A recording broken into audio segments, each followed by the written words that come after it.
Welcome to Career Mode.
Guten Morgen.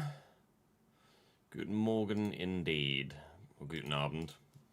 Or whatever good evening is in fucking German for Rory. Cheese? Stinky cheese? Oh, come on now. That's uncalled for. How dare you, Leonie? Was that the only... Is that the only cheese emote? Plan for the day is realistic RTG all day. We'll do realistic RTG all day today, and then we'll do Journeyman all day tomorrow. Is the current plan, and obviously if there's anything we can, anything extra we need to do, then we will do to get content made. But we're making Tuesday, Wednesday, and Thursday's videos basically today and tomorrow. When you say finish, Rory, does being in the pits for 10 laps count as finish the Grand Prix? Not sure it does. When Fernando Alonso came back out the first time, he was 15 minutes behind. And then Stroll was similar at the end.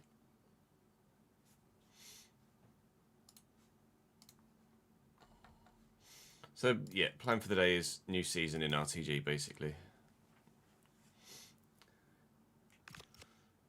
Spoilers afoot, obviously, for those that haven't seen the season finale stream yet, the video of which goes live at 3 PM today. I would, yeah, as expected that Mercedes were dominant, but I would have liked to have seen what Ferrari could have done if they hadn't Ferrari'd themselves. If Ferrari had boxed under either of the VSCs, I think it would have been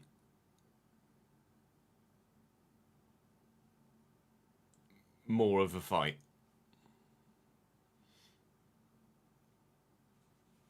And Verstappen obviously had pace as well. If Verstappen hadn't crashed in qualifying, it probably would have been more of a fight at the front too. Mercedes do undoubtedly have the better car though. The best car.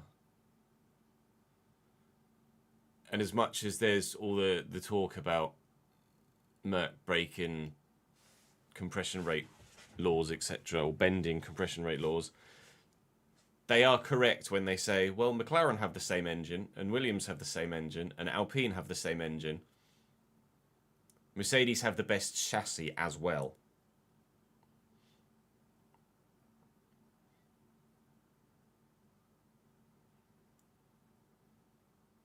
Or one of the best chassis as well. You could argue that maybe the Red Bull would be as quick as the Mercedes if it had a Mercedes power unit, or the Ferrari would be as quick as a Mercedes if it had a Mercedes power unit. But it's one track, and there are many different track layouts and many different ways that teams and drivers can go racing with the current iteration of car, with the new iteration of car. So we'll have to give it a few more different types of circuit before forming fully fledged opinions. I think the chassis and the aero regs are pretty fucking good right now. Although we thought the same at the beginning of 2022, and then obviously as the teams developed, it just got worse and worse. But the chassis regs seem pretty bang on. It's the extra electrical component that is not even the extra electrical component, it's the complexity of the extra electrical component that's the problem. Why the teams with the Mercedes engine aren't that good? Because they don't have as good a chassis, David. Every car is bespoke from the ground up. So Mercedes have just made a better shaped car, for lack of a more detailed explanation. Mercedes' car is a better shape, a faster shape than McLaren's or Williams's or Alpine's.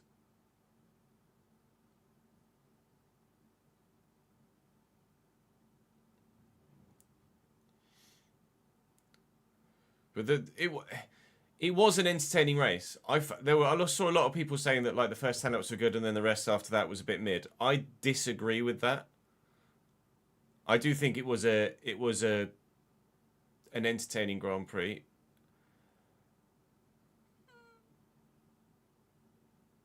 But the reasons behind why it was entertaining, like it was false racing. Yeah, the reason it was entertaining, it was false racing. It wasn't real racing. Like when everyone is driving with one hand behind their backs, you're not seeing who's genuinely fastest. It's just who can manage their battery better, which isn't racing.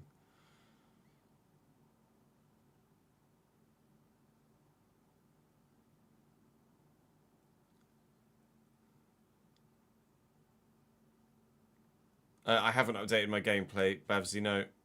I haven't updated the game to 1.5. We thoroughly enjoy the gameplay with these sliders anyway, so I've got no qualms about gameplay at the minute with our slider set.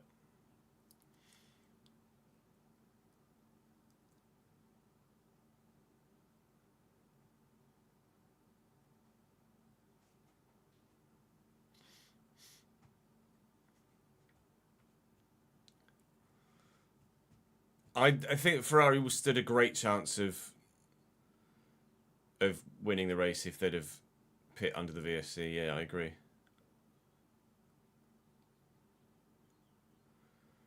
Ferrari doing a Ferrari in strategy was probably the most predictable thing.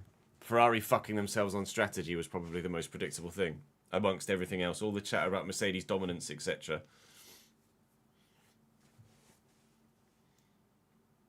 Top 3 for World Drivers' Championship. Russell, Antonelli, Verstappen. After one race.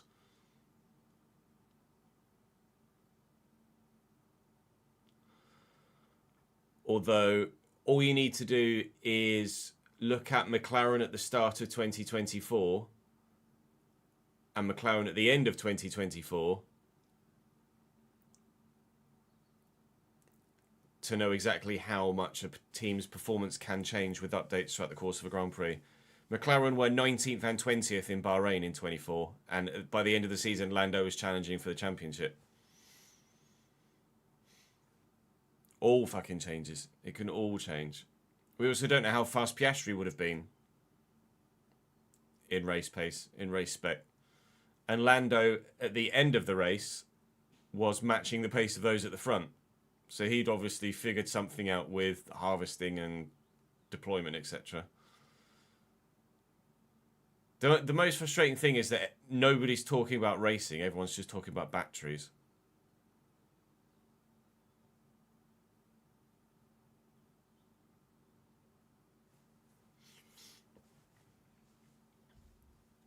These chassis with naturally aspirated engines and a push to pass button probably could be some of the best racing we've ever seen.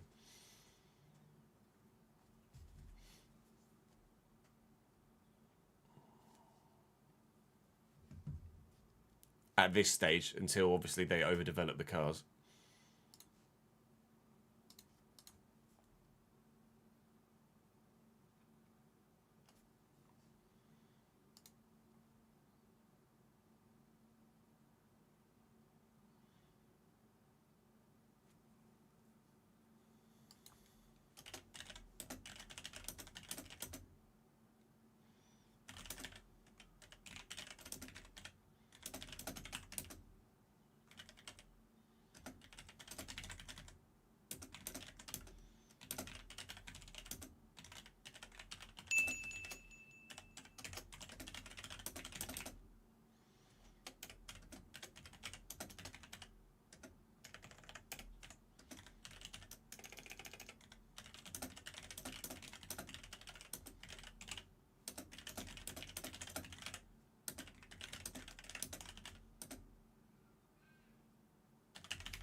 Yeah, you're telling me, Ben.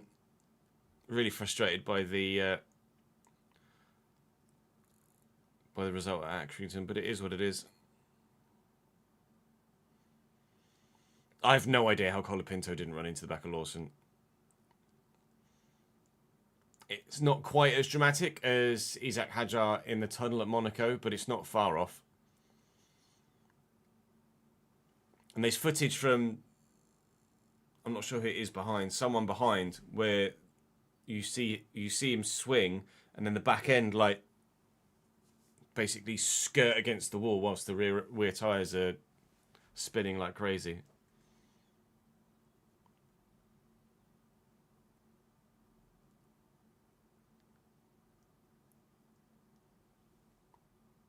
Yeah, it's nuts. Any regular human would have just crashed straight into the back of the car in front. And even if the regular human had managed to have the reactions to avoid the car in front, they just go straight into the wall.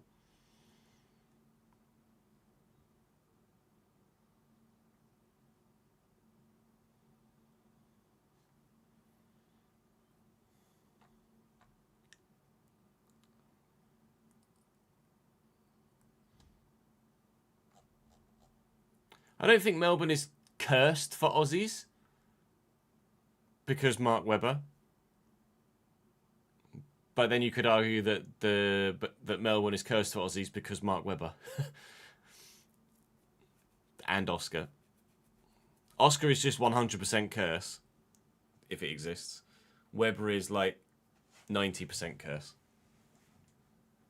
Stunning debut, fuck all else.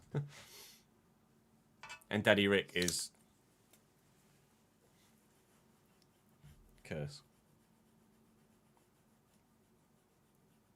Yeah, Piastri's crash was strange. Doohan didn't bin it on the formation lap. Doohan binned it on like lap 1 or 2. Between turns 5 and 6, he was on a white line and it just snapped on him. It was Hadjar that crashed on the formation lap last year. And Carlos Sainz too, potentially? Or Sainz crashed out at some point at the last corner?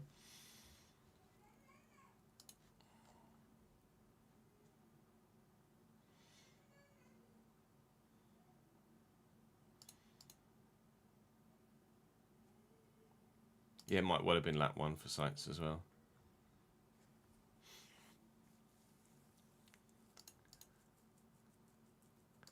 Limba did a stunning job, yeah.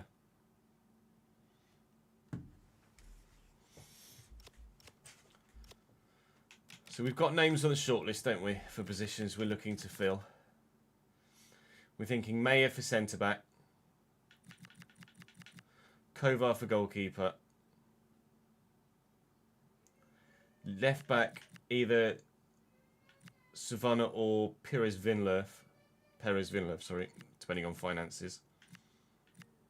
Intriguing that they're both in Championship, but one is, I guess, Birmingham were Prem, weren't they? Maybe Borza.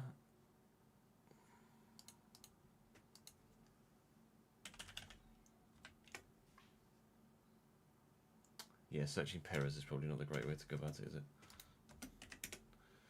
it? Vinlev has potential of 81. Borza is peaked at 79.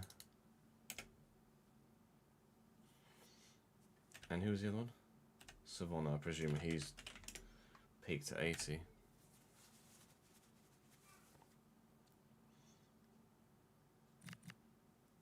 think finances determine which left back we go for, though there's not much difference between them, to be fair.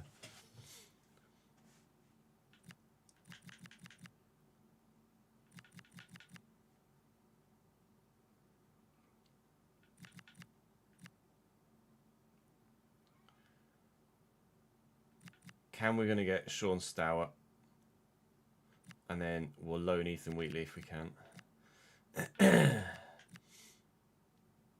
are some other options, of course, if we decide. Julio Soler, what was he? Julio Soler peaked to 79. Lewis Page had potential of like 85, was it? 84. But what was Stoyer?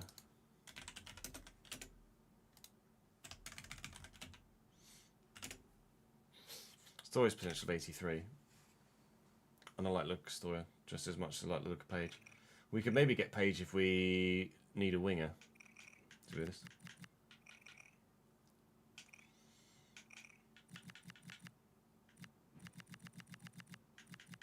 That's the plan, if finances stretch.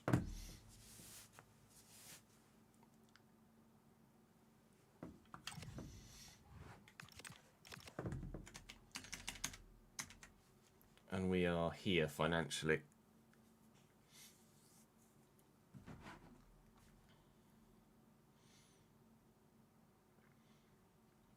So we have 60 million in the bank in the transfer budget at the minute. Need to put 20 million in there. That's 200,000 shares. If I put 20 million in, is that enough? 20 million. So basically, I've got a transfer budget of 40 million. A wage budget of 90,000. But we are looking to sell a couple of players. Transfer hub, transfer listed. We're looking to sell Doyle, sell Brown, sell Barber. Doyle's the only one that's on any real sort of wage, but the money that comes from that can go straight into the budget now. And then we're looking to loan out a lot of others as well.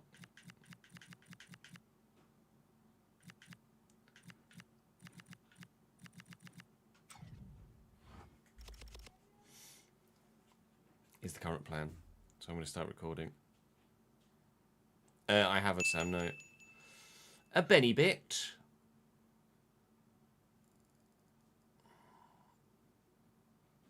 A centre-back who was at... Oh, we had him on the shortlist, didn't we? I might have taken him off. I can't remember if I took him off or not.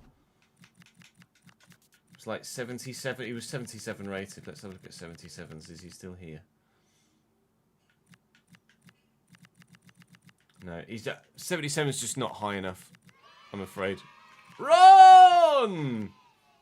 My guys very kindly dropped by another 5 gifted subs at the beginning of a stream. 65 total in the channel right now.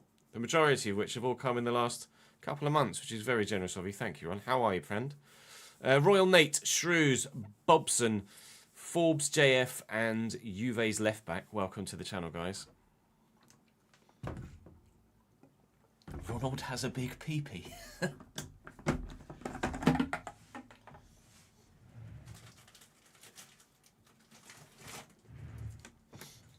Wait, what?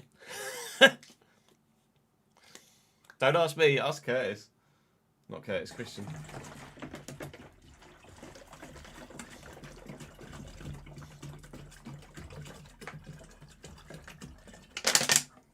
Yeah, it'd be a good depth option if we don't have someone like Ajay or etc. or Baselli.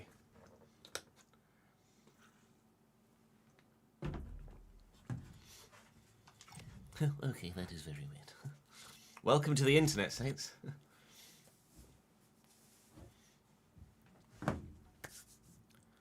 Welcome back to the Realistic RTG. We are Season 7.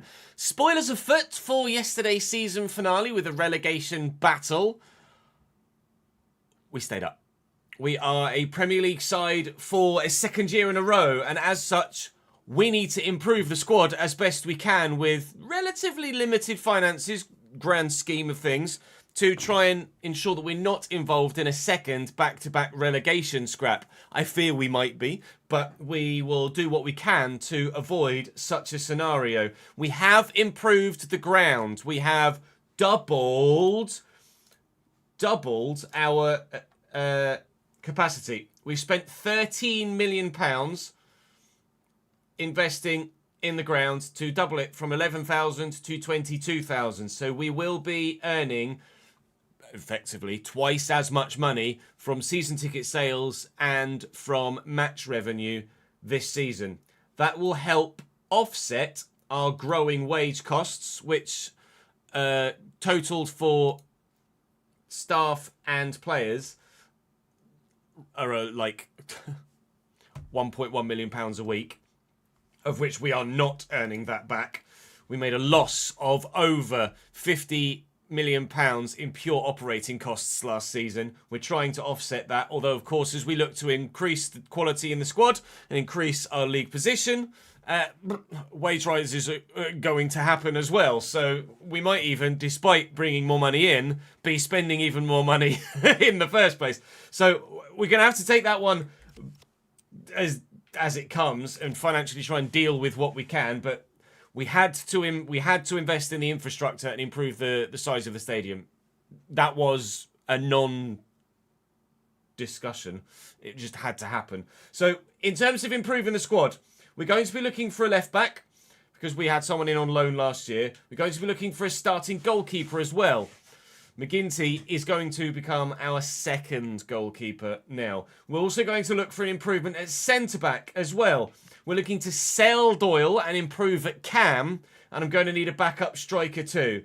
And it's going to cost us quite a bit of money to be able to do everything we would like to do. But at the minute, I think we should be able to do almost all of it.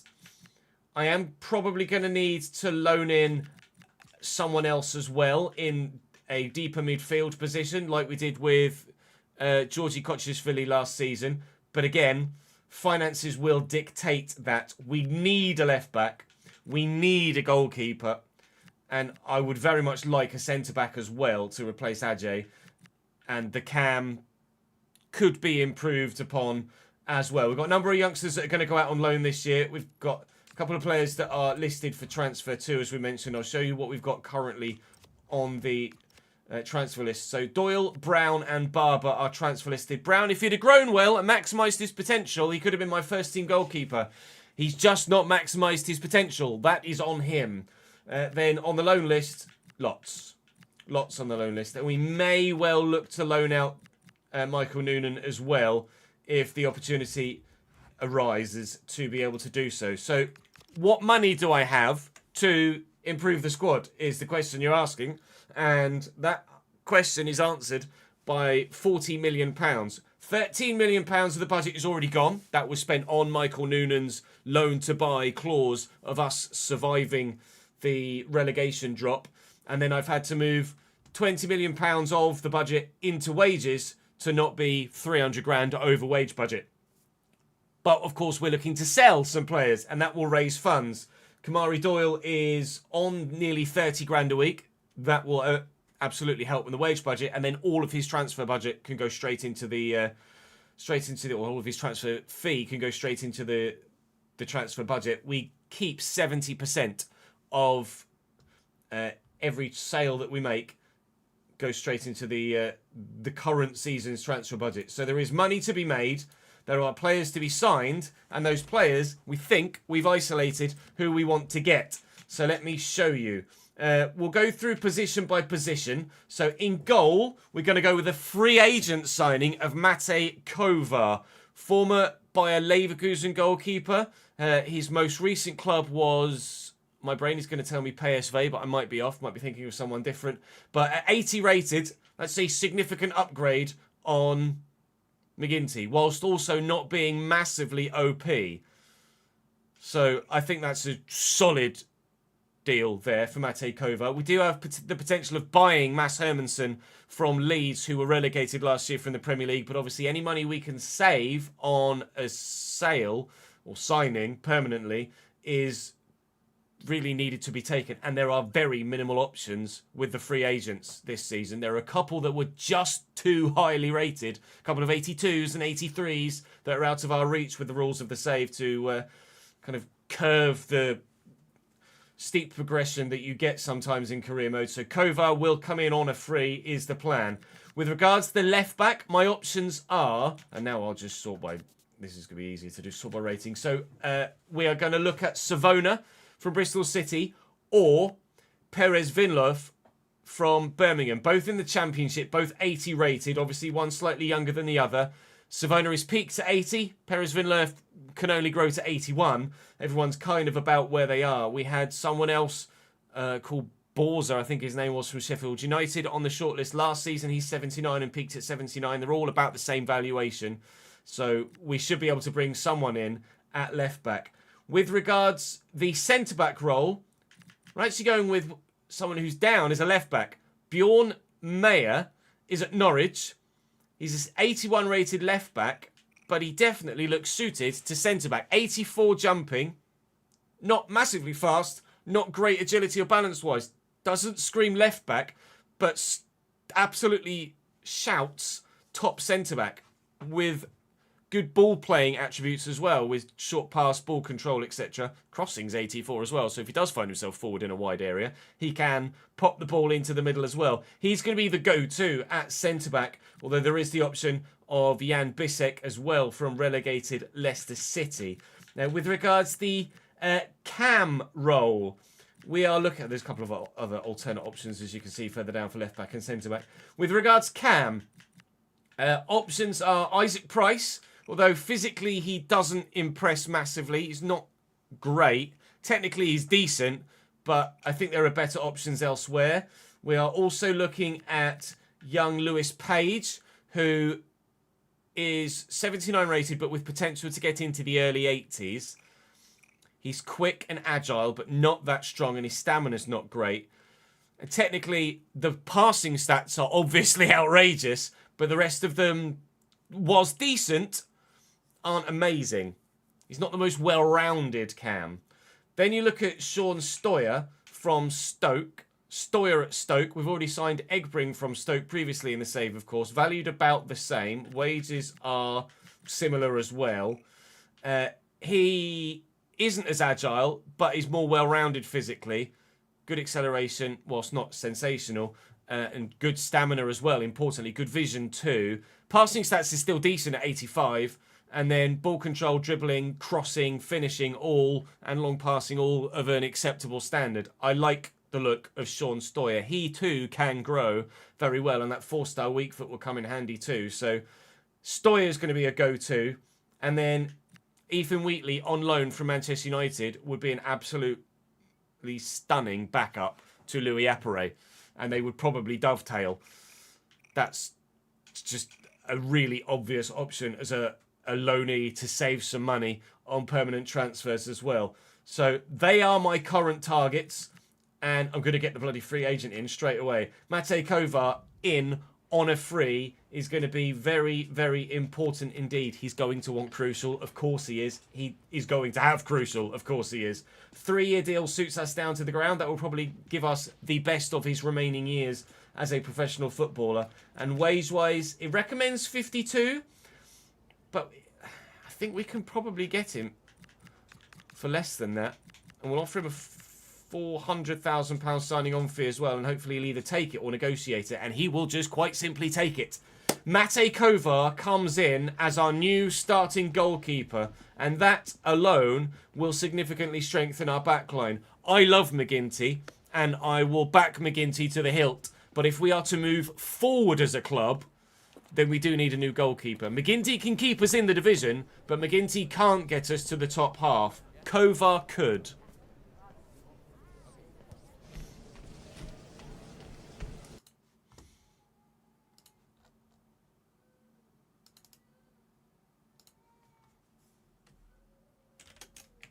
Uh, 80 rated, wasn't he? He'll be number 1.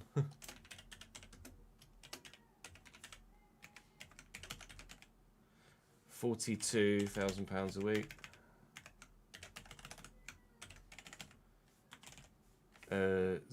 07 free agents.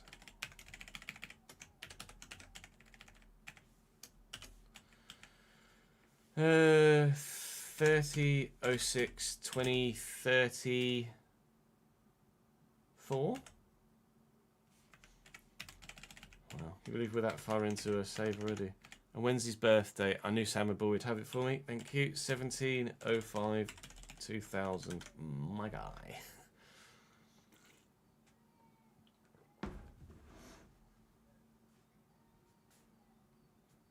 Oh, Jude is unhappy right now, bless him.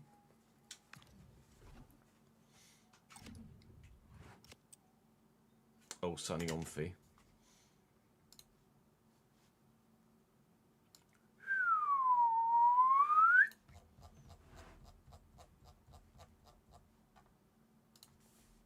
Seven.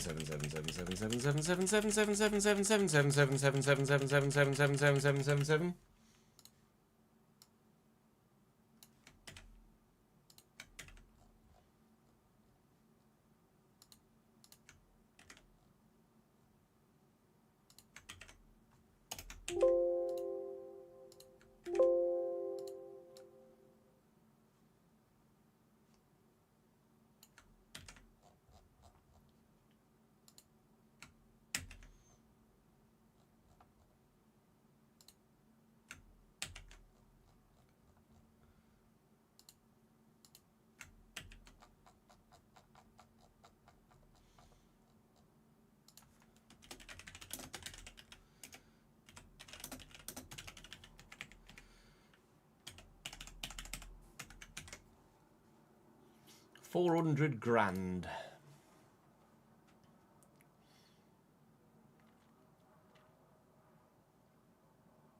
Kev's on a 7 streak. He's back up to a week. Go on, my son.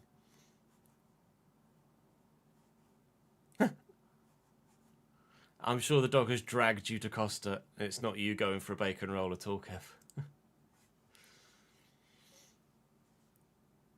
I can't hear you. Ads.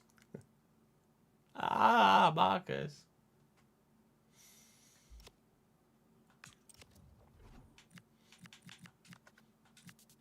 Right, let's get a permanent done. We absolutely need a left back because at the minute I've only got the 60. Hello. Marcus is subscribed again. Ads are gone. Thank you, mate. Appreciate that. Tobin or Tobe NP. Thank you for the follow, mate.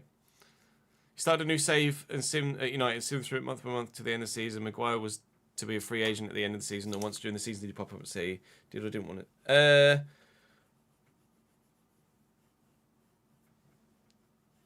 I don't know. Refresh, Marcus, refresh.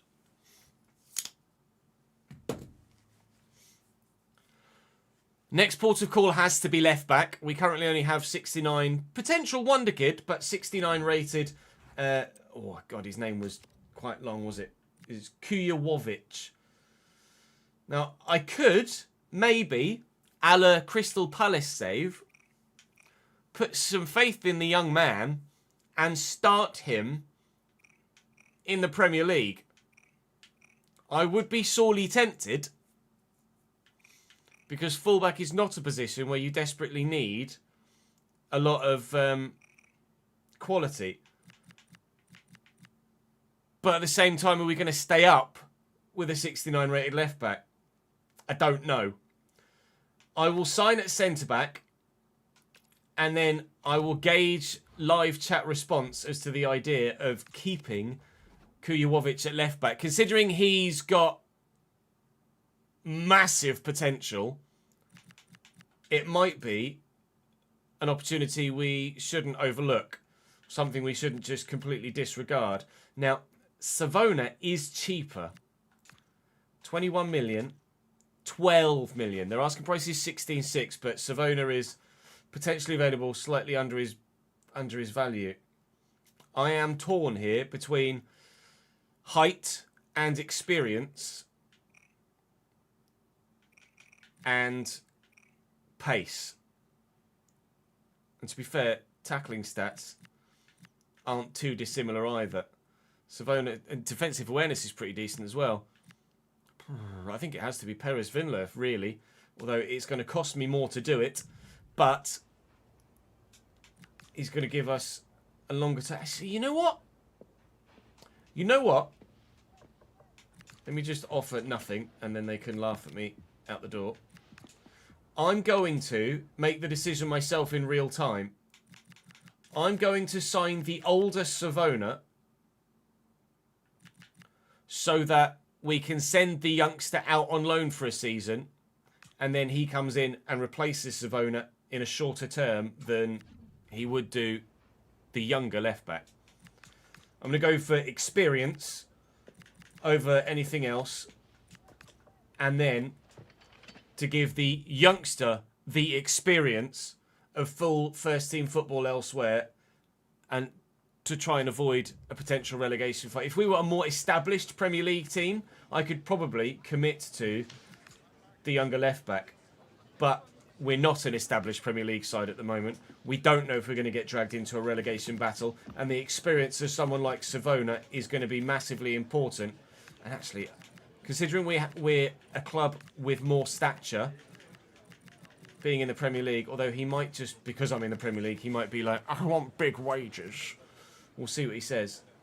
He doesn't want massive wages, to be fair. I'll remove that bonus, and we'll take that to 400, and we'll take this to 50. And that's not super offensive. And he signed it. All right. Savona in, which means Kujovic will go out on loan. But Kujovic could well grow exponentially with a year's loan spell, just like he did last year, and be late 70s by the end of this season. And that would be a dream.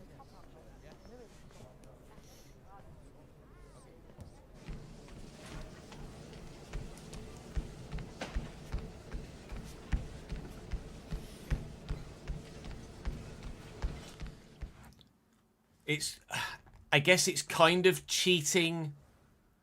The players can't grow by more than 3 or 4 system a little bit. But we want players that have potential to, like young players like that, to have potential to really like fulfill it. So I think I'm fair enough in doing what I'm doing on that front. Let's put Kovar in there, shall we?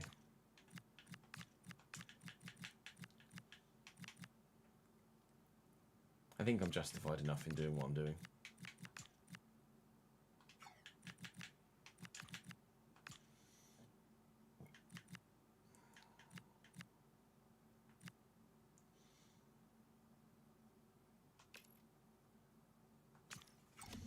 Right. Savona signing on fee. What did I give him? 400. Was that 400 as well, wasn't it?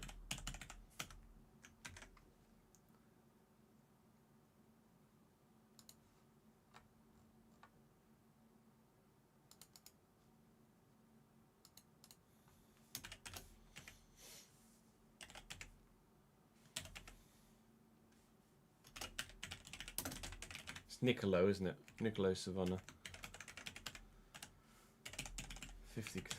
50 grand a week's really not a massive amount. What did we pay? 14.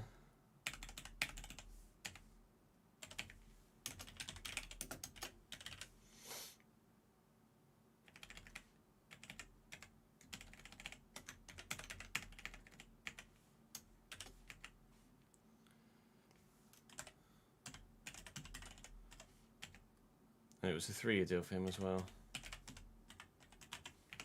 Thank you, Sam.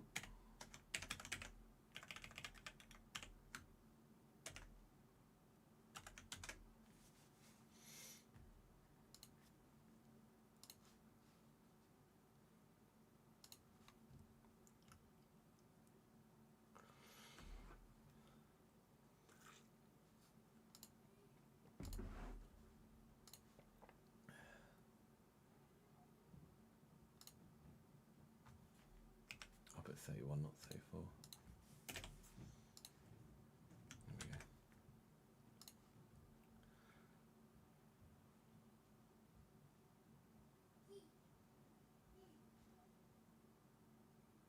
Now those two signings, the free agent and the fullback, have already put me over wage budget. We are allowed in the Premier League to spend 20% more than our current budget with stretch. So that does mean we do actually have about £120,000 available in the wage budget as it stands right now. So I could sign someone else and bring another player in before we need to start selling players. And I think we should probably spend that money on... Oh, have I got enough, though? 26 is what I currently have available to me. And I need the cam first, because Doyle is definitely leaving. If we don't get a centre-back in, we can soldier on with Ajay. But I do need a cam to replace Doyle. I will bid just... I'll bid basically valuation and see what Stoke say. Right. Stoya might be beyond our...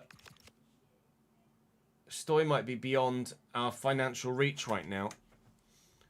What we need to do is start selling some players and freeing up some funds. When we've done that, we can then start spending a little bit more money elsewhere. I could go and loan in the young striker of Ethan Wheatley. And I do need to list Noonan on the short list. Or, sorry, on the loan list as well. So let's do that. Let's loan in Ethan Wheatley for as little as we possibly can in terms of wages. They'll probably ask for 60-40. I'm going to ask for 30-70. Please let me save as much as possible. They have asked for 60-40. How about 60-40 the other way? Now all we need is Ethan to say yes, and Wheatley will join us for the season.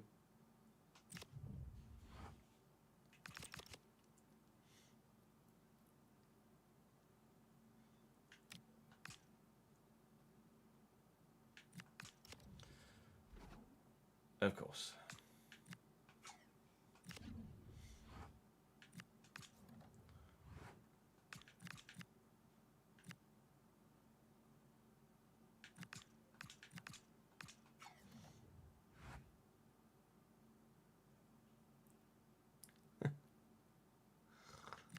I read the comment before I saw the username, and then I was like, oh.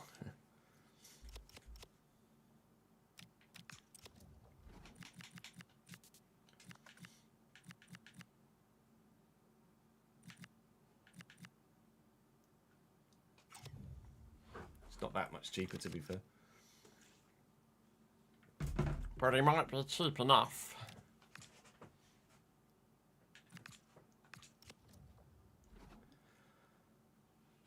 Right. I can't say no to that. I will, as ever, we will double check where said club came in their domestic season last year. But I believe we might be about to lose our most clutch man. Bundesliga. Where did Leipzig come last year? That's what we want to know now. And the answer is third. I can't turn that down. Well, let's see who else they have in their team. Although, I'm pretty sure that he would accept squad football for Champions League bit part play. But in a last desperate hope to maybe try and keep hold of him. We'll have a look. 84 rated Banzuzi. 76 Haidara. Uadrogo. Schlager, who's about the same. And Seiveld. And Vermeeren. I mean, they've got a lot of strong centre mid. I mean, he probably plays at cam, to be fair. They've got Banzuzi, 1. Seiveld 2, Vermeeren 3.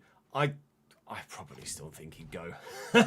Well, it frees up more money, but it's not necessarily what I wore the way. It's not necessarily the way I wanted to free up that money. That's what I'm trying to say. Barber, we are actually trying to sell, so I'll try and negotiate a little bit more for this if I possibly can. But Devlin's on his way. And we might well be looking for a different centre mid. I'm just going to accept it. I could maybe now go for Stoyer and Lewis Price. Not Lewis Price. Stoyer and Lewis Page. If Stoyer can play deeper. But I am going to have to try and maximise this potential deal here. He's only 27, Devlin. He's valued at 18.5. They reckon I can get up to about 30 for him. I feel a bit cheeky, or I feel like it would be asking too much to start anywhere over 30. And they've come up to 24.9. I think they might just accept this. And they do. 28.5 is a sizable fee. Terry Devlin is arguably the reason why we're Premier League with his clutch goals last season, or clutch goals the season before in the playoffs, and to be fair, the clutch winner against Leeds United in the last minute last season. But I can't deny the man Champions League football at one of the bigger clubs in Germany as things stand. Obviously, they have not the best relationship with the fans, so to speak, within the Bundesliga, Leipzig, because of the nature of the club, but they're still a very good football team. And this is going to happen immediately, isn't it? No, this is someone coming in. Oh, Ethan Wheatley said yes! Man United youngster in. And we now have genuine talent to dovetail with Louis Apperet. The Premier League's top goal scorer from last season has some competition.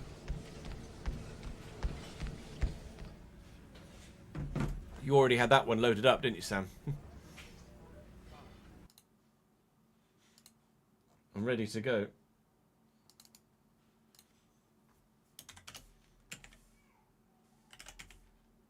I don't know what number it's going to give him.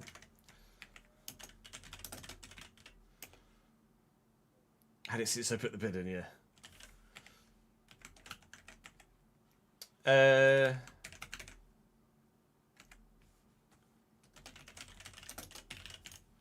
I don't know why that's bold. You shouldn't be bold. Why are you bold? Don't be bold. What was his wage? £79,000 a week. And we were paying 40% of it.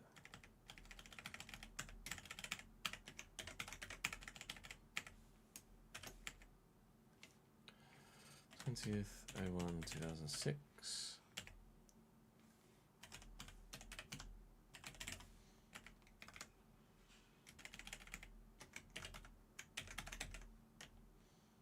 Just need to find out what squad number he's going to have.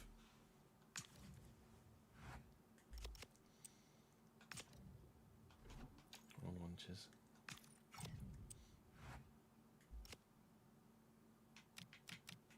Nope, still wrong lunches. 20.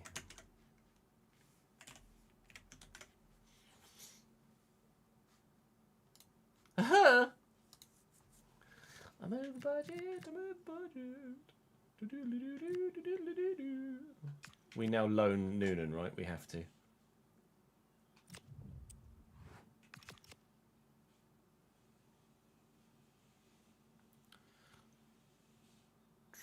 No, Marcus. Sliders are still exactly the same. Right, look. Loans, please. A bid for Kamari Doyle. Only 11.3, although to be fair, that's higher than we were getting last year when he was 76 rated. Doyle actually growing by 1 rating has actually significantly helped us here financially. He's only 25, but he has peaked at 77. And he also, we don't feel, is good enough. So I'm not going to be able to get a massive amount for him. But we can certainly get enough for him. £14 million. He might well be on his way to Massimo Allegri's Nice in France. Kujovic might be on his way on loan to Montpellier in France as well.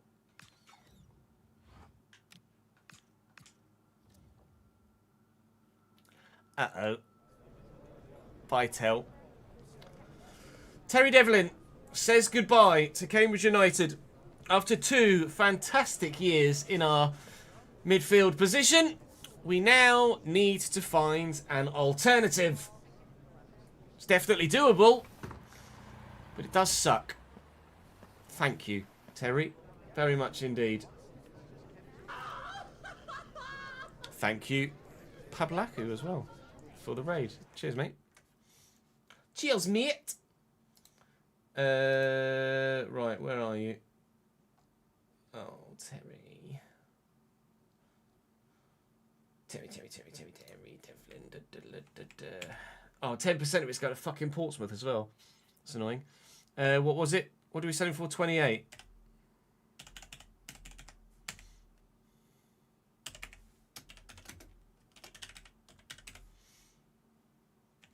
Going to RB Leipzig, and 2.8 million is going to Portsmouth.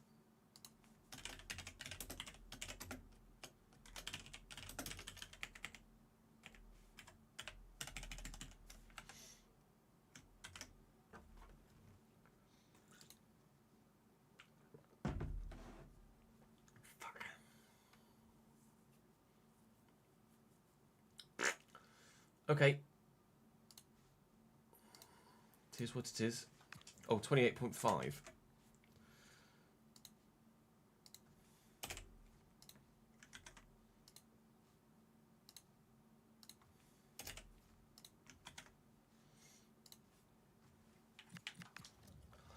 Mickey Noonan.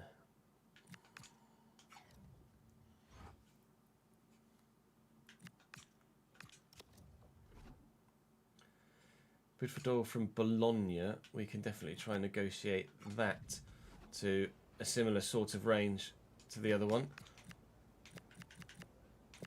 And he will have his choice of clubs. Kamari Doyle. He can either go to Italy or he can go to France. It's entirely up to him.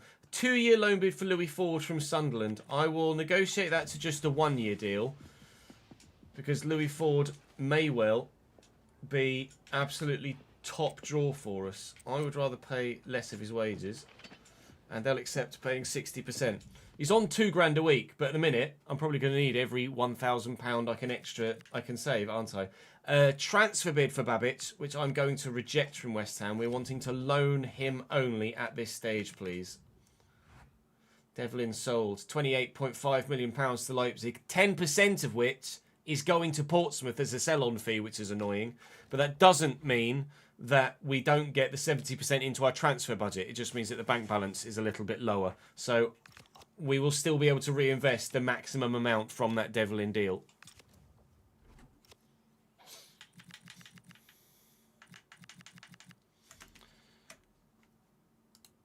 Right, chat, I'm going to give my staff... Well, I'm going to hire more staff now that we're established in the Premier League. So we're going to go 30, 20, 25, 20, 25, 20. We're hiring more staff.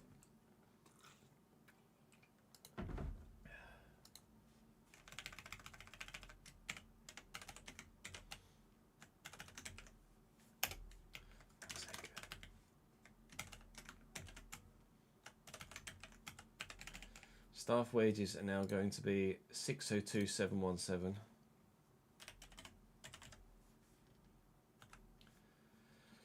Player wages currently sit at 591,037.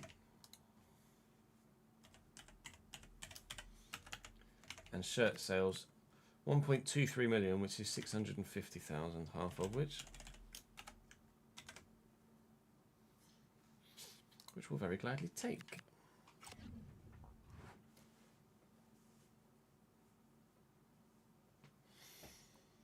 No, it depends, Davidenki. Some are percentage of profit, some are percentage of next sale. There are two different clauses in real life.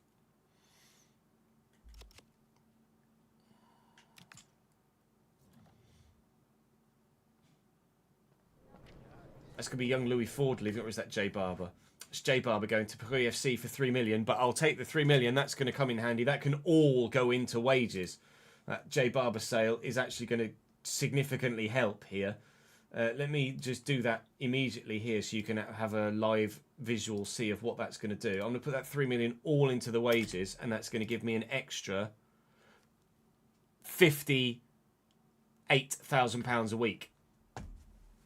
Thank you, Jay. Bye-bye. Don't let the door hit you on the way out, pal.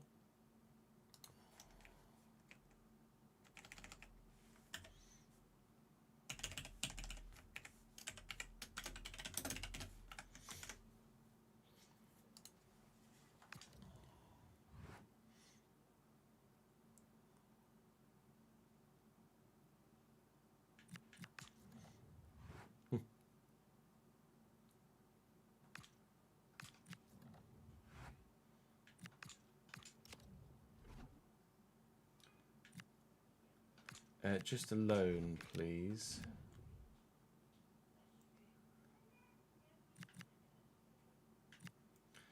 £3 million bid for Nathan Brown. That is going to also probably end up straight in the wage budget, isn't it? I would imagine. They'll give me 3.5. I'll be happy to take it. 3 million on the nose. 3 million is fine. I'm kind of gutted about Nathan Brown, really, because he had some very, very good potential, which is why we loaned him out as much as we did, with a view of him coming back and being number one.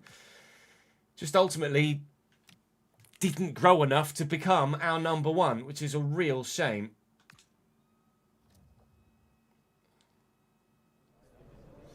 This is Kamari Doyle on his way, but is he going to Bologna or is he going to Nice? He's had the choice to go to Serie A or Liga. I would probably choose... Well, Nice are a better club with a probably better squad, but Bologna play in a better league, and he's gone to play with a better teammates, and to be fair, stand a better chance of winning something en France than he would have done in Italy. Kamari Doyle leaves us to go to Nice. £14 million transfer fee is really good for us as well, and that too can now be reinvested. Financially, things are coming together now. We're actually going to be able to afford potentially all of the players that we want, rather than just some of the players that we wanted.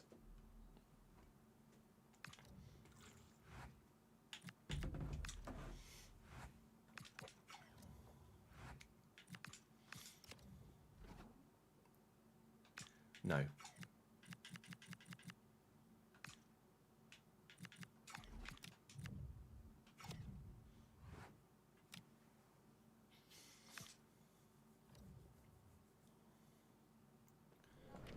That's just a youngster going, isn't it? That's Bodrit Skyer going to Al Ittihad for 12 months. I'm paying all of his wages.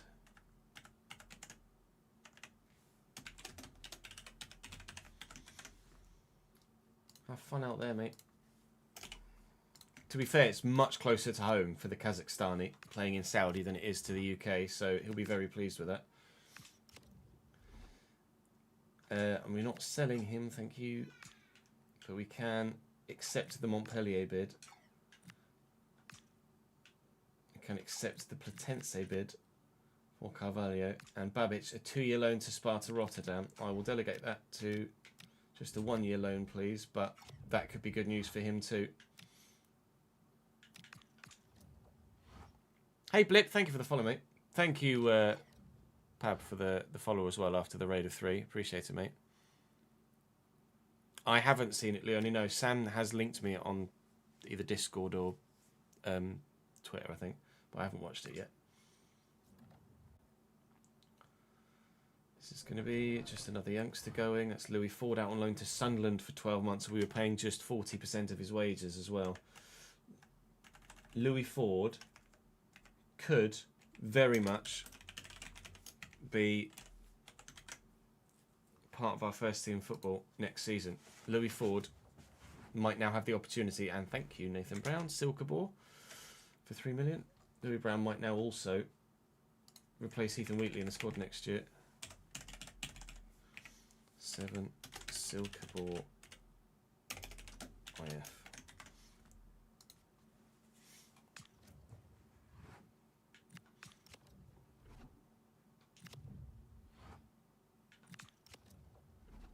I thought that said rejected. 200 emails. Ford loaned out, Brown sold. Bye.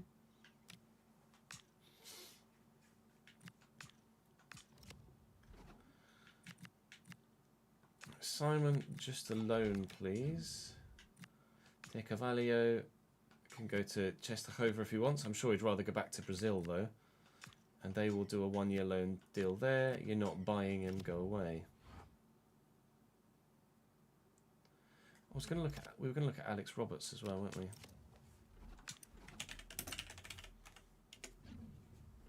'78 rated at Man United. I wonder if we could have loaned him too. Could have loaned Alex Roberts back. That was probably a potential deal, wasn't it? That we didn't think about.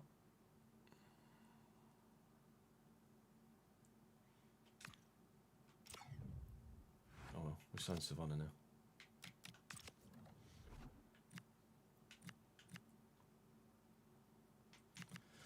I need a centre mid.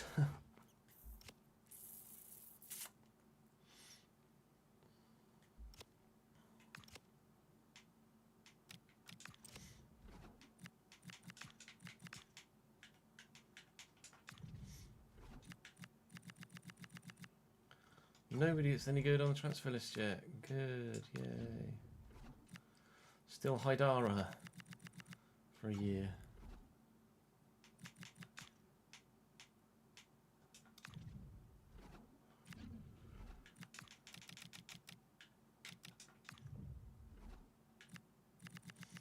Just wasn't anything in the free agents, was there?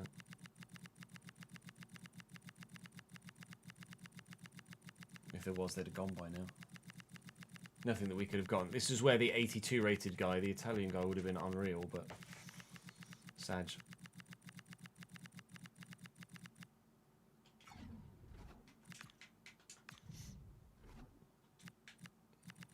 Yeah, we'll have a look in the Championship.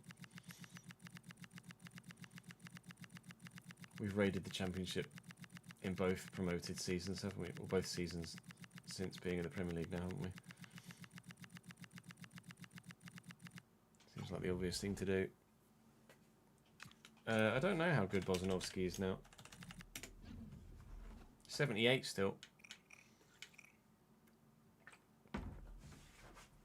Probably with potential of 79. Oh, K. Schmidt will be fucking unreal. Like 87 or something. 88.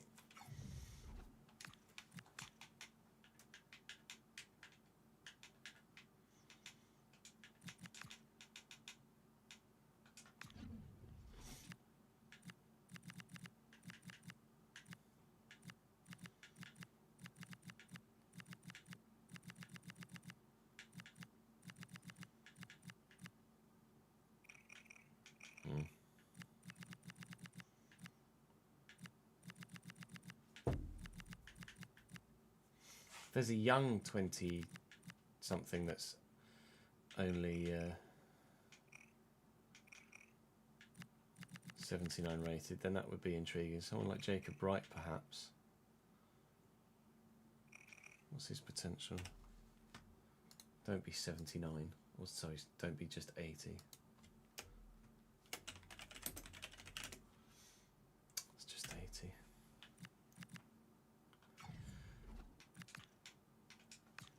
And what I would want to know,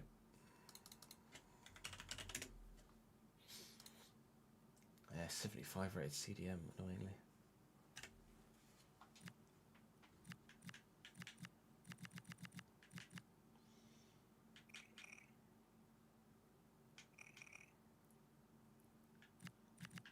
Yes, Castro would be good. I haven't played the new update run, so I wouldn't be able to tell you, I'm afraid.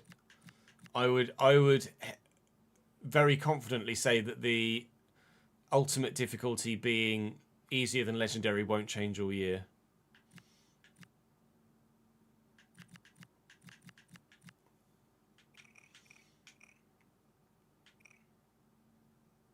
He had to be part of the equation, doesn't he? Really? I thought Jens was German. When did he change his allegiance, Jen?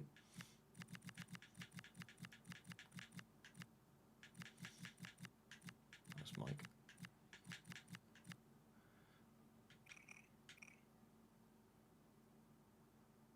A couple of years ago, Fairs.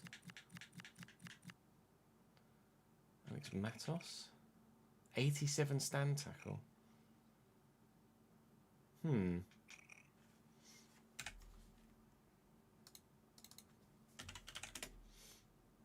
He's peaked at 78, that's annoying. 79 rated CDM.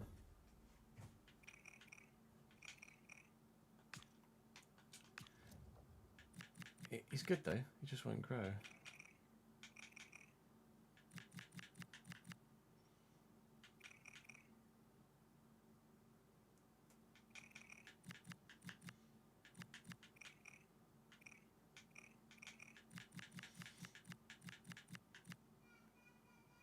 Kieran Morgan.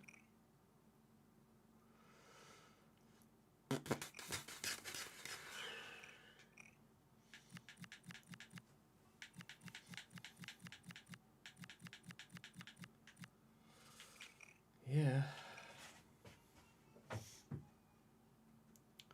That's 77 stand tackle though, like 65 defensive awareness is what's going to kill him, but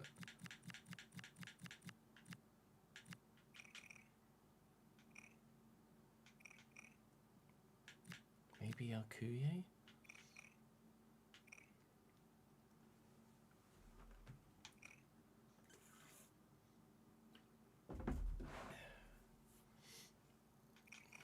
He's already on the shortlist, to be fair, Alcuye.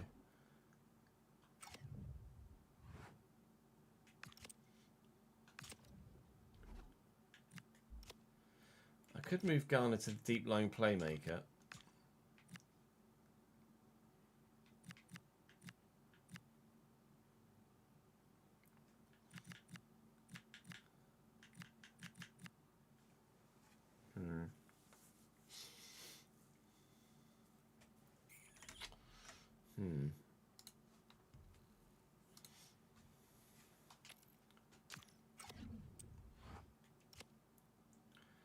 Still really want Stoya.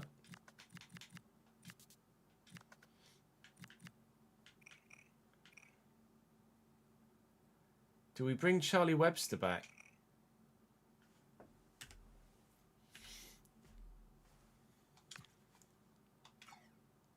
Oh.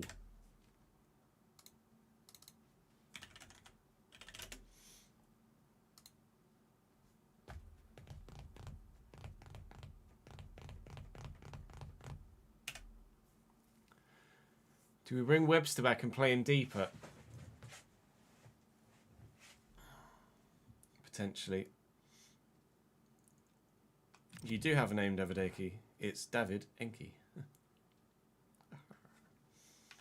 Musa Kaba.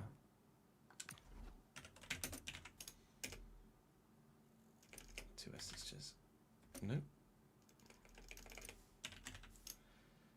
Mohammed Kaba?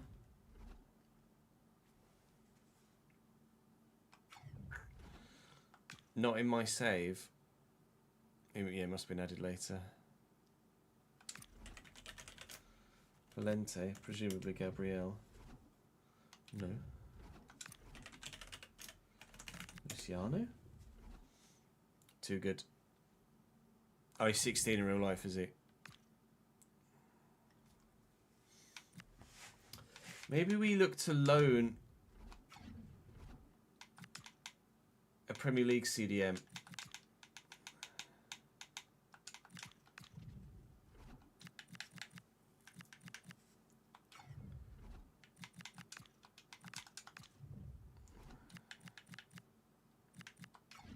If possible.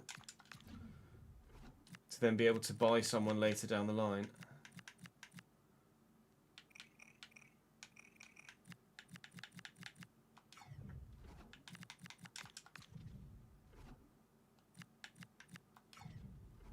Lewis Milo would be like 86 rated by now.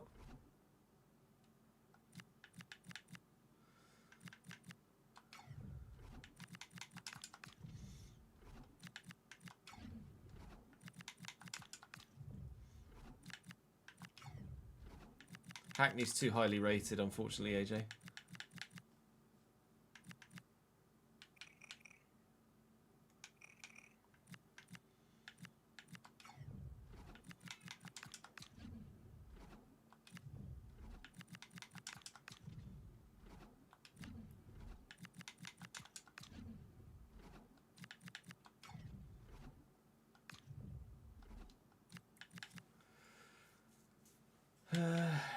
Oof.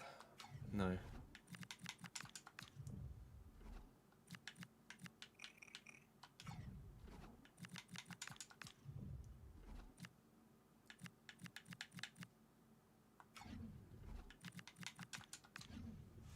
Sangari would be Sangari would be too highly rated as well, I think. Sangari would be like 83 by now, wouldn't he? I would imagine. Elliot Anderson's 86.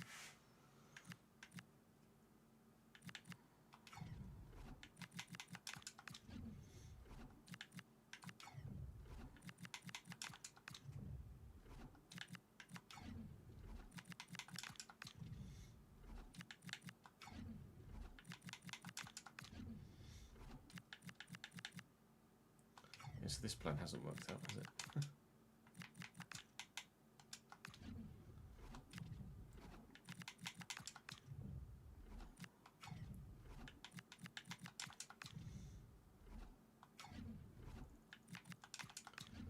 CDM, or preferably a centre mid that doesn't lose too much rating at CDM. It's probably the preferred option, isn't it?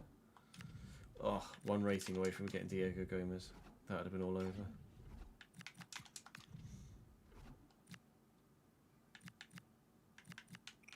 Keanu Dyer on loan? Oh. Keanu Dyer on loan seems like a no-brainer almost now, doesn't it?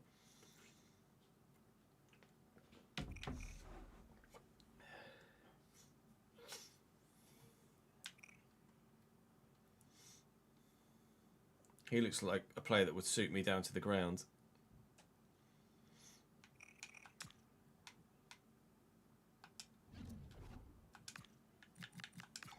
And they're open to loaning too.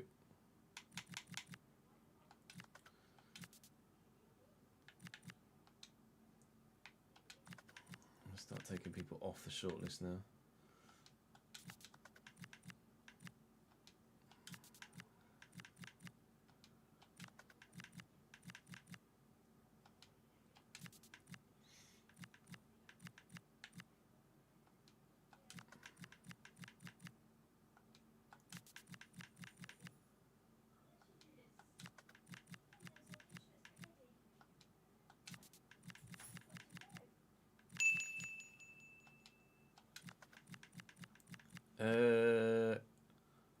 Roth, who has 84 potential, is probably going to be already at that potential, I'd imagine, Ben.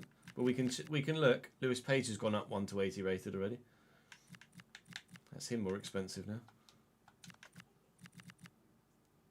Take Vinlef out.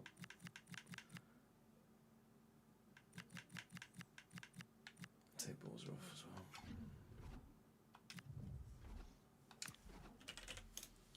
Justin Roth? No. Could Vinlef play CDM? Maybe?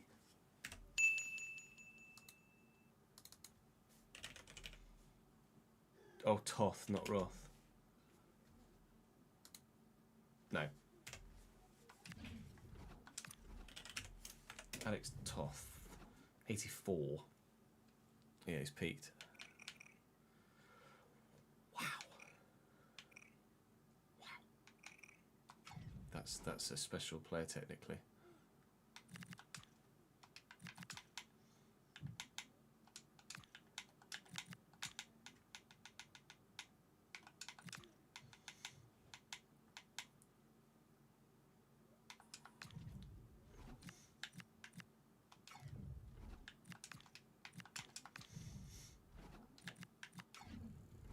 We have indeed found our Jimmy Garner replacement.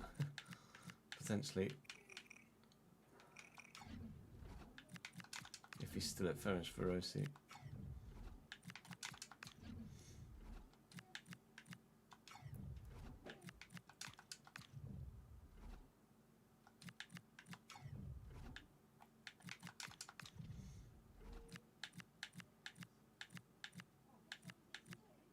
Yeah, my lead 86. Probably with 1,000 finishing. Oh no, last year he got crazy finishing, didn't he? It is also only Shrewsbury,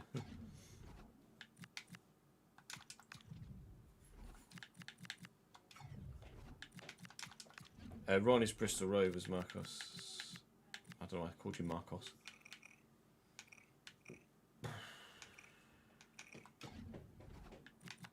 Marcos?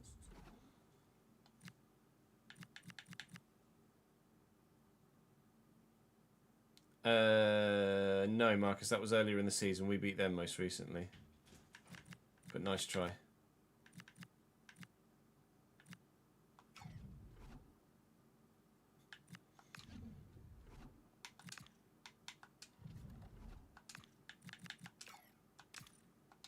Fair enough. Give it a go. Give it a go. Do you get half? Yeah, you can have half a point for that then. Alexander Stankovic, 82, too good.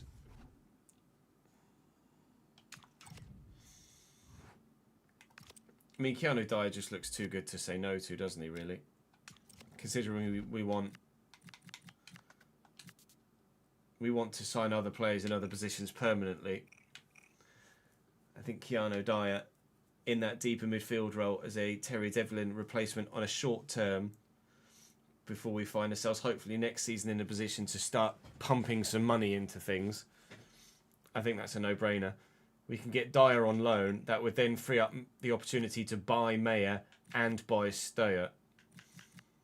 I'm gonna go double Dutch, and I'm gonna loan Keanu Dyer as well. I think that makes perfect sense in our current financial situation and with our current squad situation as well. Keanu Dyer on a 1-year deal. I'd like to pay 40% of his wages, please. They have accepted that. Enzo Maresca says yes. Well, if Keanu Dyer's coming in, I can, at this particular moment in time, probably afford both Stoya and Mayer now. £57 million my transfer budget as it stands. 100 grand in the wages. 30 odd is now going to Keanu Dyer. Mayer. Oh! Dagger to the heart. Norwich won't sell Mayer. Why won't they sell Mayer? Can we sort something out, lads? Let me have a look at Norwich's squad. Why won't they sell Mayer to me? What are you doing? What are you doing to me, Norwich? Is this just the game being the game, or is he genuinely just their only player in that position or something? Defensively, they've got one left back in Ben Crescene, 2 left backs in Bjorn Mayer. He is going to be very important to them.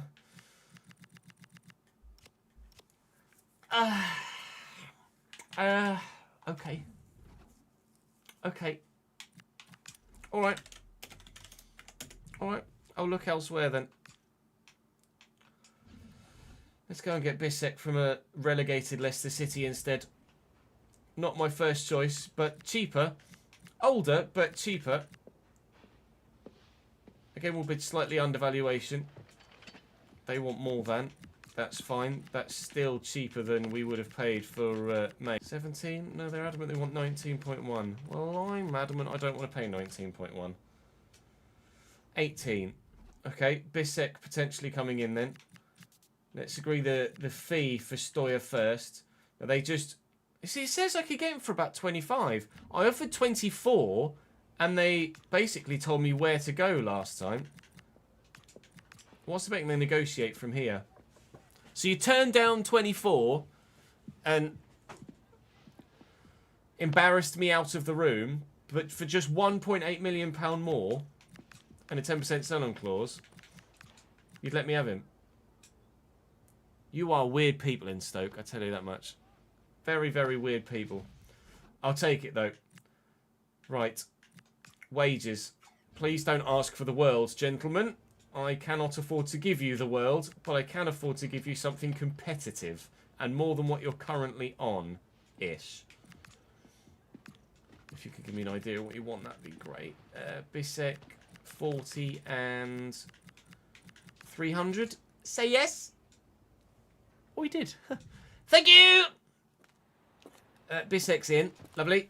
But that's not our only port of call and area of business right now, so I'm trying to skip as fast as I can to get through that so I can go and sign Stoyer as well. This will be absolutely everything for us. Crucial. He's going to play at Cam. 5-year deal. Sure, you could quite simply be with us for the rest of the entire save, quite frankly.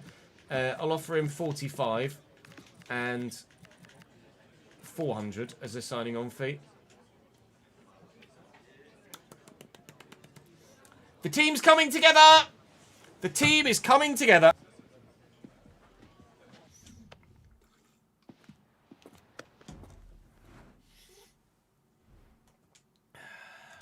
Right.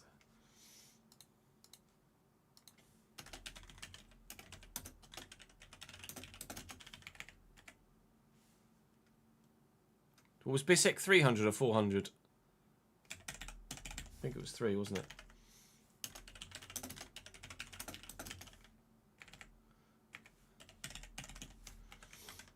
And Stoyer was 400.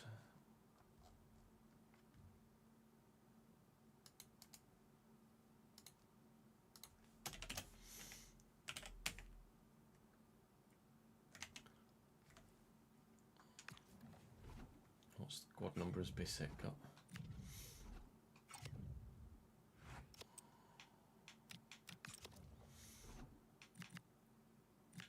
5. That's fine.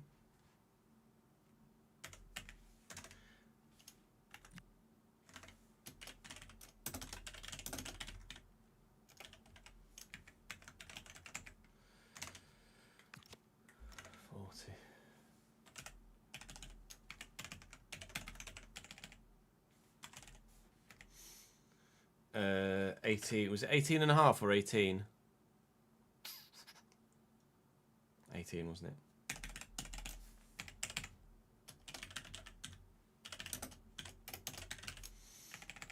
Because they asked for 19.1.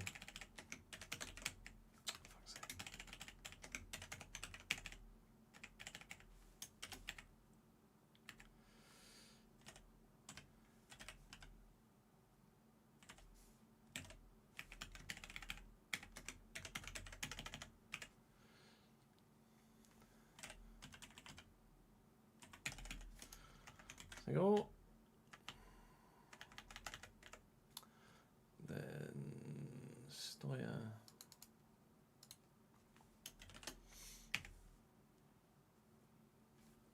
What were you?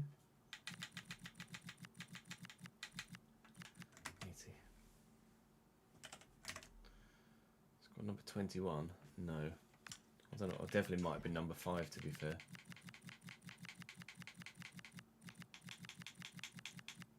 Can have 10 because he's going to be Cam.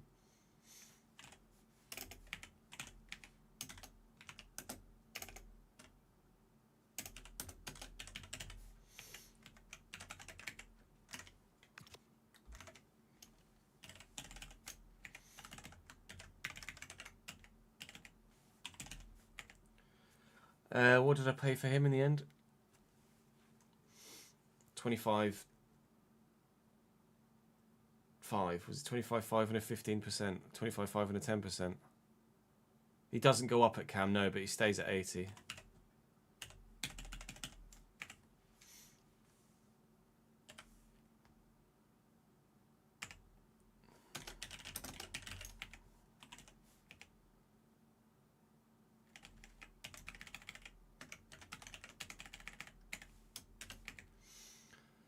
Stoyer.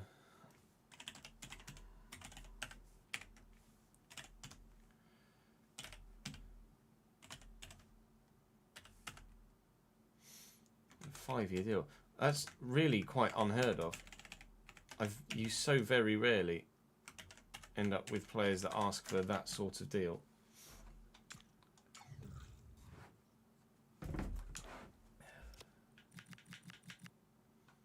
2 weeks to a cam. Perfect.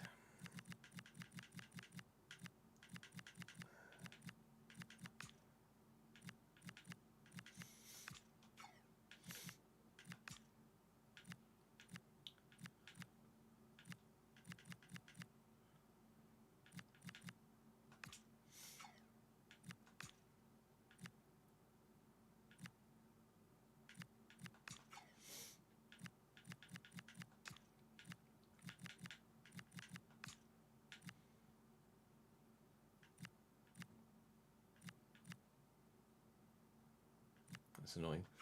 Well.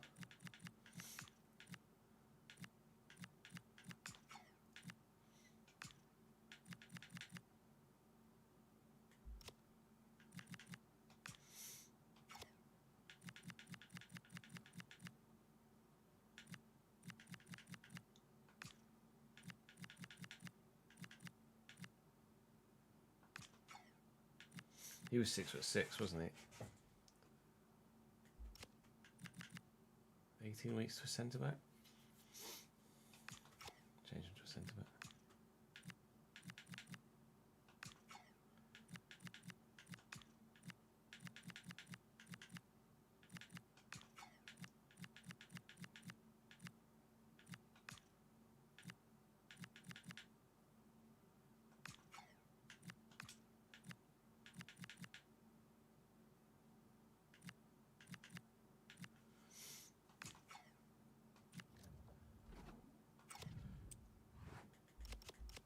Let me save it right now.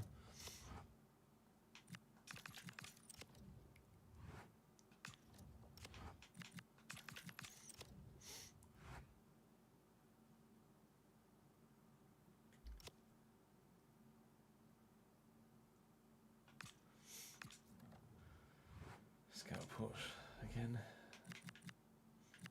Tickle.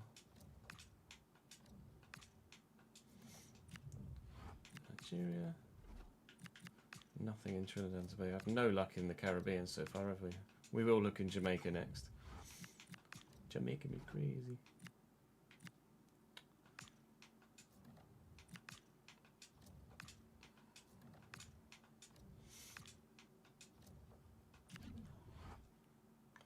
Right, chat. Where do I send people now?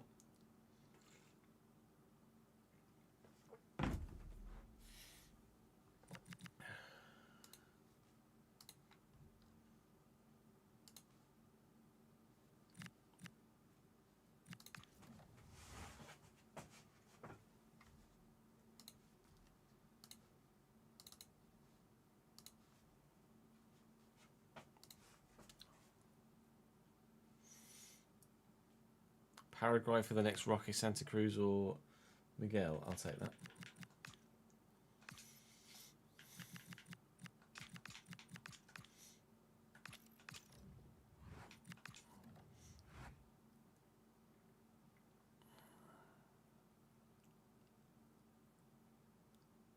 North Macedonia for midfielders. I don't. Is Japan available?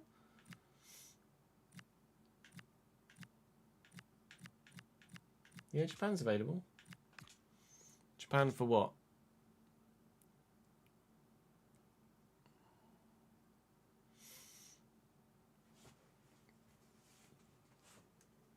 I'm already looking for strikers and wingers with the Paraguayan option.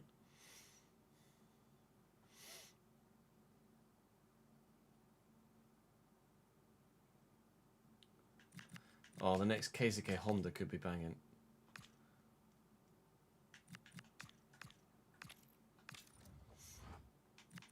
Keisuke Honda. You go on then, we'll look for the next Jason Park as well.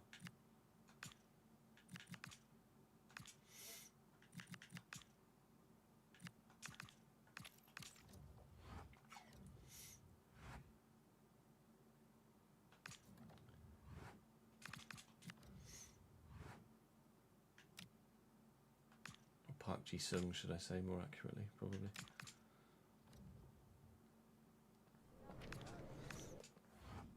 Mateus is going to Montpellier for 12 months.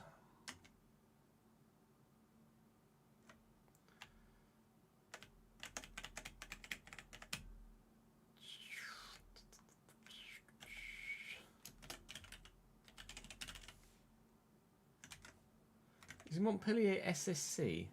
It's not, is it? And Adriano de Carvalho is going to Platense.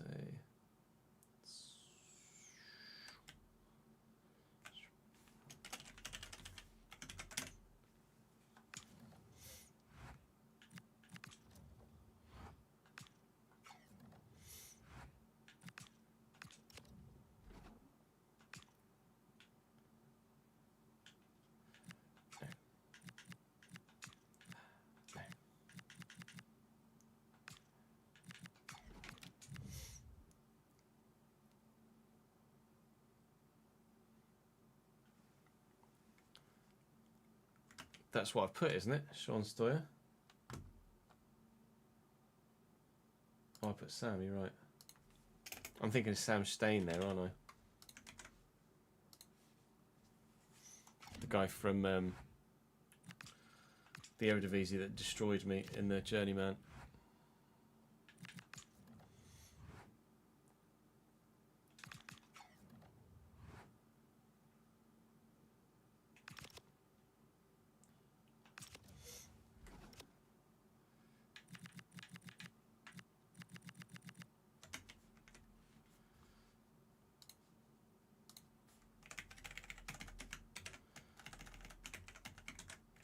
I have a feeling I'm paying a bit more than that now. 646173. And then shirt sales 134. So it's 670 grand. Yeah. Yeah. It was 123, wasn't it? 1.23, so that's 6. That's 615,000. Six, what? Not whatever I put before. 650. Must have well off there. Well, I'm just gonna have a quick toilet break, chat, and then we'll go and play the next one, or go and advance a bit further towards the first game of the season. BR Bizzle.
let's.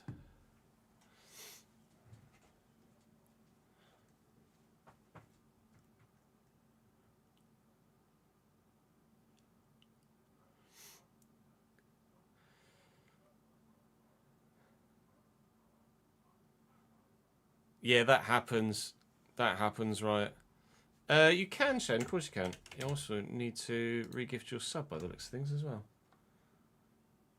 25th? Well, that's wrong.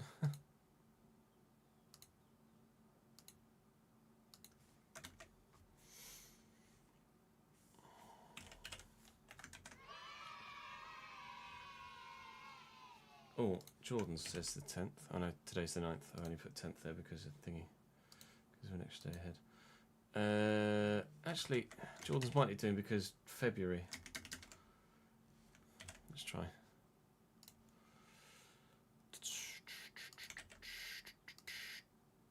No, won't let me. Let's have a look. Transfer hub. You're a striker, aren't you, Shane? You're not a striker. You're a cam. There you are. 69 rated at Chesterfield at the moment. I think that's where you started, isn't it? Is that where you started? Oh, let's press the right button, Shiz.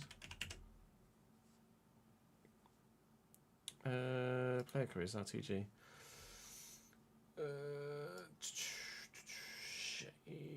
Yes, still where you started at the minute. Started at 50 rated, now 67, 69. So in 6 seasons, you're going by an average about 3 a year, which isn't bad, but it's not exponential. Not where you would expect someone with 92 potential to grow. I'm sure you guys all have 92 potential. Yeah, it's just taken the majority of you forever to actually get, which is better, I guess. There's more of a progressional curve, more of a curve there for you guys this year, rather than just exponentially growing by 6 a year.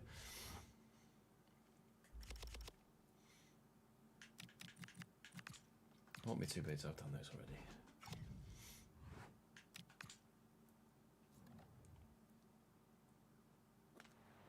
Oh, this is just... Oh, it's Keanu Dyer joining on loan. Hello, Keanu. I think you're going to be actually pretty bloody good in that CDM role. I'm hoping that Keanu Dyer makes a massive impact to our starting lineup. We've added play styles to everybody that has joined now, or development plans, should I say more accurately. Dyer is in. Stoyer is going to go there.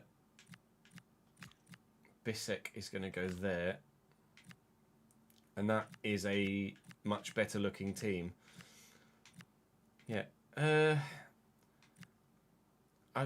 We had Garner as the box crasher last year, but I'm thinking of swapping them and trying Garner deeper now that Devlin's not here as the deep line playmaker, and Dyer as the more forward-thinking player that rushes forward because he's got a bit more pace to do so.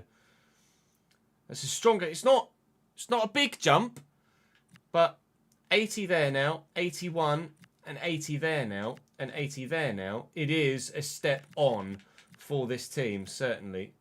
So Ajay is going to come straight into the bench for McLean, and then Gomez is going to come in here for Caliares.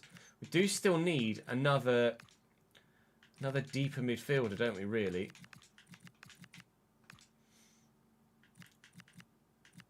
But finances will very heavily determine that.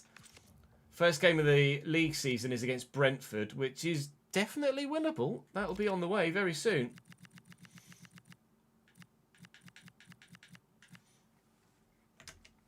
We're paying 40% of Keanu Dyers, aren't we?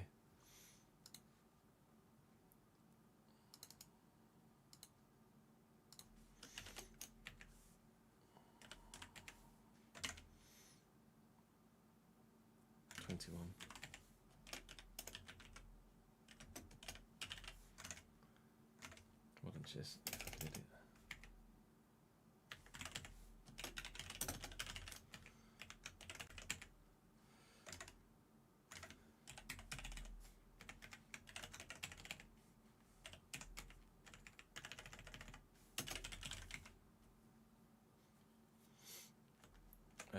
think I put Manchester United. No, I didn't. 40, not 40. Oh, that's Caleb Vickers. Where am I going? Here. I forgot we had Caleb Vickers in this save.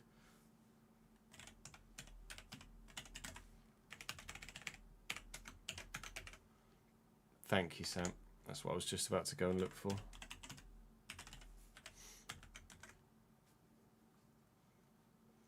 Right, so that leaves us in this situation. £13.5 million in the transfer budget. We are over wage budget by £22,500, but we do technically still have another £110,000-ish that we can spend should we wish to improve the side. Ajax have bid with a loan to buy. 1 year loan there is perfect, thank you. A loan to buy for Michael Noonan. No, just a 1 year loan, please, Ajax. But Ajax could be a great destination for Michael to go and get plenty of first team football. European football as well, for that matter, and grow very nicely. And Joros Babic is potentially joining him in the Eredivisie as well, because he has gone to Sparta Rotterdam.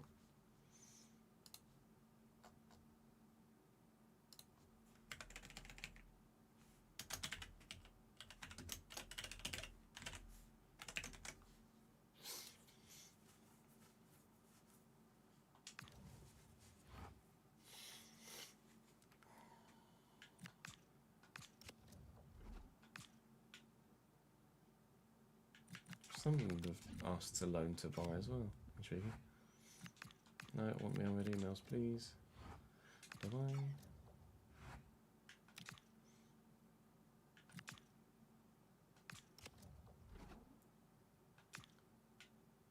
One year loan bid to Ajax confirmed. 1 year loan bid to...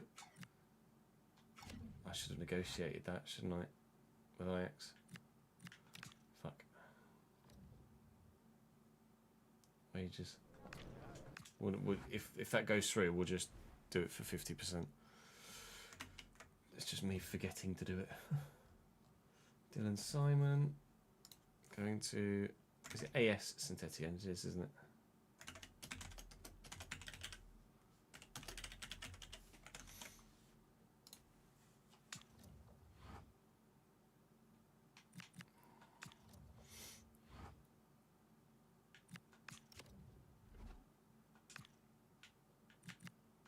Negotiate this. Accept a 1 year loan.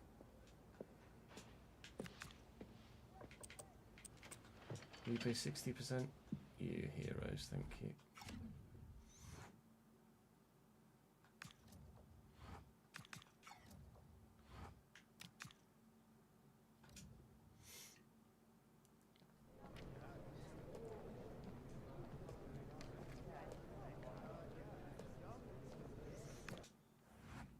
Williamson to Whitecaps. Bjorn.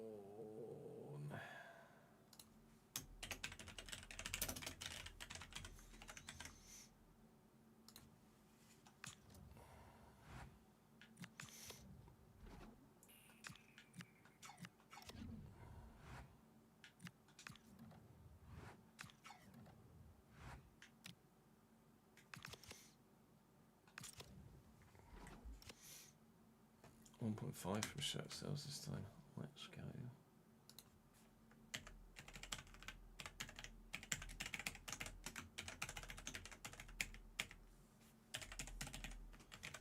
But what am I paying in wages now? 682,973.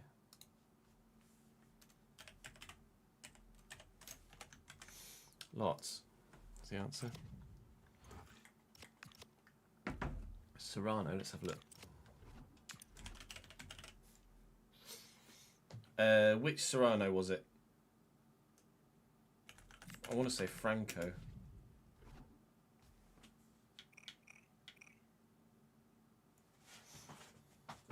It was Franco Serrano. Did he have a moustache? Oh, he did. Proper Shane Gillis, that one, isn't it?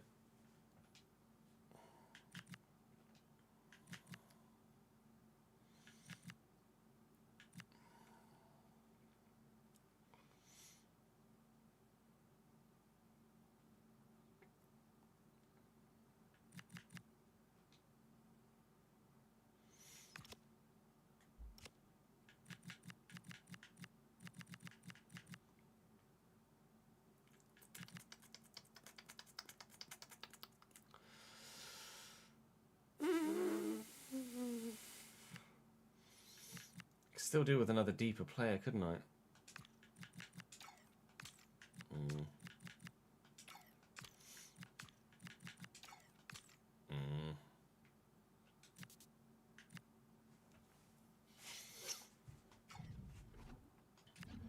Could I loan to buy Castrop, maybe?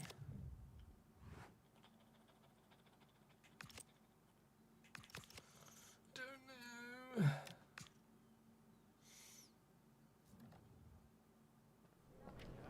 It's Michael Noonan on his way to Sunderland for 12 months.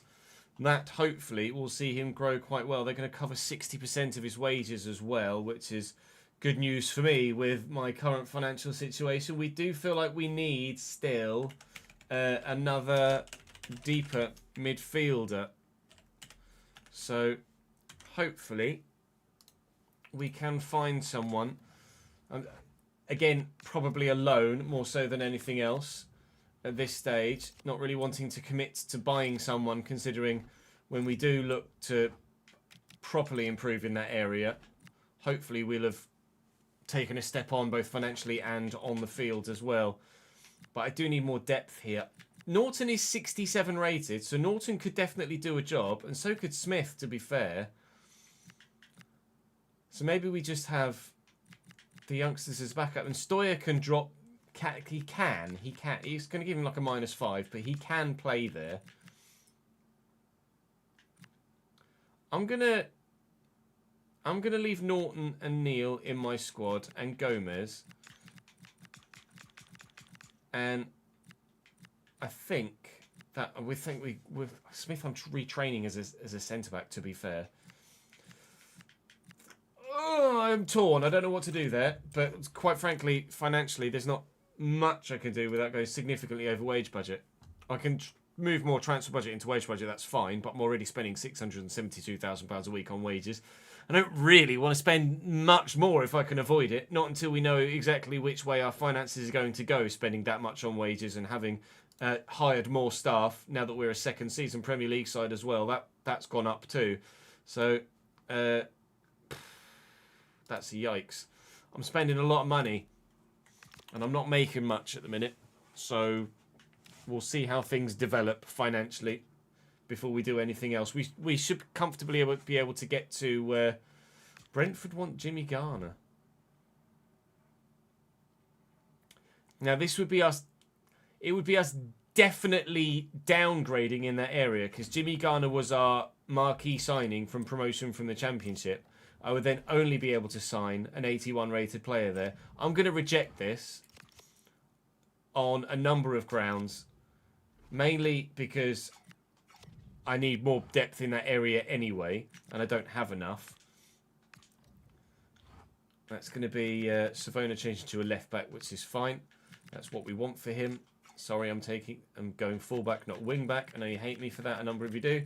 And Stoyer's turning to a cam, and then he's going to grow in just 9 weeks' time. We're going to go advanced playmaker there, I think. Get those technical stats looking even more impressive.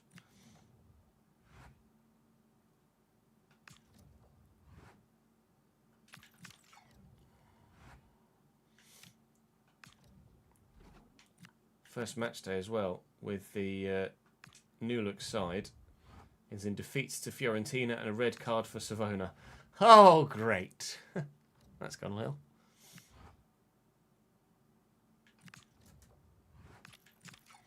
Well done, pal. Sent off on debut. Fantastic.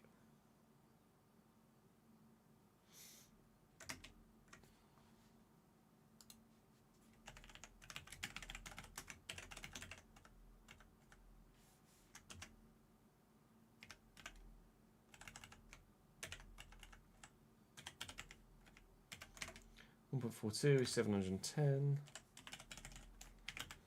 I'm now paying 672,173. And then that one for everyone making their debuts is 5.2 million. Lovely. We just sold £10 million worth of merchandise.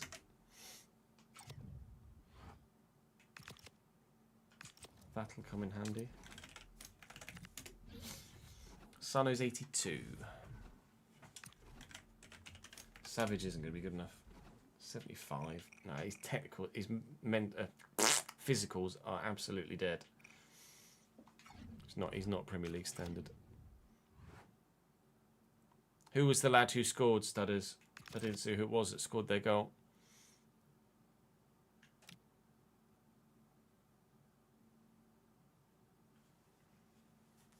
Pitark.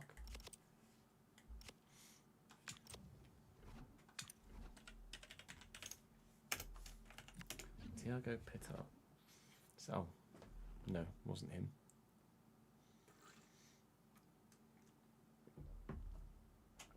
I thought it was you that said, honest Sam, because the name was red, I thought it was you that said Sano. Yeah, he's on quite a bit of wages. Oh, it was Ndor, Sharon Ndor scored the goal. 83 rated Sharon Ndor. 98 finishing, because obviously.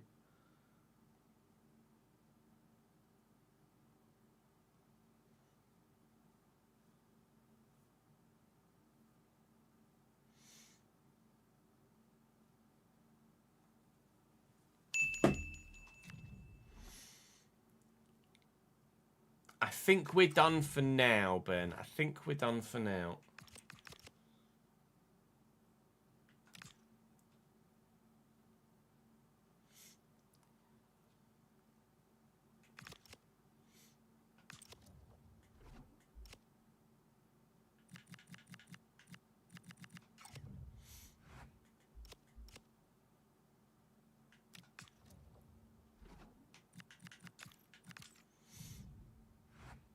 And now Vale's got a red card. What on earth is happening? Why is everybody getting sent off in pre-season? The fuck?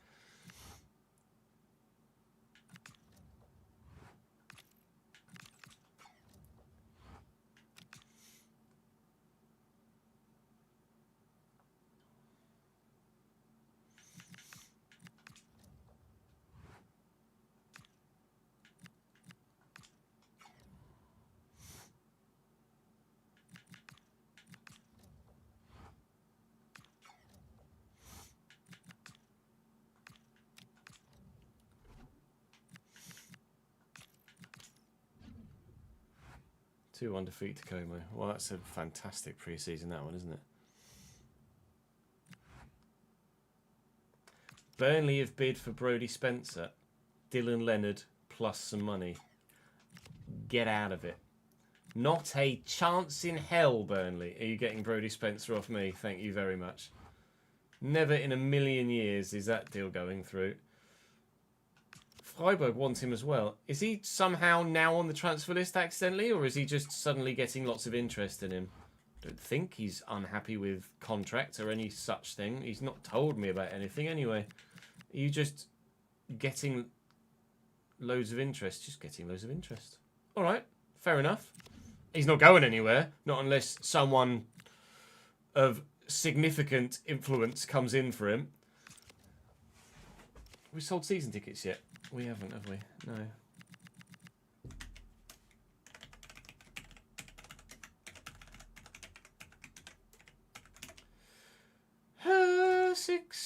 575. 575? 575.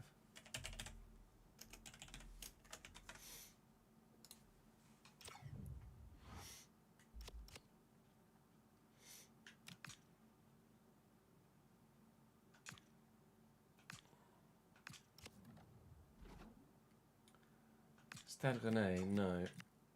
Sunderland bid for Ajay. No. Gonna say no.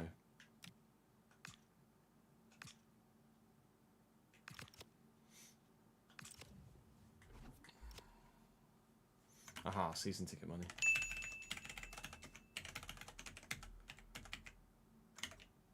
Six is 580.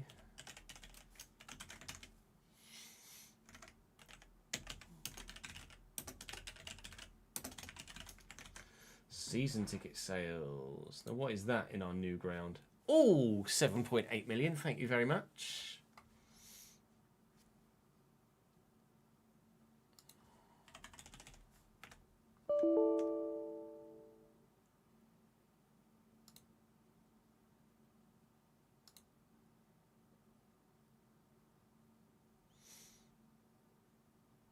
Oh yeah, I need to change this, don't I? 24106.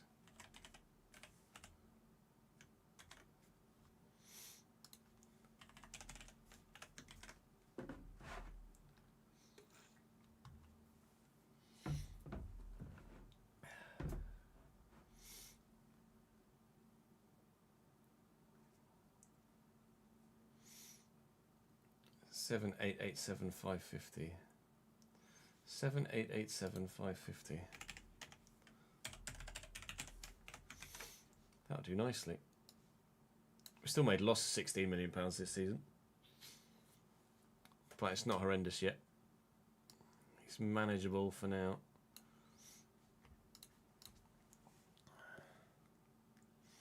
No, Anderlecht released him. Ben. Napoli Stadium's in the game. Roma's hasn't been in the game for years, I don't think, does he?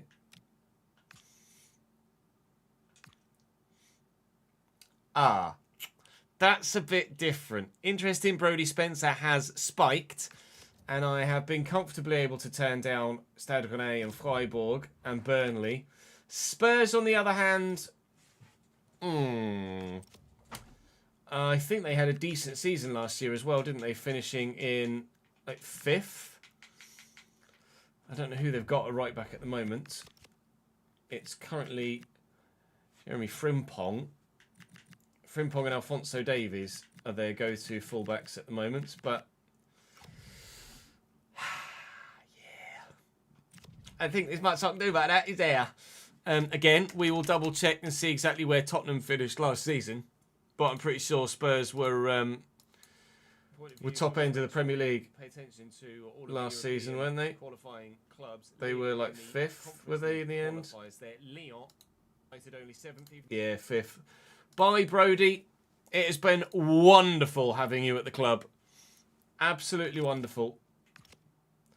And I am gutted to see you leave. But it is the right call, the realistic call, to see you leave, unfortunately. We haven't been absolutely gutted this year of all of our players. That's only really Devlin and Spencer, outside of players that we were willing to leave. Oh, you're going to have to give me some decent money, though, Spurs. He's definitely not going for anything less than 27. If you don't pay 27, he's going nowhere. They'll pay 30. All right, he's going. That didn't take long, did it? They played a really hard bargain and pushed their luck. And then as soon as I went no, they went, all right, fine. Okay, Brodie Spencer's on his way to Tottenham. Ah, balls. We need a right back. Plus 5% as well, if we get it ever, which I doubt. Looking at Paraguay for strikers and wingers for a new Roque Santa Cruz or Migi. A Japanese centre mid for a new Keisuke Honda, who we might have just found. Hitoshi Noguchi. Wow.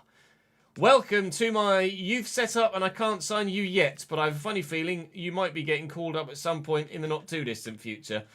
We can call up Akihiro Horiuchi, but he is not amazing right now. And I'm going to say no, because considering that we've already got like 67 rated Naunton.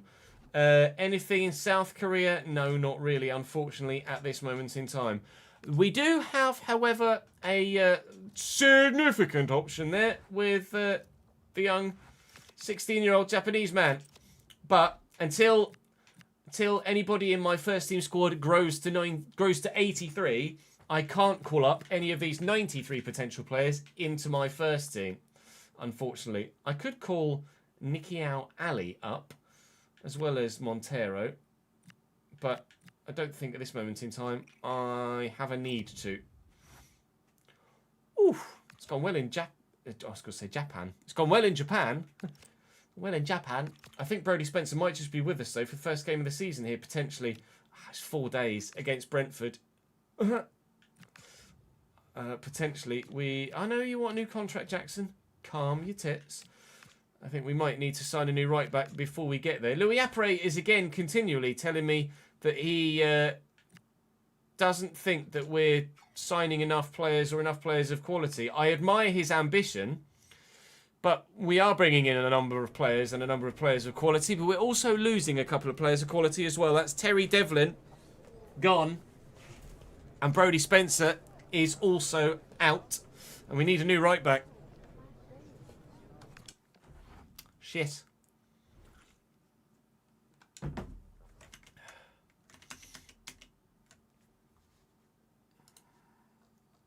That is gutting.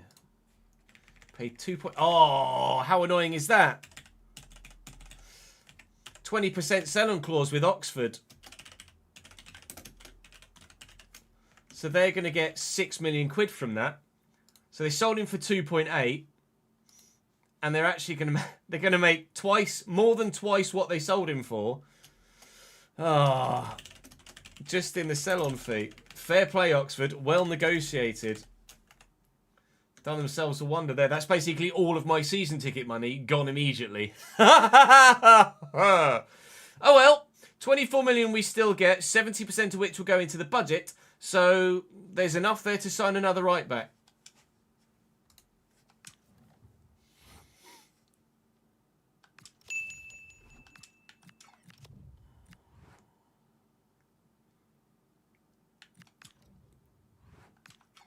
Yes, I need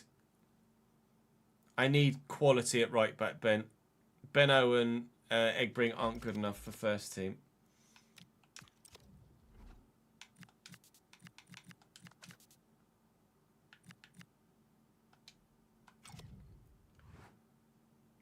Devlin went to Leipzig. Someone mentioned they missed it. Oh, it was Jack. Ben Owen went to Leipzig, Jack.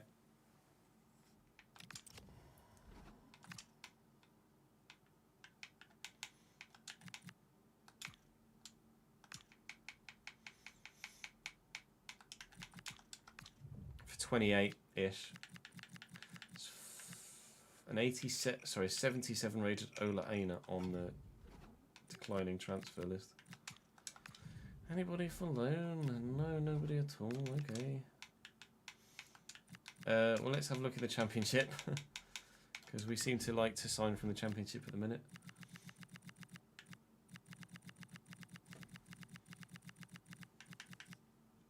Can't get Thiago Santos because the rules are the save. Valentin Pezzolosi. Ooh. 83 defensive awareness. Heading accuracy is good. Ooh, 58 strength puts me off.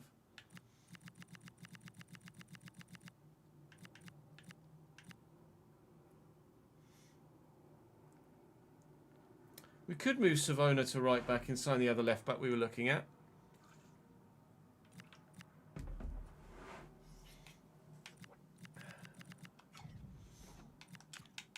I could do that for sure.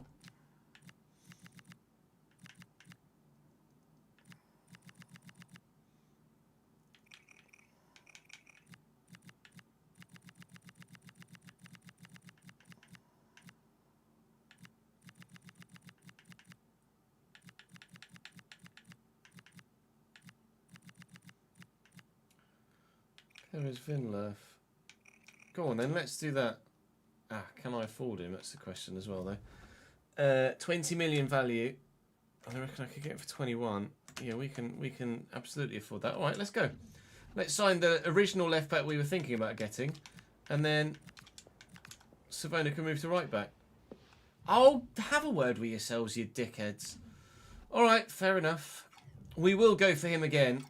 What's the betting they will then negotiate for like £2 million more than they've walked me out the room for? That was a bid from Leeds, I think, for someone, which will absolutely be rejected. Oh, it's not. It's Frosinone for Jackson Norton. He wants out, but I need the depth at the minute. Oh, it's not Frosinone. It's Al Tawoon. Absolutely not, then. First game of the Premier League season on the way by the looks of things. And Liam Bennett is now first team right back again in the short term. Ali Gomez.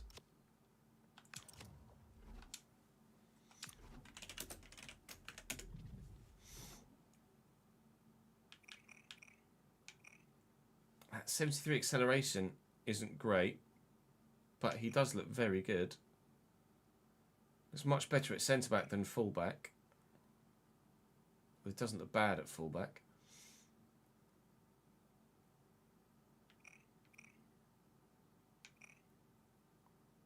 .90 sprint speed though.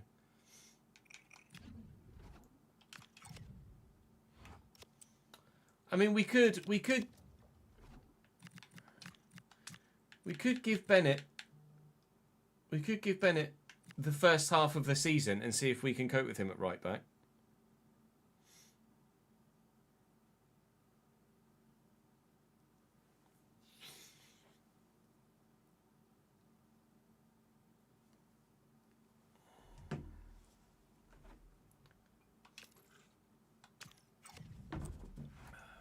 Let's just make sure we sort everything else out here. I am happy enough with that. Happy enough with the roles still, I think. And then assignments. Captain Apre still. Free kick.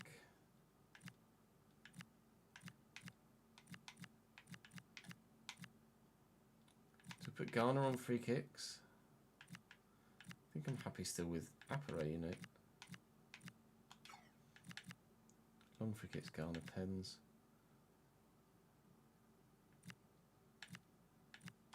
Still fine with it as it was.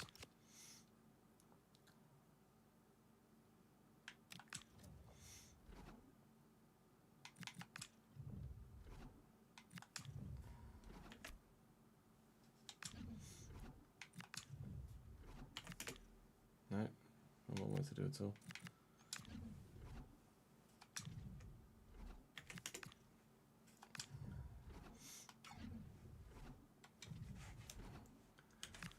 Farne. Still got Yanel in the midfield. It just makes no sense why they've just not signed someone better. Fuck me, they've got a good team. Other than Yanel. But Yanel was actually really good, to be fair. Yanel was actually really good. Do I put Mora in there? Although, to be fair, they've got two attack-minded midfielders there.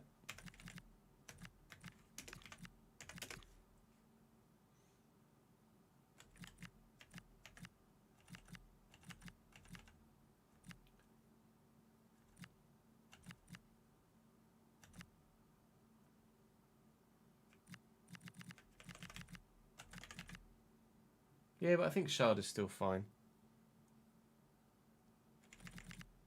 And Watara's effective for an 81 rated player. Let's do that.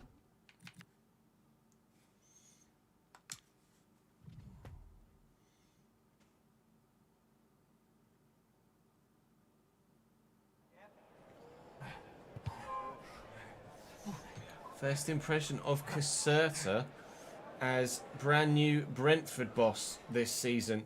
They have signed somebody new.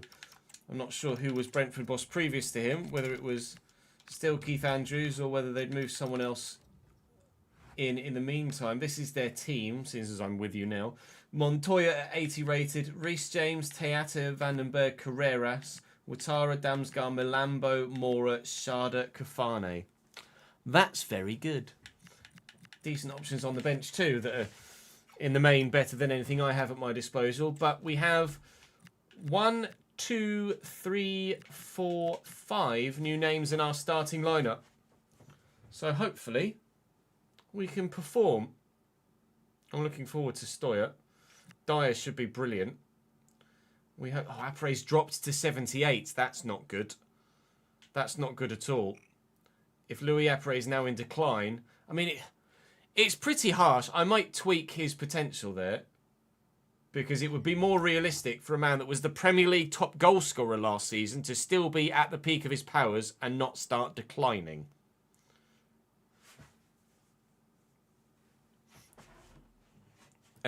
Dahl is at Leeds and too highly rated, Ched. He's Bari manager in real life, is he? Okay. Yeah, why is Apre...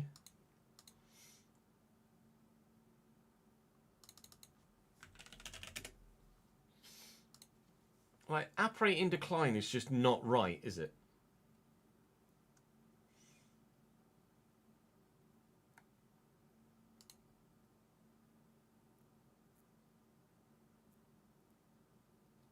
I don't know where he's declined.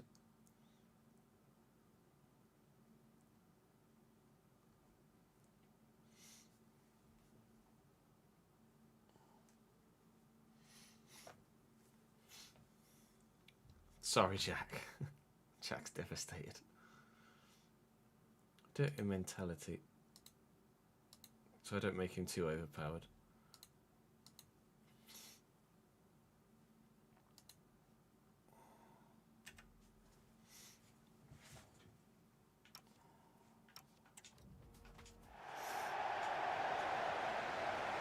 Yeah, I'm on him. Here we go. I have already tweaked Apparate in the... Oh, it's not going to take effect until the next game. Never mind.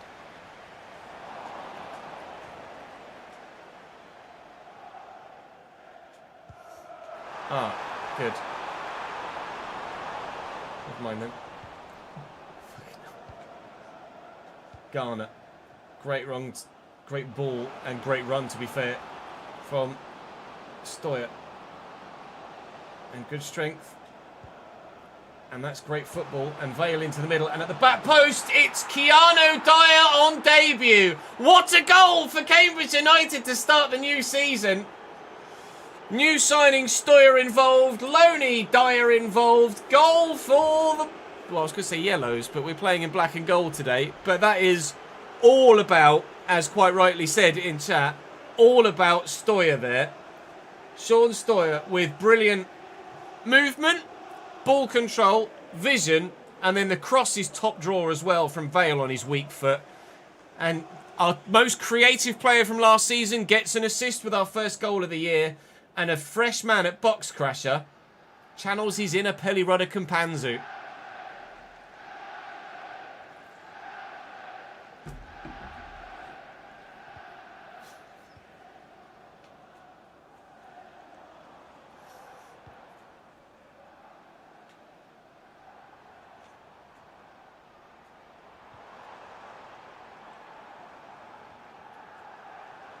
Damsgaard well in Savannah.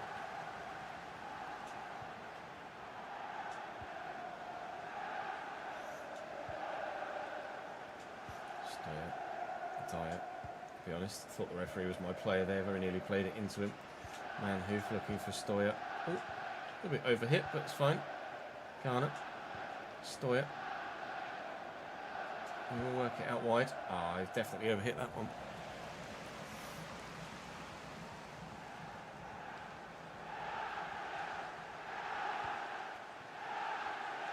Shard it. Moore.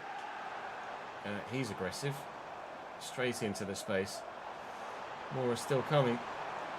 And Mexican wonder kid. We're going to channel his inner Stoyer.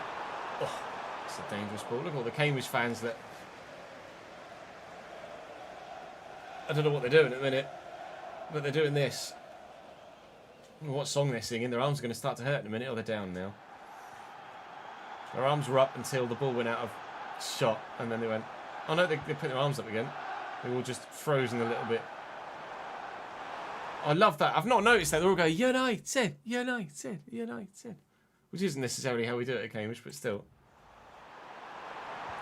It's the first time I've actually seen the fans do that. Oh, oh! When the keeper has the ball, we do this, boys. When the keeper has the ball, we do this.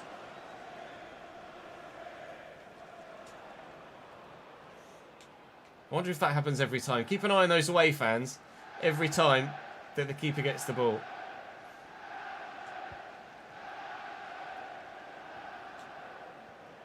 Everybody T-pose. It's not even a T-pose. It's just weird. Oh, they're at it again. And now I'm too busy looking at my Cambridge United fans to concentrate on stopping Brentford from scoring. Thankfully the woodwork's in the way and we've stopped them from scoring. Sharda. We haven't stopped them from scoring. Christ, what a goal. Sharda with a wonder hit. That one hit the woodwork, but that one went in. Very, very much so. Brentford are level. Was it first time as well? No, took a touch, but still. Finish, lad.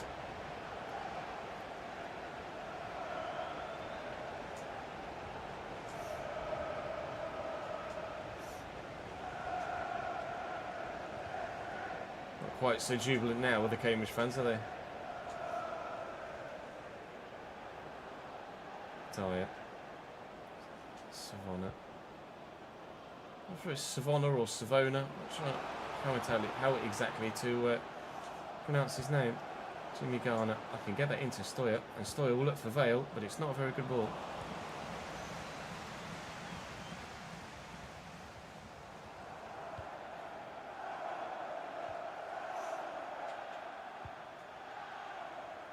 Milambo.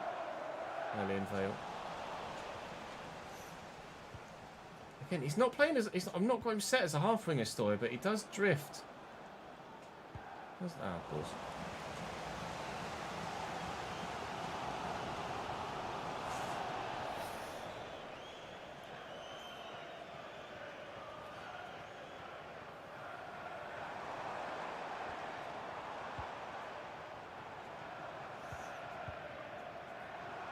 Damsgaard out to Ouattara. It's onside. Tango Ouattara here. Kafane, nice tackle. Going to be 1-0 at half time here. Yeah, a Colapinto and go was brilliant.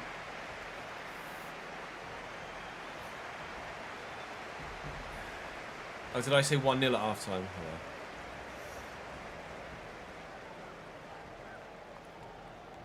It won't be in the video anyway. George Rushell's is the T-pose. Exclamation mark sliders, Simo. Never mind, Ads has already done it for you. On the ball, Mr. Star. Finally woke up early enough to catch a stream. Hello, Flip-Flop. In my flippy flappies. I'm on a boat, motherfucker. Dyer. Manhoof. I'm going to try and pull this back to then come forward. To be honest, the first ball was meant for Stoyer, but I don't actually mind because probably wouldn't have reached Stoyer. Looking for Vale. No, 88 rated Carreras has me done. Fair enough.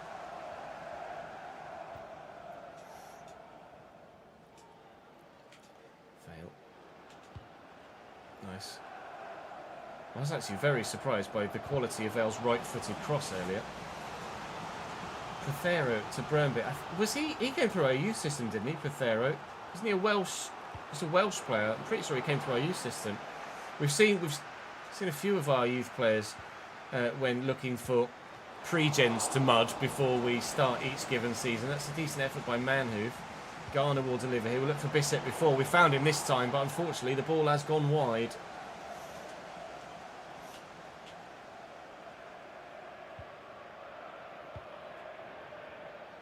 You're West Coast, right, Flip-Flop? West Coast, US.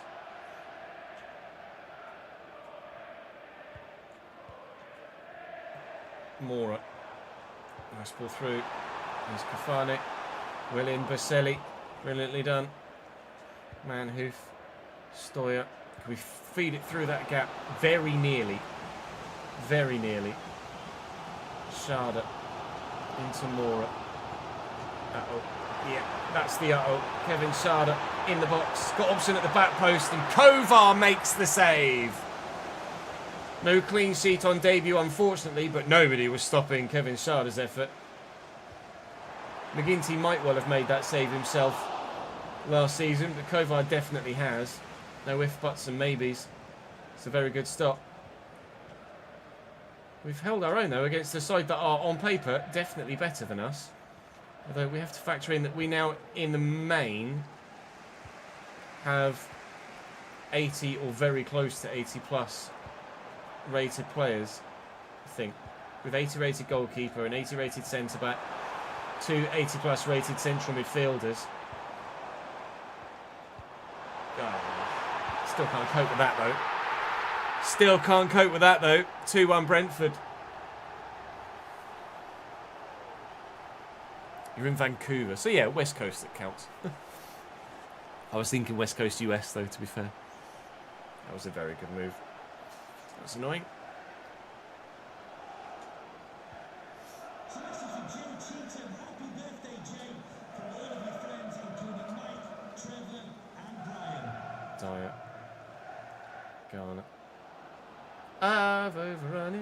with Jimmy Garner. Tango. Right, nicely done. You can see why Brentford would have wanted Jimmy Garner, because their midfield three is very attack-minded, and their only alternative option in the middle is a 76 rated Janelt, who did play well against us last year, but still not really of the sort of quality they'd want in that sort of position. So they did bid for him, of course. Go on, Louis. Oh, please! Oh, Louis Appere, nearly on the score sheet again. Garner, Stoyer, beat the man. Oh, and then get the shot away was the plan, but didn't do the first bit, sadly. 9 minutes to go here, plus stoppage, and it looks like, despite taking an early 1-0 lead, that the home side are going to have enough to turn it back round and hold us at bay and get the victory themselves. Really good side on paper though, Brentford. This will not determine the outcome of our overall season.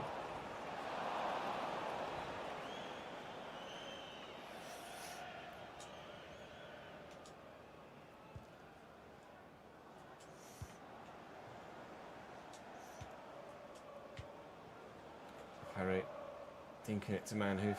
Great touch. Brilliant touch. News fans have got their arms in the air again like absolute idiots.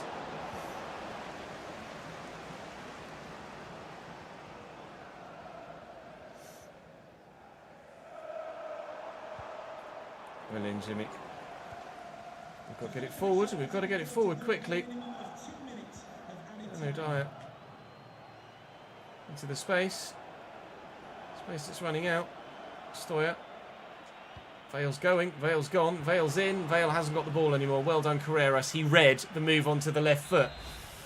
If I'd have kept going on my right, I would have actually gotten around him, but I wanted to get a pull back in, and he knew exactly what I was going to do.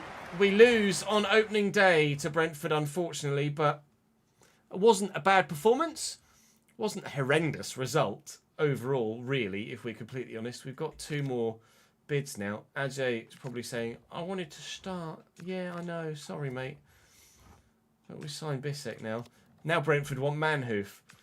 They can't have him, though. They don't need him either. They've got significantly better players than Manhoof. Well, on the 18th of August, we will call the episode there with Newcastle. Wow, Newcastle and Manchester City to come, as well as Sheffield Wednesday in the Carabao Cup in between. We have some money left. I don't know as... I think Liam Bennett could be good enough. I think Liam Bennett could be good enough at right back in the short term. And I'm contemplating saving that money until January. But we'll see what happens in the remainder of the month as we push through. But I'm happy enough with the team as it is, I think, at the moment. But obviously, if results really don't go our way, we will significantly need to change things. Louis Appere is now back to 79 rated. And I'm not going to give him a big boost, but I'm not going to let him decline this season. If he doesn't perform this year, then absolutely, I'm happy for the game to make him decline. But he shouldn't be declining at the minute. That's just not fair on... Like, level down in 2 weeks. Go away. Go away. I'm just going to keep him where he is and keep putting him back to where he has been. So, for future reference, let me just take a look at all of his stats there. I'm in the way. And then we can make sure that he stays exactly the same player all season long, because he deserves that as last season's Premier League top goal scorer. Thank you very much for watching today's episode. I hope you enjoyed. I'm going back down there now. Fingers crossed you will join me tonight for a Journeyman episode at Bayern Munich. If not, I will see you back here for transfer deadline day tomorrow in the RTG. I'll see you then.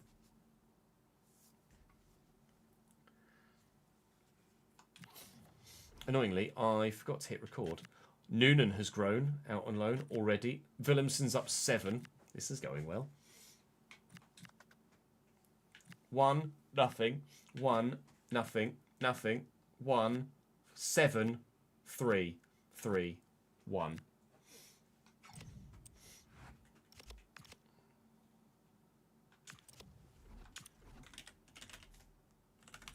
Nico Sigur.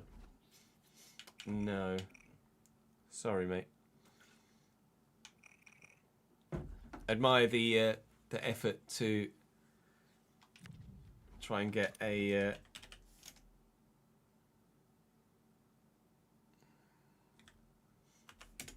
Canadian in. What are you saying, Ched? Not really, mate. No.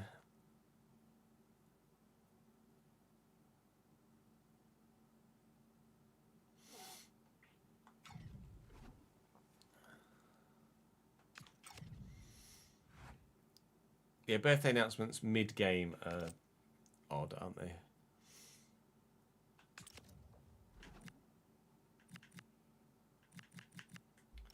Willemsen, 85 pace, 87 acceleration, 83 sprint speed, 90 agility, 78 balance. Technically, 77 ball control, 75 short pass, 72 dribbling. He's getting there.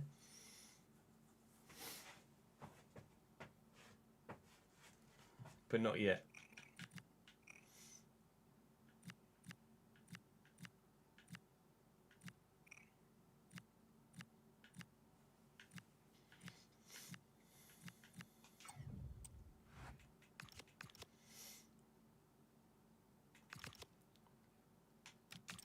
Ah, piss.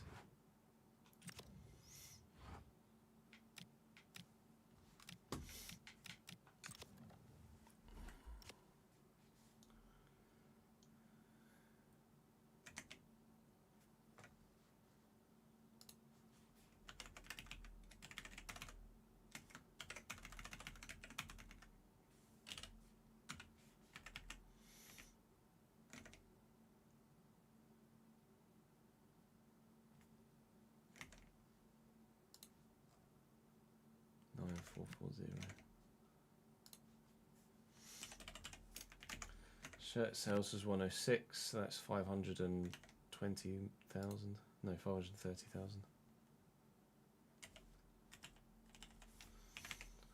We're still paying the same on wages. That's 646,873. 646,876.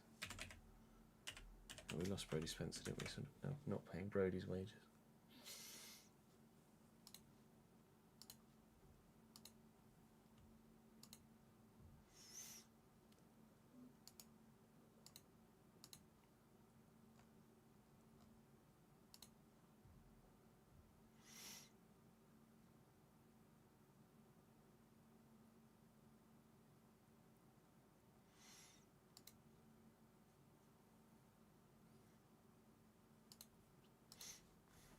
No worries, Daniel.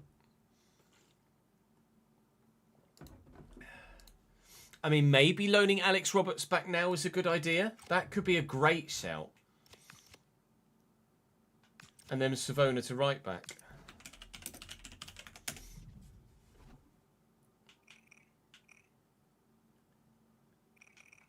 If they're open to doing it,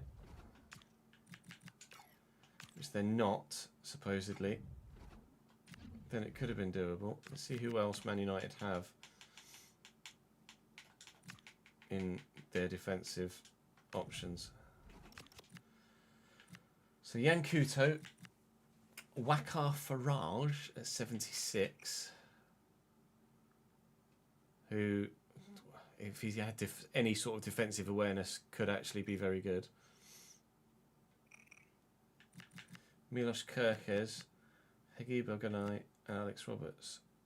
Oh, Niall Moran. So Alex is second choice left back, and it's just third choice fullback. Yeah, I get why they're saying no, ultimately. It's third choice fullback.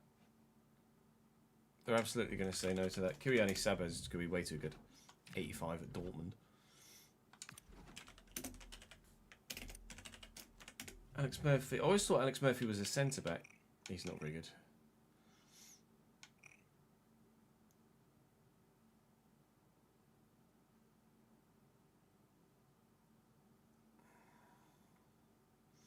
Is it not two? You're not allowed two domestic loans, Leone.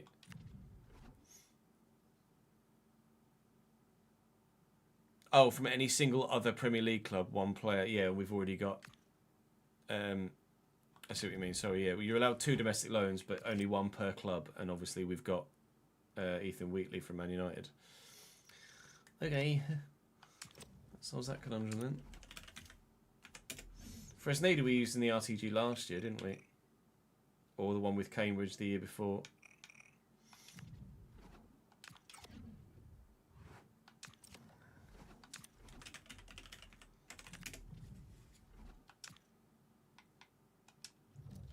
Will you loan me him? No. They're giving him £89,000 a week.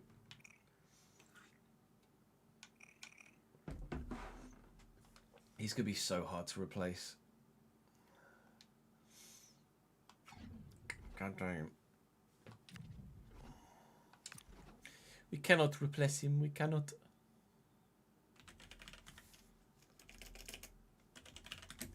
Andres Garcia. 82. Too high at this moment in time. Jon Miguel Aramburu. 85 at West Ham.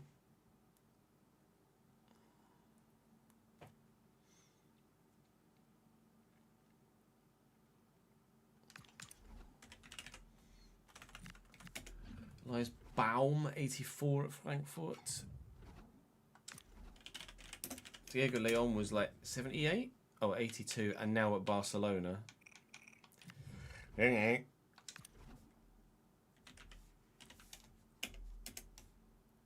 Banhu.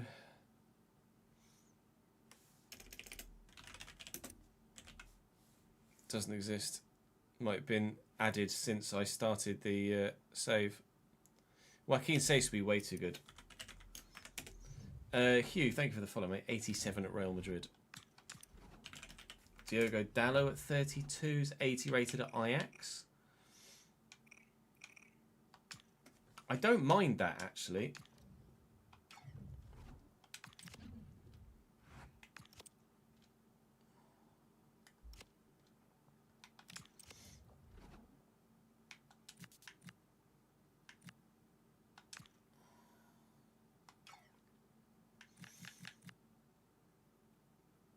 Although we were just going to try and get Mateo Perez Finloff in, sorry. Do we just still do this guy at left back and move Savona to right back? Although the whole idea was that the young Pole was going to be left back, so I don't really want to sign another left back, do I?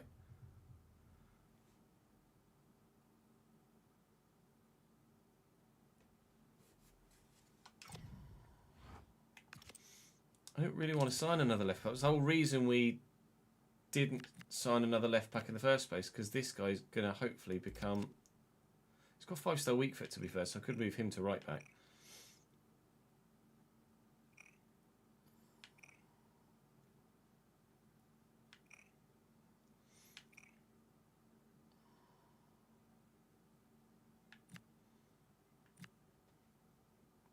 So the whole Savona thing could work, just at right back instead.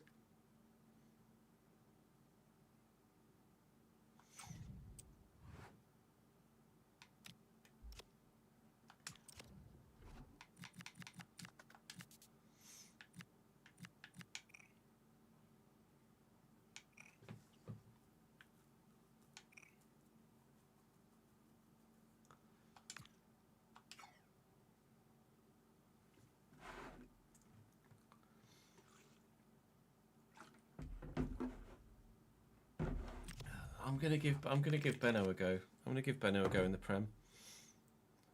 With the live editor, James.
you can't figure out how to do it.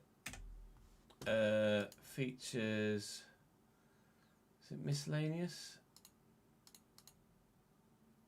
Youth Academy? Yeah, Youth Academy. Minimum age for promotion. You change it in there.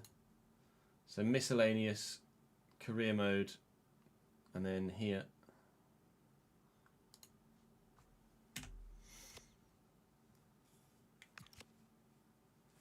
Benoit Asuakoto. Oh, the season finale has gone live now over on YouTube.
Young right back called Gary Neville. Pascal Chimbonda. Now that really is a throwback. Shout out Pascal Chimbonda. He was a hell of a fullback. Right, I'm just going to go and get some lunch quickly because it's already 3:25, and then we'll record another episode. I'll be back in a sec.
Hello.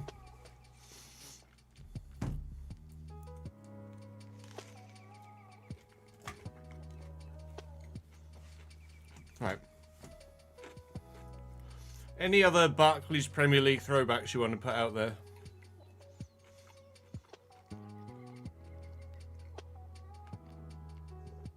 Ninth! Fuck's sake. Congrats on the title, Rom. 83 points isn't even that mad a tally either, is it? I wonder what we got. What did we get in League 2? Let's have a look. Thank you, James, for the 4th month, mate.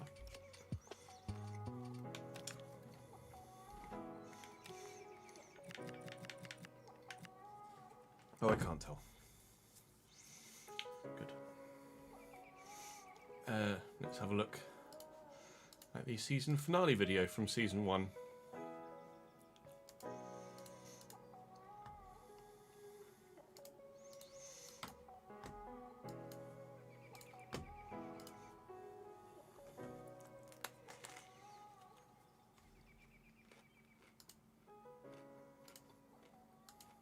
Welcome to the season finale of season 1 here in the nothing. That's not how it would work in real life, but that with 97 points. Oh, 97.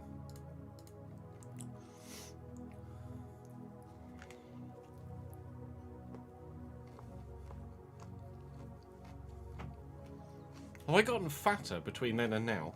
I think I have. That's good.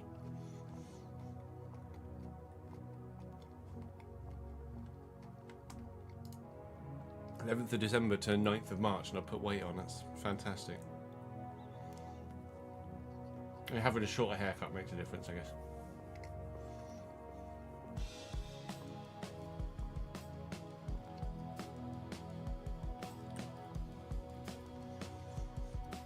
I mean, Bristol Rovers came up with me with 94 points.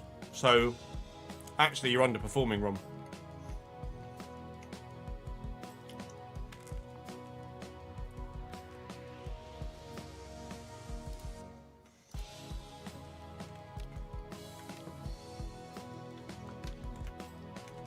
Technically.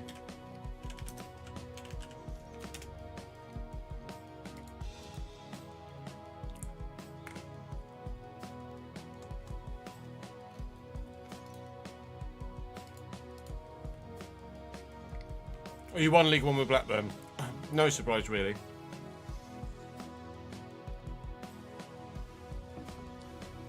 Third thing you said was also 77. I like that. That's quite... I like that it's similar. It's not just utter chaos every single season. But there is a seemingly, at least on this occasion, like a sort of pattern emerging.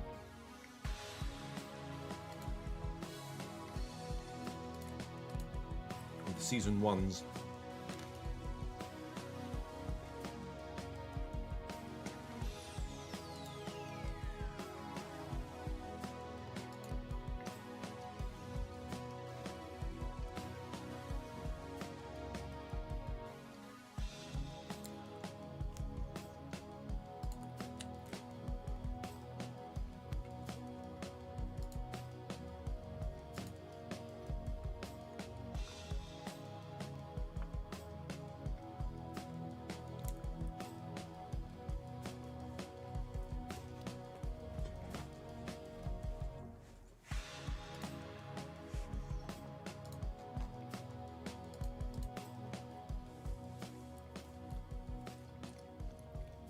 Oh, so you're checking the...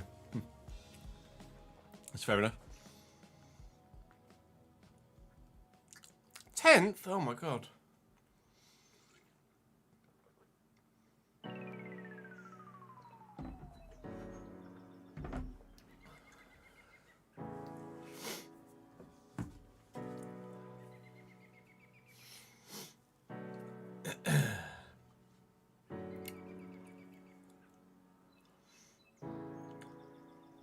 Yeah, Aaron Kun and Sarah on the wing's pretty OP, to be fair, for League 1.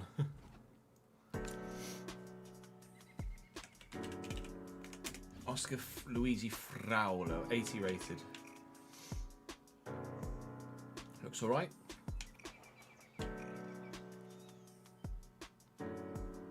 course, 87 finishing. Because centre mids get that sometimes for some reason.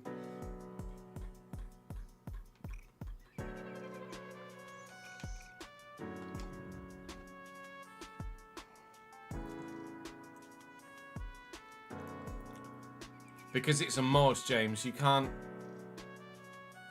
It's the anti-cheat system. Oh, Cov in the Championship, sorry.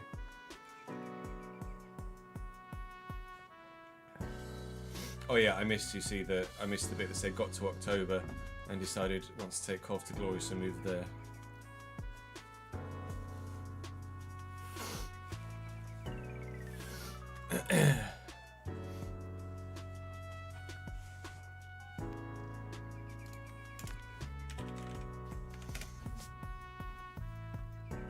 I'm going to Lons in this save.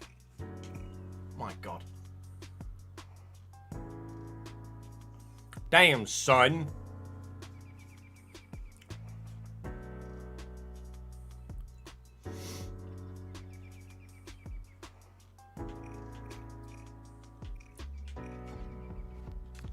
Right, let's...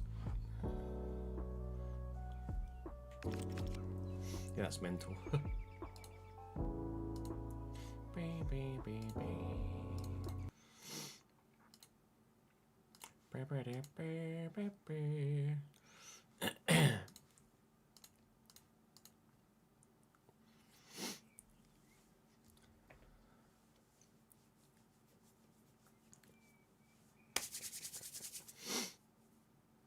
Welcome back to the Realistic Road to Glory. We've made some signings, we've made some sales, and the side is looking decent. It's not a massive upstep at this moment in time from where we were last year, but Stoyer, Dyer, Bissek and Savona have certainly moved us on a step at this stage of the season. We've lost right-back Brodie Spencer to Spurs. At present, I haven't replaced him. I'm leaning towards giving Liam Bennett a run at right-back after failing to sign another fullback at the first occasion because they just ran me out the room, the guy from Birmingham. I'm leaning towards now giving Liam Bennett a run. Young Kujovic is 5-star weak foot, so we could use him at right-back later in the save as well as left-back, so that opens up more options for us with regards to what we do with the fullback situation. But as you can see, a lot of players have peaked at the minute, including some of the more experienced new signings we've brought in, but also there's a lot of players that are still absolutely going to grow. So fingers crossed we can have a successful season. There's been quite a bit of growth actually from a couple of the youngsters already. You'll note that Willemsen is up 7 to 72 from 65.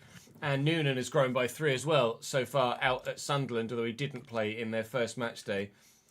And Kapalu's up 3 as well as a fullback, which is good news. Hopefully he continues to grow. Hopefully Palsen continues to grow as well.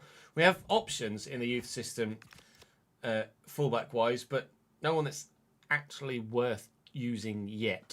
At present, 12th in the league table after our initial defeat. Not bothered by that at all. Spurs lost 3-0. Whee!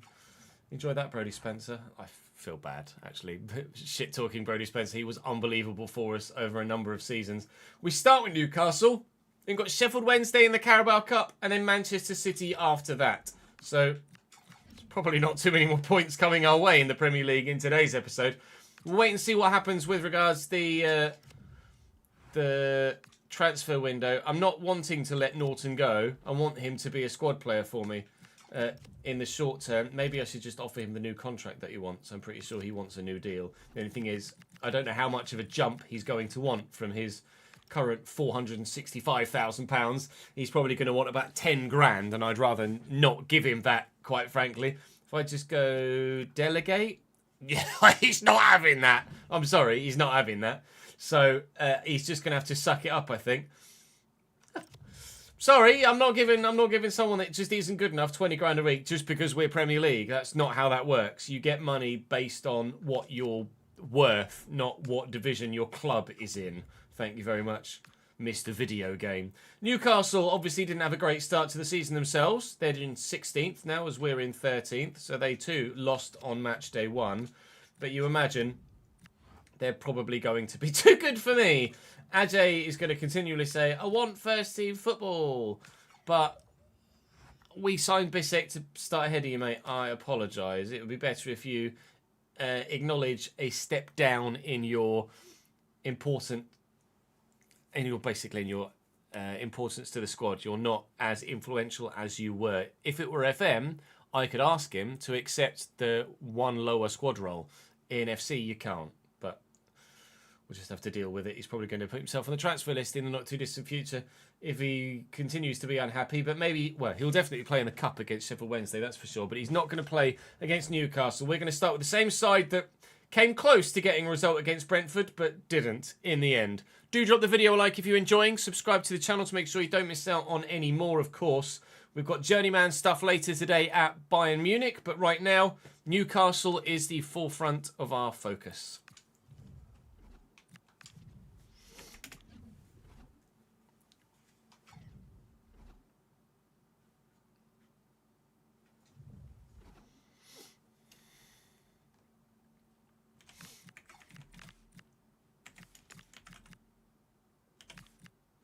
Miley, Guimaraes, Tonali.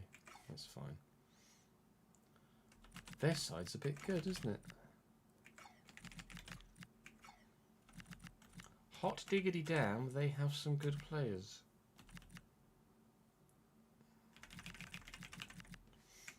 Shit the bed.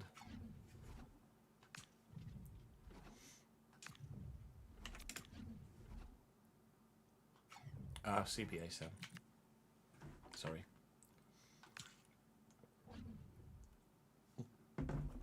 My bad, son.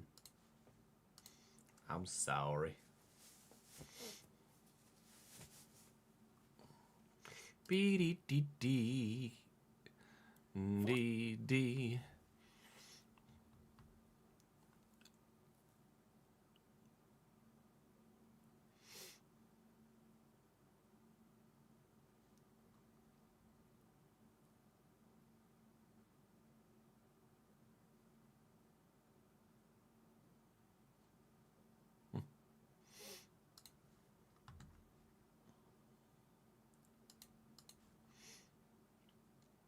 Hope we win just for that.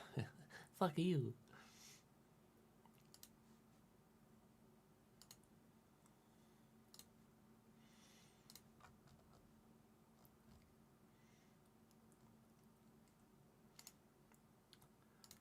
I think everybody in the Premier League is going to have improved yet further still, as well as much as we improve, so is everybody else.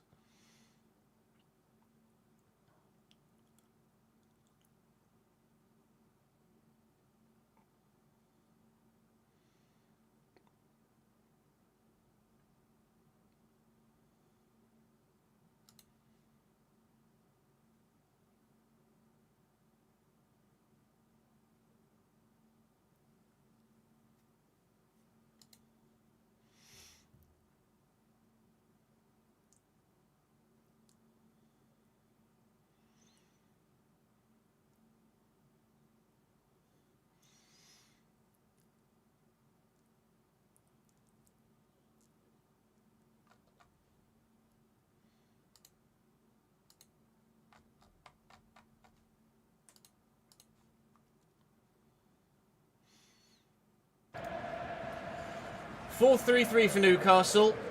Very good team. Santi Zapata in goal. Porro, Botman, Scalvini, Mara Junior, Tonali, Guimaraes, and Lewis Miley. Cordero, Ekatike, Gordon.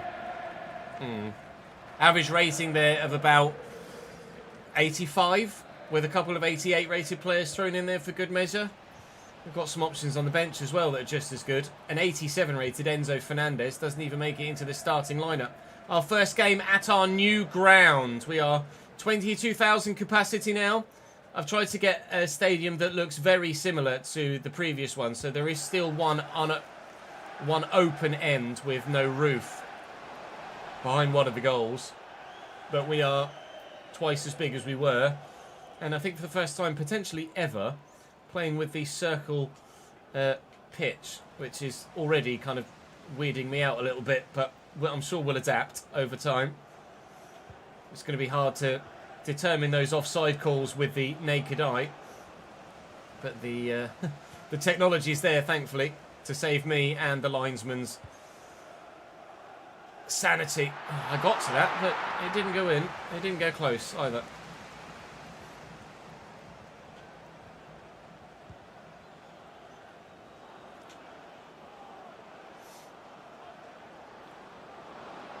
Gordon is quick, isn't he? Oh, Miley. Ekatike. Not far wide at all from Hugo. Looks nothing like Hugo. Not from that shot, anyway.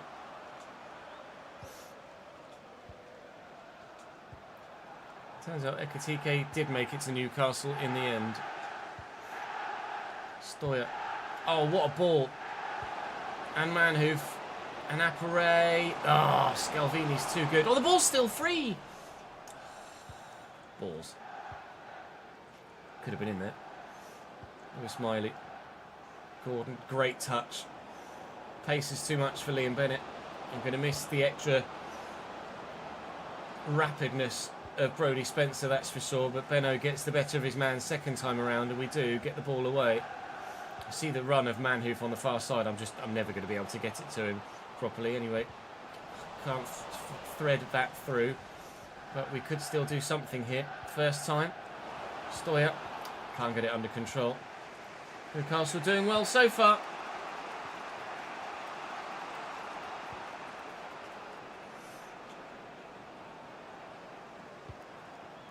That was poor.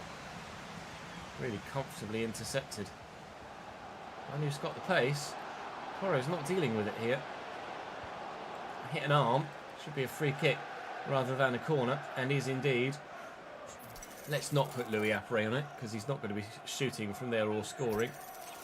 We will dink this in towards the men with their hands up at the back of the box. But if I put it too high, the keeper's just going to come get it. Like that. Miley's going that way, is he?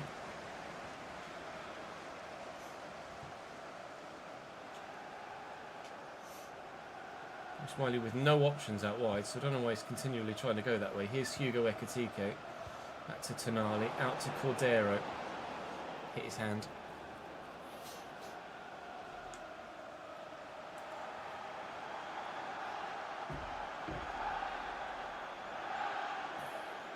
Yeah, you can match fix a team's results.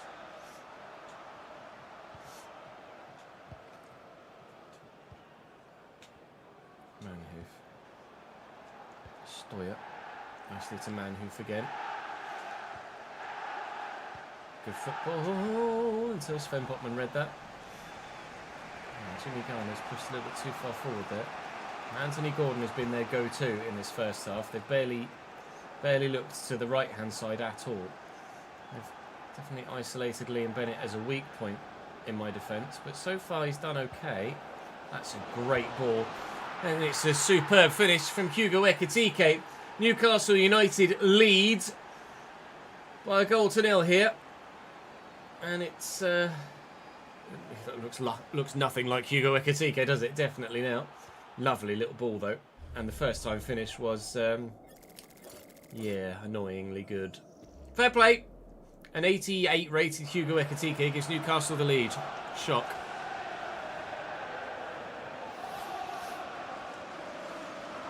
You made £7.2 million profit in your first season, did you? Let's have a look. In my first season, I made 1.7. I'm going to need that, something.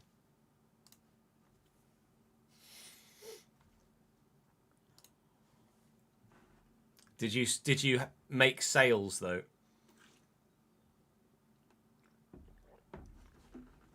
I didn't make any sales in season 1. No, you just made £7.2 million profit. Tasty.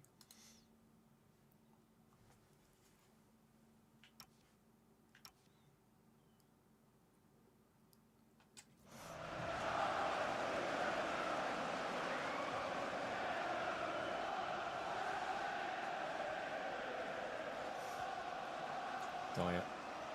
Stoya. Intercepted well. Now Gordon trying to face off again against my defensive line. Miley, Ekatike, Miley. It's tackled by Bissett. Newcastle starting to turn the screw a little bit now. Taking their 1-0 lead and looking to expand on it. You're offside, aren't you, Harvey? Yeah, he's offside, isn't he? Maybe stadium capacity? It's bigger than mine. Let's compare. So if I go back to season 1, look, I'm earning about... let's go mid-season so you can see it, so it's relatively regular. Did you got any cup runs as well? I'm getting about 100 grand per game, per league game from match tickets. Spending 60 odd grand in wages on players and about 18 grand on staff. You get around £200,000 a game, so you're getting twice what I get a game from match tickets. And if you're spending less on wages as well, then that's going to make a big difference too. You're spending £25,000 a week on player wages. That's where you've made your money. A lot more, like twice as much from match tickets, and a third the player wages. Are you on console, Ron? Because I changed my player wages, didn't I? I changed my player wages to FM player wages with the editor, whereas in game they are a lot lower.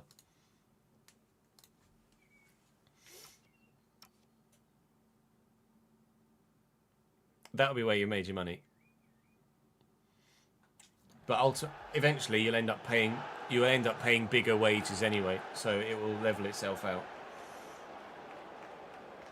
But that's where the money's come from, effectively.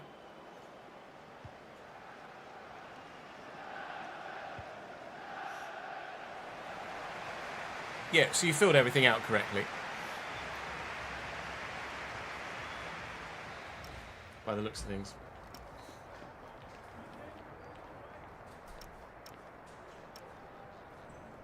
Is that after tax profit as well? You have paid tax, right?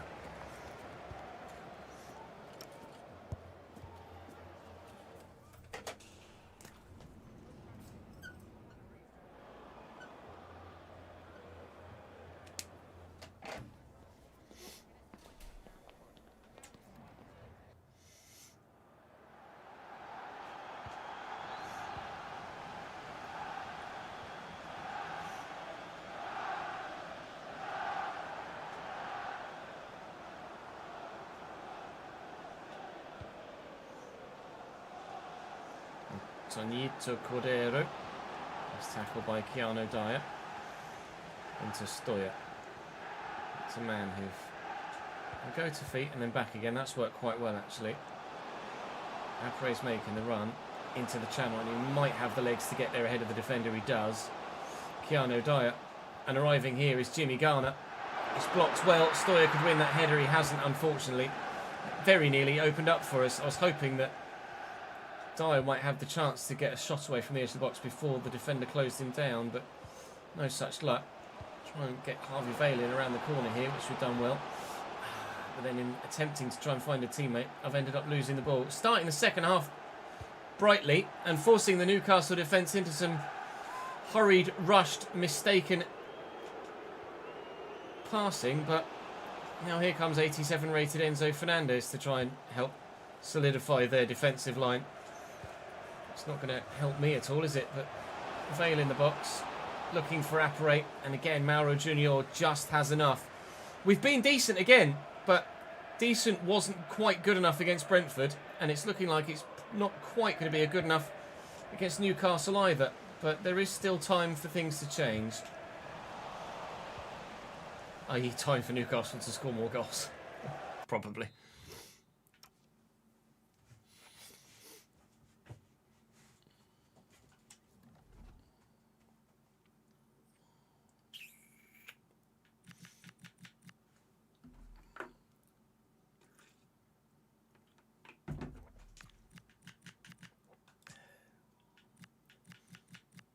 I could do with a loanee winger as well, couldn't I? Like an impact-making loanee winger.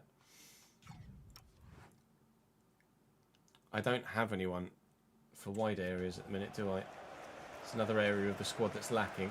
Let's spend some wages there. That we've got the budget to do so. We'll put our faith in Liam Bennett for the first half of the season. And we'll try and find a loney winger. Gordon. Delivered well. Porcelli wins the header. A man who will clear. Stoya. Good ball to Vale. Just had to hold up a minute and it allowed defenders the chance to get back. Oh, and that makes it through. Louis in. Apre very nearly finding a way in behind, but not able to be found, frustratingly. That's a great ball out to Cordero's onside here.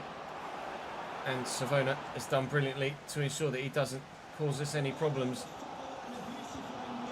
We're not doing badly in either of the games we've played. It just happens that Brentford and Newcastle have got very good bloody teams, unfortunately, which is the nature of things in the Premier League now. By the time you get to this point in a save, lots of teams have lots of early 80s players and very little deadwood in terms of in the starting lineup anyway. Whereas we still are not quite at that level. Obviously it's probably too early to call, but I'm slightly concerned that we might be involved in another relegation fight this season at the moment. But so far, Benno's proving his worth. Out on the right-hand side, he's doing a job.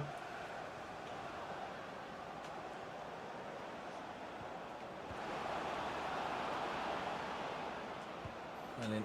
Oh, also well in. Good block. Away. Oh, it's not great, is it? Gordon. Well in. Oh, and we live to fight another day. Oh, Antonito Cordero's a bit quick. I ran out of all room there with Harvey Vale. It really was heart in mouth stuff defensively. That's unbelievable footwork from Anthony Gordon and great acceleration too.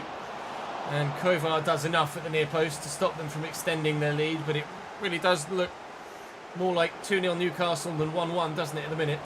Not sure where that hit Vale, but not on the arm, ultimately, is the verdict.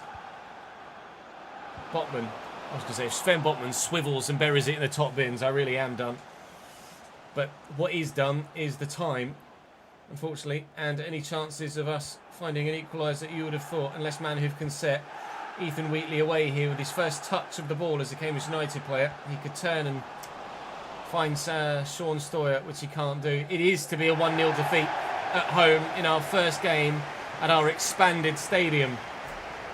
Disappointing, but again, we've not played badly against a very good side. There is hope in this team for this season to avoid a relegation scrap.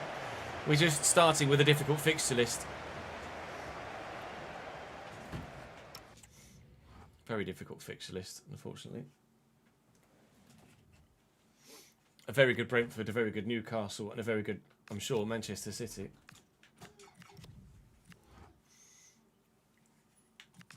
I say, I could have done more.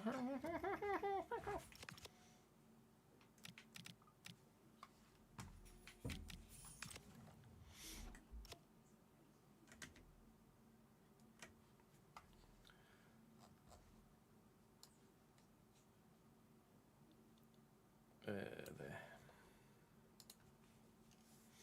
So let me copy this here.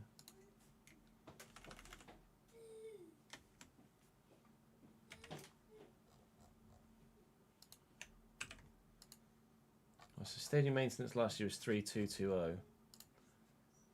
So this is changing now this year. So 420 there. So 3883 is our new stadium maintenance.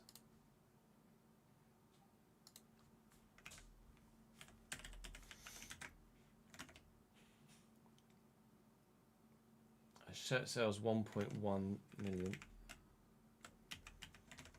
It's going to be 555,000 in the other tally.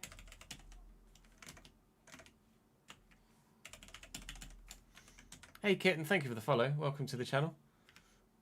Staff wage, play wage is still the same, right? 646873, yeah.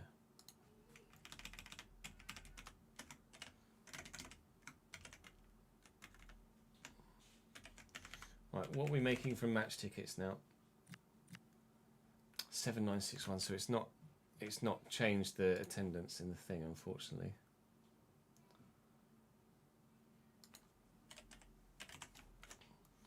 So that is going to be 10,246, whatever it was before, which I think is what it was. So that gives us a realistic attendance of 17,094. Okay, maintenance costs now 9,018. That seems like it makes more sense.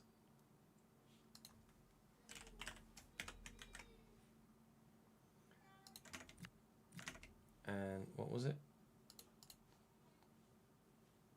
427,342.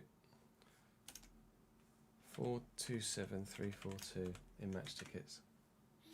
So we basically are earning more than about double what we were getting.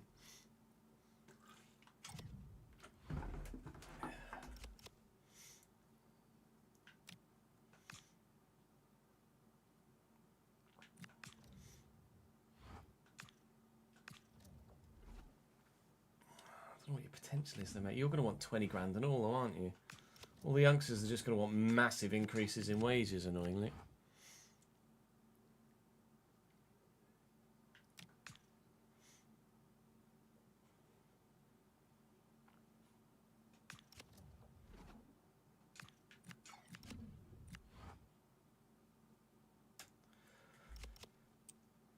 Let me just quickly save this here.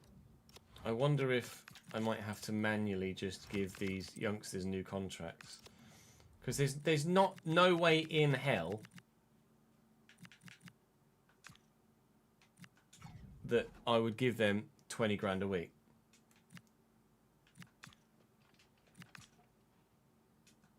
A 4-year extension is fine by me. Tell me what you want a week. That's fine. See, that's fine. I don't mind that at all. £1,800 from 465, that's absolutely not a problem. I'm quite happy to do that for these youngsters. So Norton has a contract extension there. So any of the other ones, any of the other youngsters that come to us, as long as we put them on prospect, then that's absolutely manageable. So 1,800.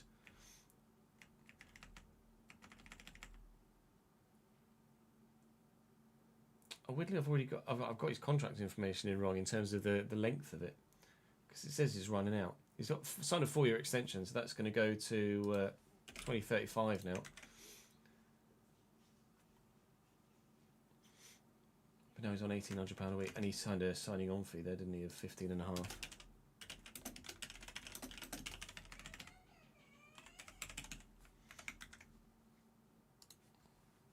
I actually don't mind that. That's agreeable. So when Cagliares says that he wants a new deal, I'm quite happy to negotiate with him as well if he will accept Prospect. I think Prospect keeps their wages lower.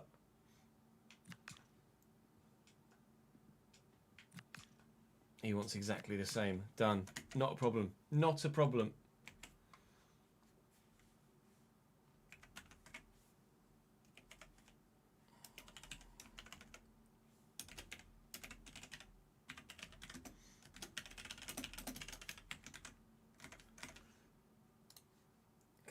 He's a CDM, isn't he? Yeah, see, he's got 2 years left, not one. These players have lost. I'm sure I wouldn't have entered that incorrectly. Players have just lost 2 years of their contracts somehow.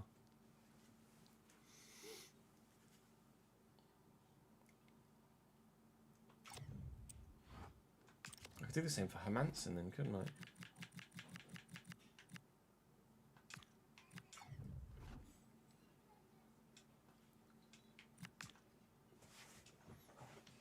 Three-year deal for him, that's fine. 1,600, 14,000. Quite happy with that.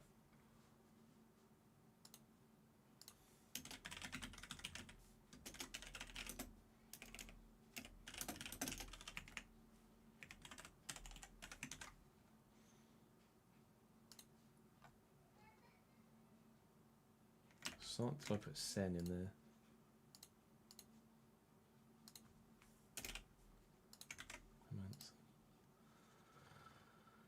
That's 1,600. Yeah, see, he does have that left on his contract. That doesn't make any bloody sense. Doesn't make any bloody sense, you know.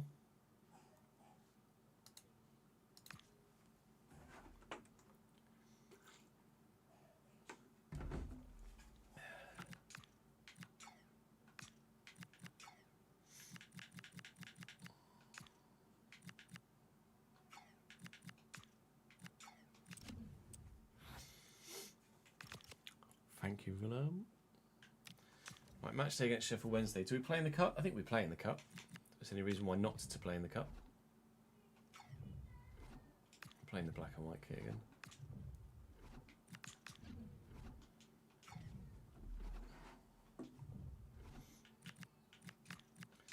Ginty, Egbring, Ajay McLean.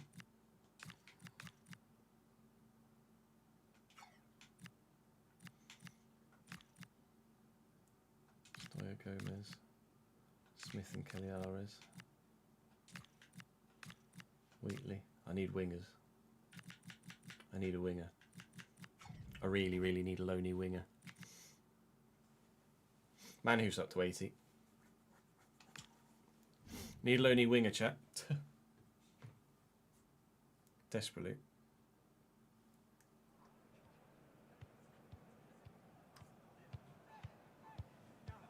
Charlie McNeil scored 2 in his last game. Did he really?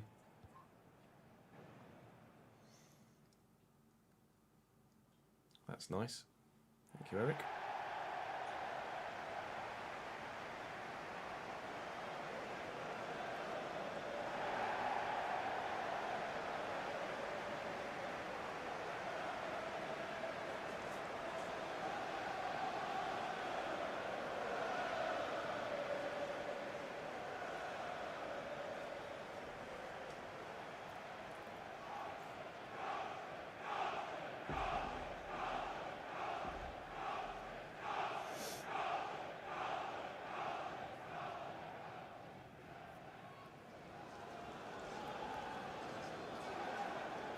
We're seeing EFL graphics again, actually.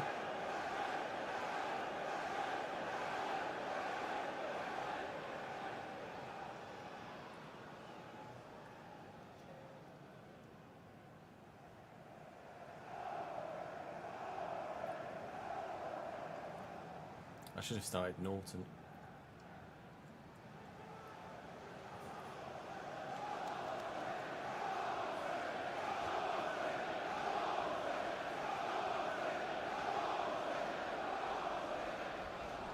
Logan Stretch in goal for Wednesday today.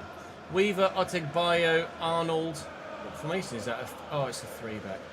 It's annoying. I didn't check their formation because I thought they can play whatever 11 they want. So I thought I won't change their 11. They're playing a 3-back.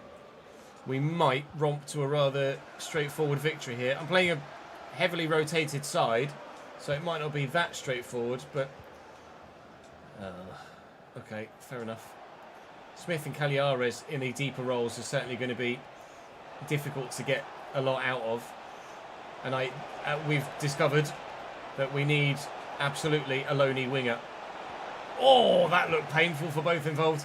We need a loney winger in this summer transfer window because I only have Manhoof and Vale because Gomez is my backup cam. So, yeah, we're going to have some more transfer window stuff on the way before the end of the episode. That's for damn sure. Ethan Wheatley making his Carabao Cup debut for us after coming off the bench very, very briefly in the last game. Hopefully, he might get his first contribution as Cambridge United player as well, but Beaumont has taken it off me well there. He's offside. He's onside. He's scored. He has got his first contribution. I don't quite know how Harvey Vale won the ball, but win it he did, or gifted it by the chest control of the Wednesday man. Nice ball into the channel. Thought it was offside, so just hit and hope. It went in, and he was onside, so we lead. They were singing Yorkshire, Davidenki. They go, Yorkshire, Yorkshire, Yorkshire, Yorkshire. E. Wheatley, 12. Not Mbappe.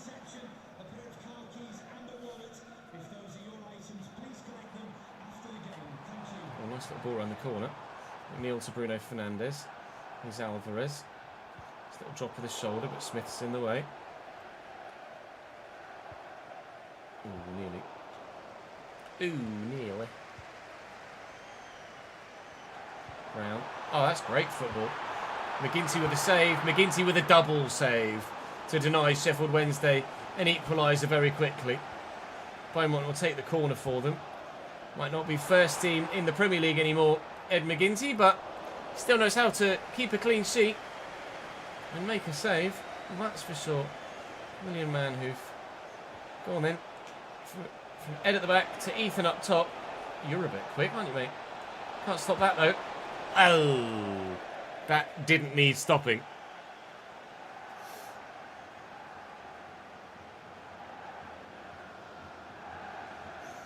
Yeah, it's not the Bruno Fernandes. Yeah, it went live at 4, didn't it, Jack? Different Bruno.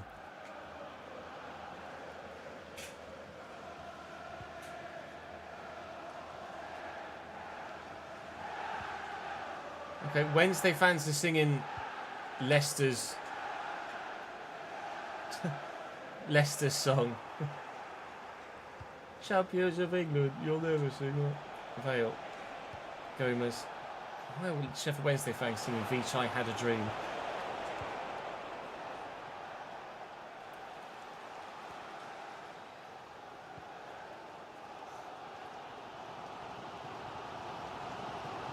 Hill.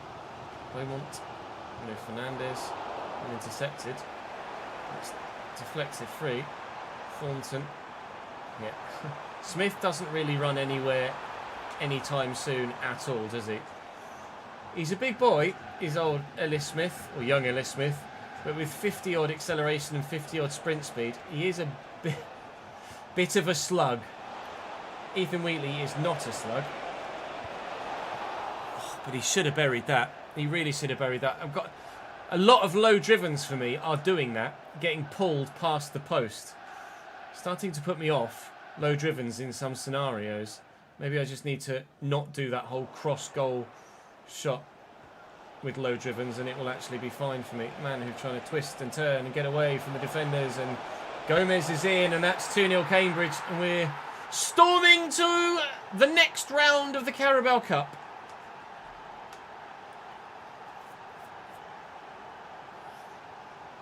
No, I'm pretty sure Bruno's a thing still. Man United.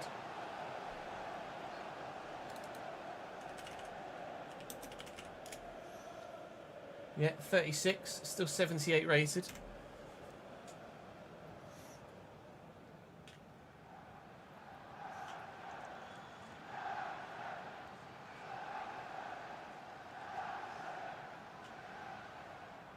William Vale. Caliares. Manhoof. Spread well. Vale. It's not a great ball.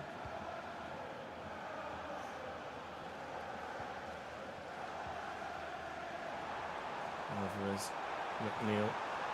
Is he onside here, Oscar Hill? Yes, and what footwork. And Charlie McNeil, who heading into this game we were told scored 2 goals in his last game, has now got 3 in 2. That's a great finish. It's a brilliant move, and that's all about the footwork of Oscar Hill down here with that little gorgeous piece of dribbling. And it's a really powerful finish too. Thumped home by Charlie McNeil. That is 2-1, and Wednesday are questionably back in the game.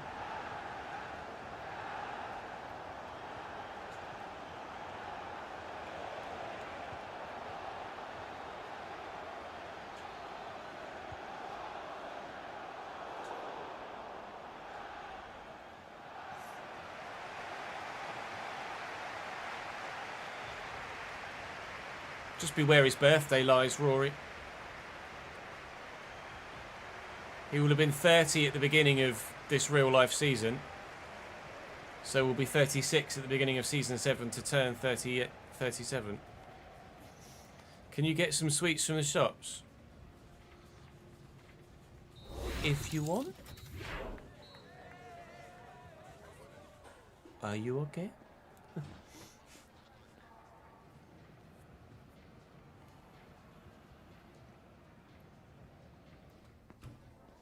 EA lays off staff across all Battlefield studios following record-breaking Battlefield 6 launch. So rather than the staff that made the game and made a record-breaking game getting bonuses, they get sacked.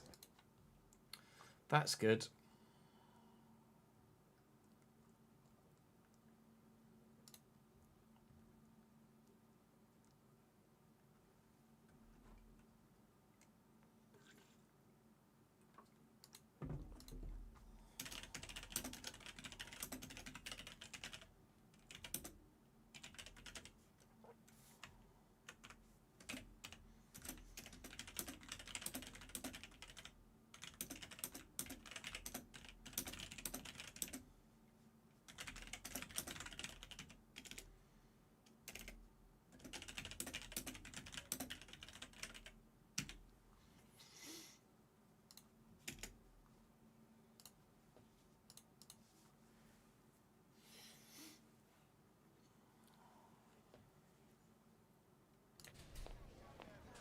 Oh, I literally tried to gift it earlier in today's stream, Jordan.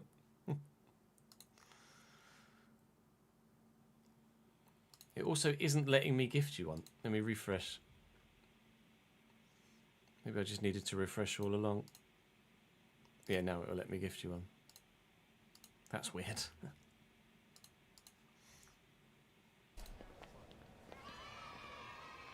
There you go.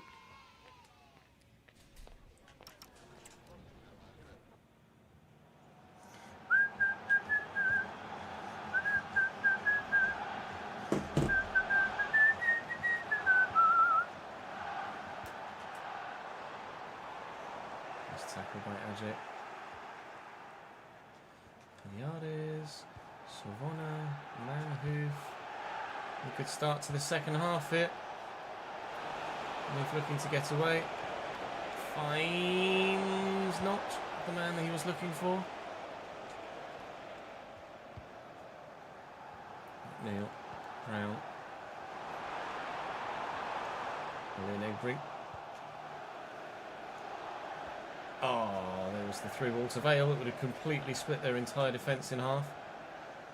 Gomez into the middle to then go through there. And Wheatley's got the pace. And that's why you don't do low drivens into the far corner, because regular shots work. 3-1 Cambridge. 2-goal lead restored. We will go through to the next round, please.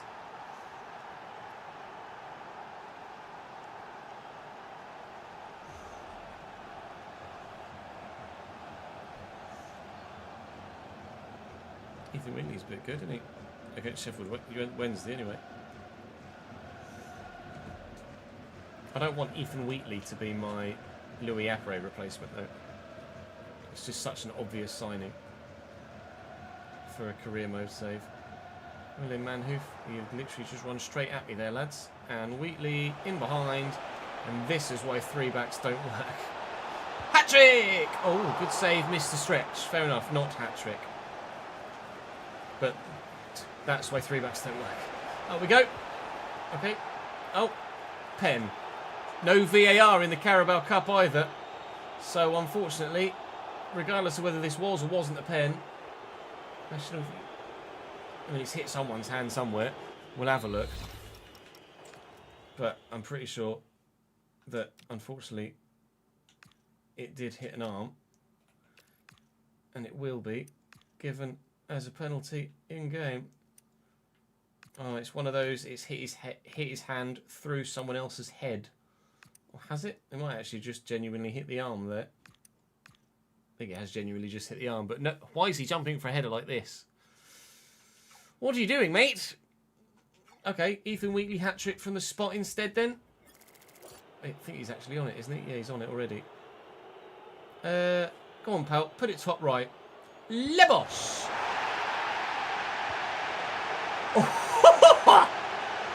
What a penalty that so very nearly was. I almost want to stop and have a replay of that as well. Caliares. Oh my god. How did that not go in? I need to see that as well. That was ridiculous. Instant replay, please. My god. From the spot. I'm going to have to go back a bit. From the spot. Bar and post. Bar, post. On the line. And out. No Ethan Wheatley hat-trick, despite many attempts to try and get it. A double doink, says chat. Double doink indeed.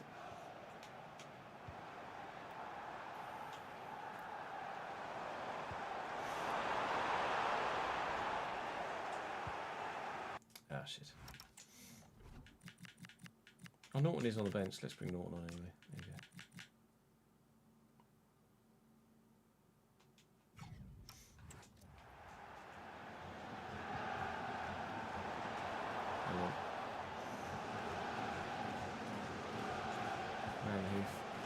Wheatley. That was never going to go, was it?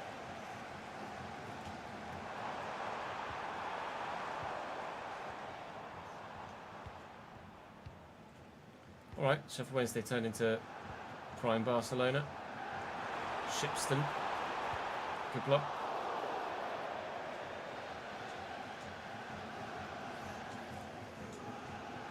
Jaden, thank you for the follow, mate. Savannah. Man hoof bite. Oh, or not.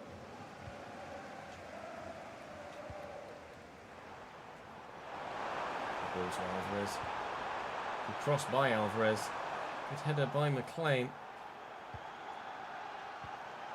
And then they bring. Go left. It's right, Ches. 50-50 chance, boy, of one of the most simple things that you ever have to decide. Oh, that was gorgeous. Million man hoof. I tell you what, this stretch guy, decent goalkeeper for one-on-ones, isn't he? It's intercepted by Jackson Norton. Just signed a new contract at the club now. Smith, 1-2. A dink. It will work. Gomez. Jackson Norton. Jackson Norton! Saved by Stretch. If that flies in. He's had a wonderful few days. McLean, Manhoof, Egbrink, and Gomez. Gomez still. Edge of the box is what I want. Edge of the box is what I don't have. Here is Vale. Alright, cool. Yeah, what rating is Mr. Stretch? 69, Logan.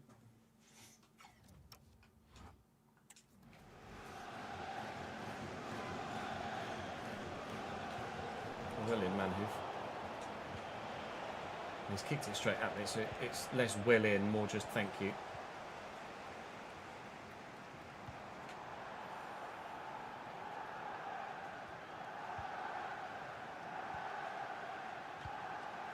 That's a decent ping.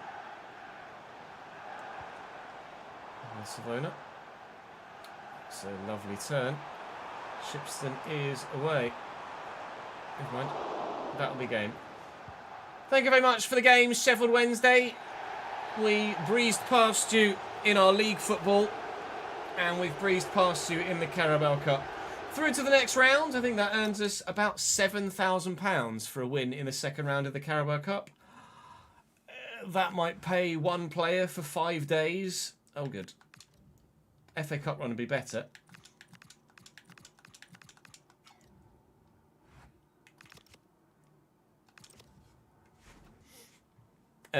At the start of the new one, Ron.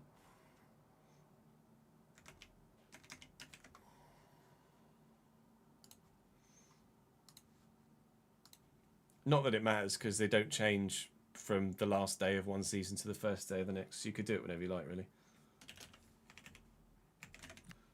2360. 11,800. That's a high travel cost.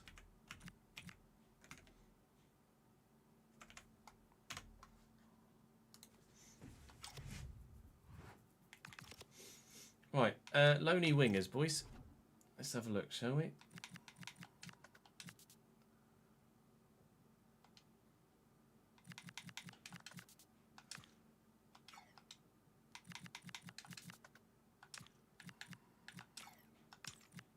No surprise.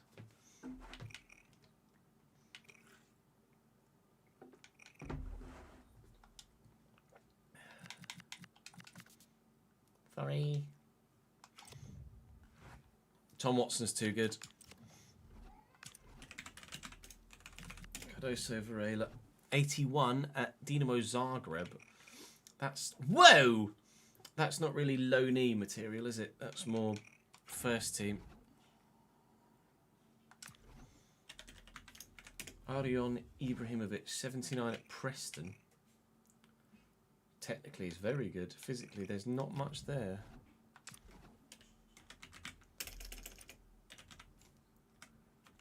Shuveo Sawa? Not a winger, Ched. Are you Swiss, Ched? Gonna hazard a guess. Ben Gannon Doak at Bournemouth, 85 rated. Do bear in mind, we are season 7, Chet.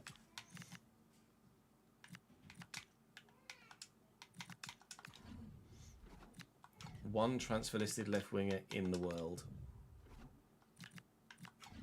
Thanks, game.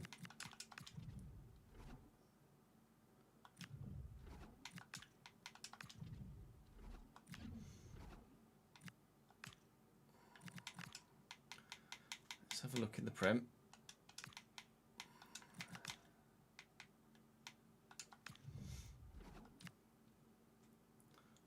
Not many right wingers at all, are there?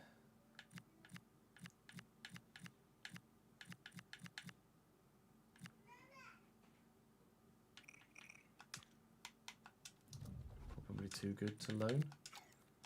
Yeah.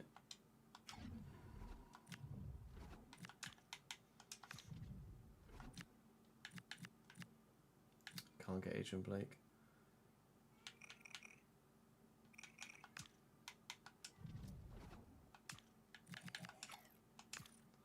That's a shame.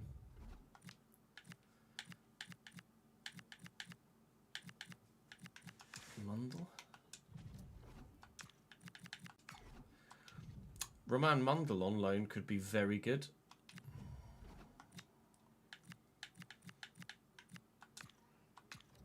I know Sanusi's going to be suggested by Sam, or has been suggested by Sam. Can't finish though at all.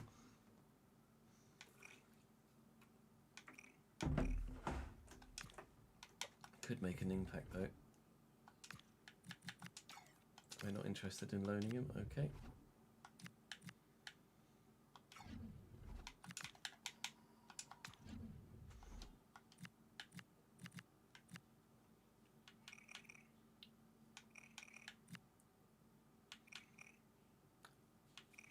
Damn. Sign. He quick.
No one, Leonie. I just need more depth.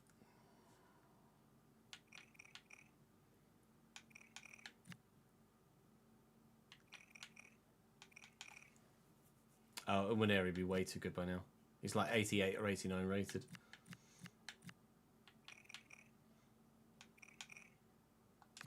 Barry?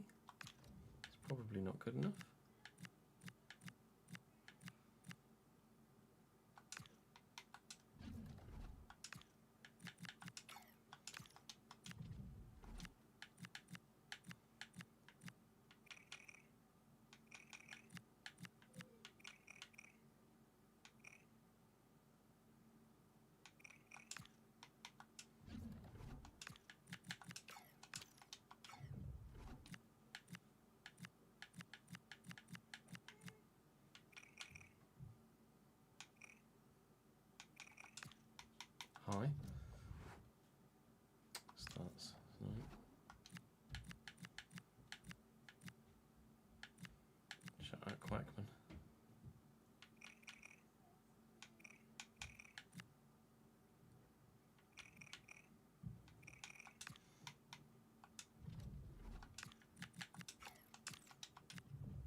Left mid Cam, right mid left wing.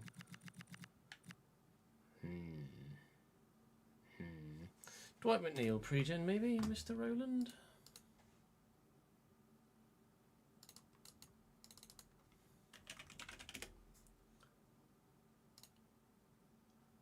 (22nd of November to 22nd of November? 22nd of November, 22nd of November. You're in the mud. You're in the mud.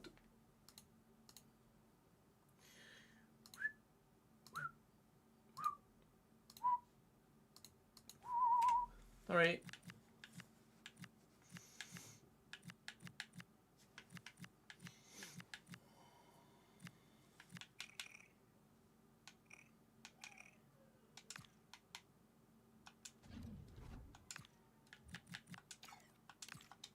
They wouldn't loan him, Sam. Oh, Tom Watson's not who I was thinking of.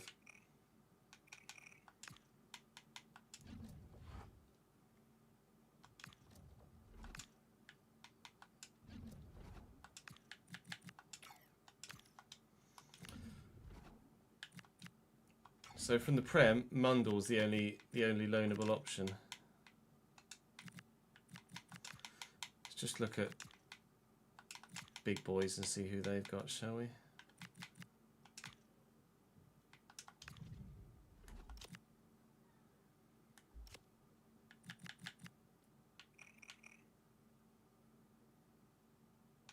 It's not horrendous.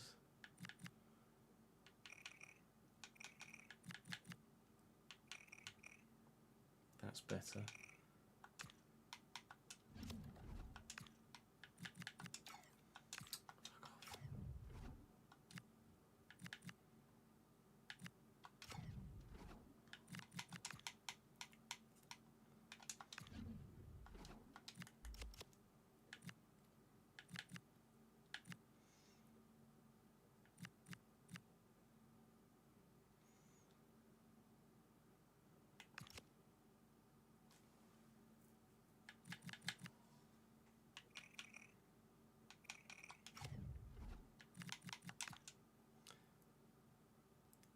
18 seconds into the Champions League final, you're 1 luck. How on earth have we done that?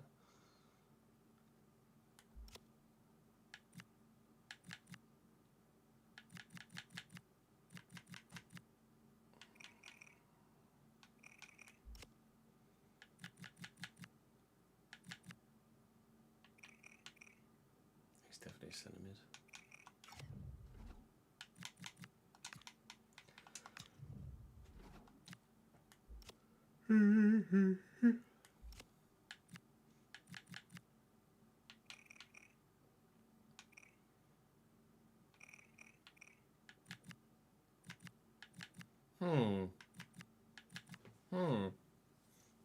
Lance Humphreys, you're going to get mudded, sir.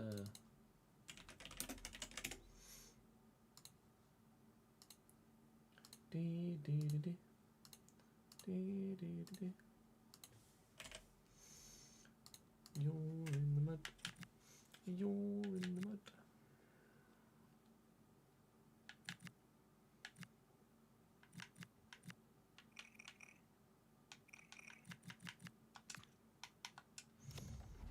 Can I have him alone? Fuck you, then you can.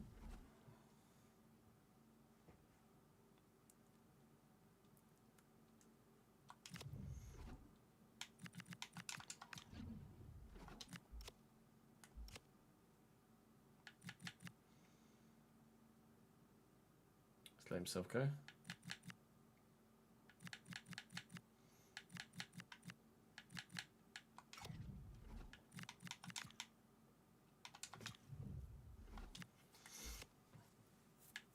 Parkler, Douay, Farah. 28 pace on Grimaldo. Technically, still very good.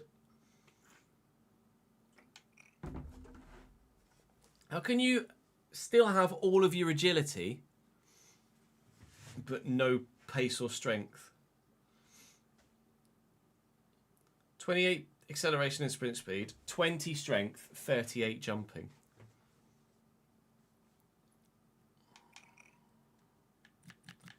Jude has more than 20 strength.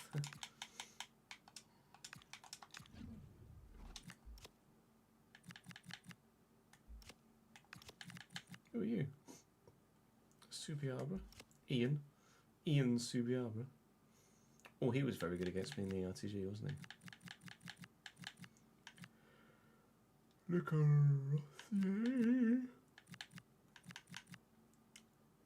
Nordan, any relation to the other Mukiele? They're both called Nordan.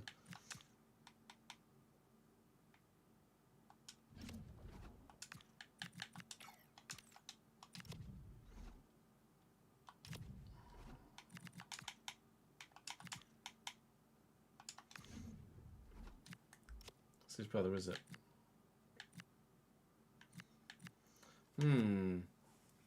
Matty Nilsson, guess you're going to get mudded too.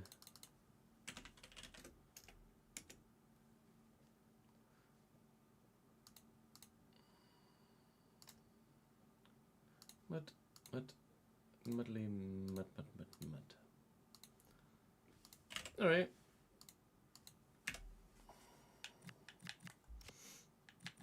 Sorry, not sorry.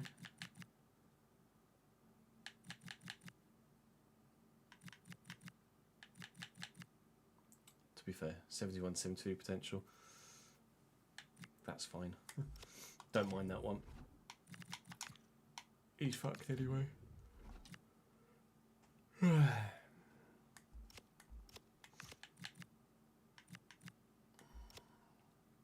It's weird that Delap's end up at buying here as well. Is Diaz? Wow, you're a bit good.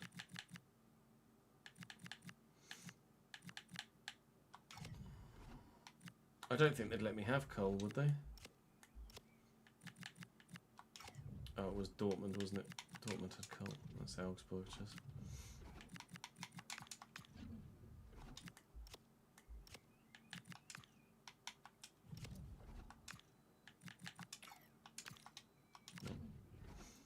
I mean, Mundell is just a great option, isn't he? So I don't really know why I'm continually looking, really. Maybe to save some money on wages.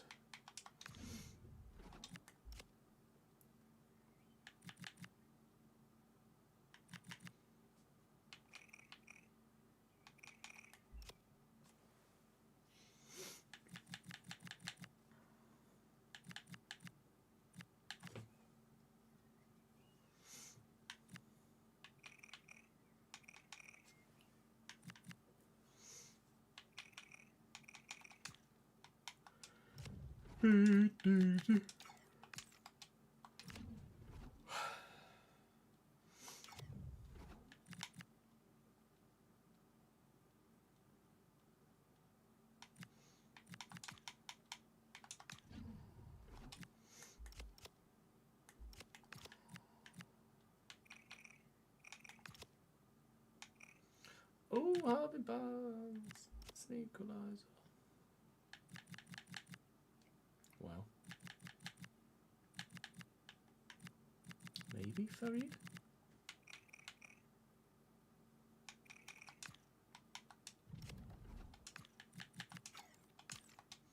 It's just going to be Roman Mundell, isn't it?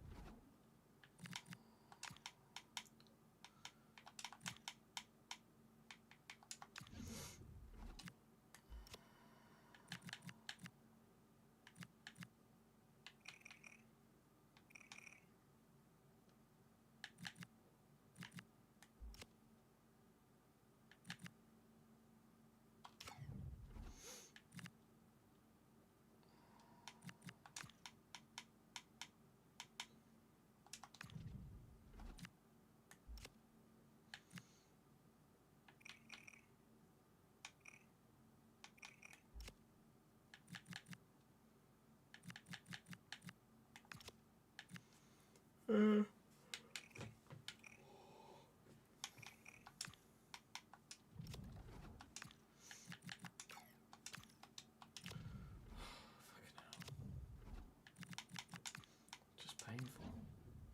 No one's ever willing to loan anyone.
A lonely winger, Saints.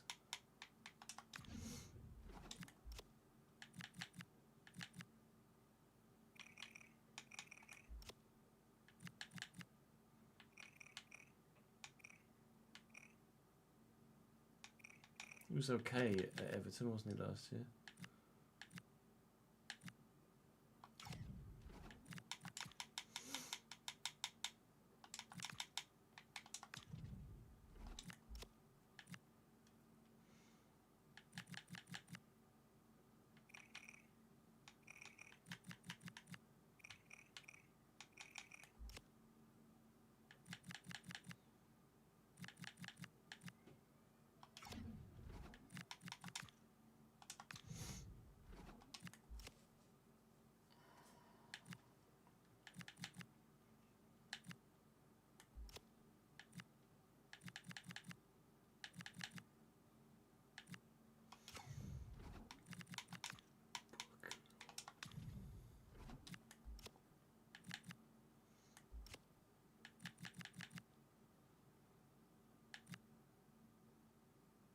Can I loan him?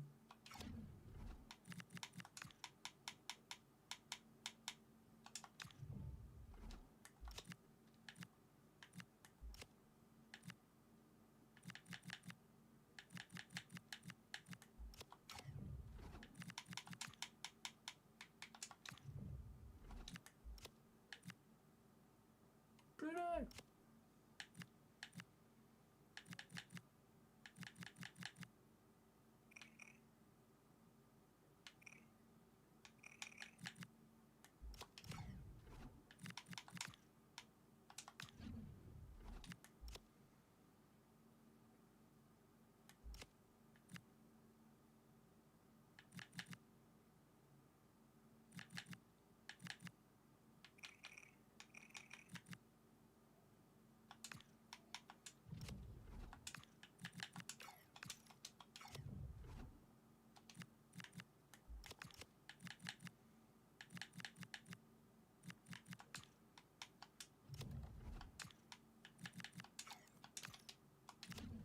This could have to be Roman Mundell, really.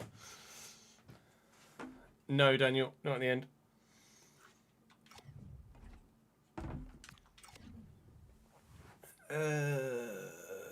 T304, thank you for the follow.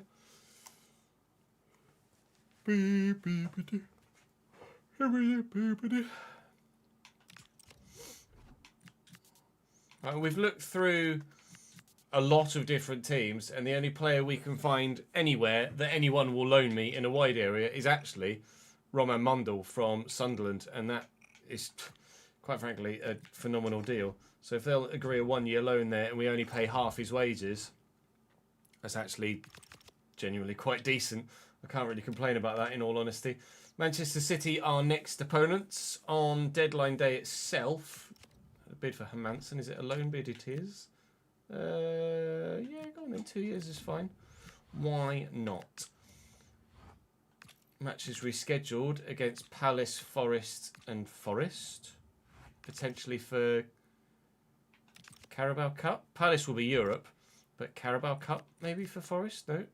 Forest didn't get European football, I don't think, did they? We've got Liverpool away in the Carabao Cup. Woohoo! Out of that competition we go then. Let's go and play on the Sunday, Manchester City. We got Roman Mundell in before this happens? No? Apparently not. Hermansen with a loan to buy to Rotterdam. No, thank you. Oh, yeah, I can. Okay, good. They have accepted. That was weird. I didn't get an email about that. If you could have emailed me about it, that would have been lovely. A 1-year deal, please. And I really don't want to pay much of his wages, in all honesty. 60, no. 40, please. 40, thank you. I'll take it. Female manager at Sunderland. That's intriguing. Roman Mundell may well be in, but it's going to have to wait till deadline day. Or it's going to have to wait till the countdown on deadline day. Because, oh, it is there. It's just friggin' hidden underneath. That's good. Okay, well, Manchester City then next. We're 19th now. Oh, good. Let's go and get not our first point of the season, shall we?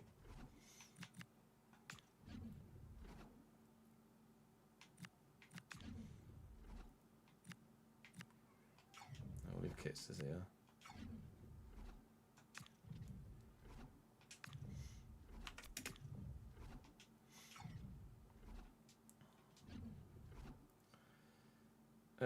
Yes. Oh, Matty Cash at fullback, maybe not.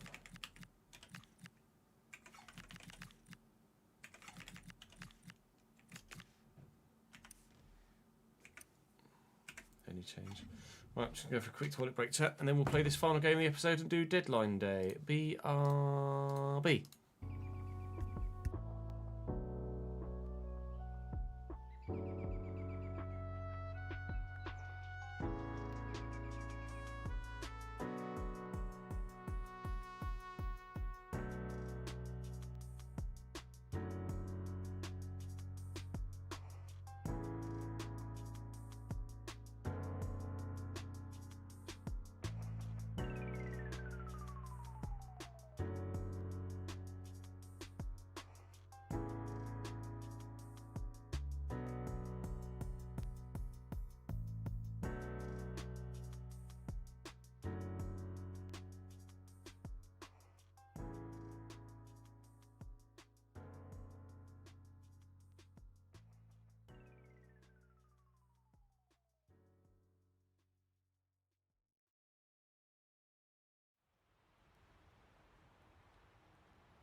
Schokoladen. Ja. Bitte.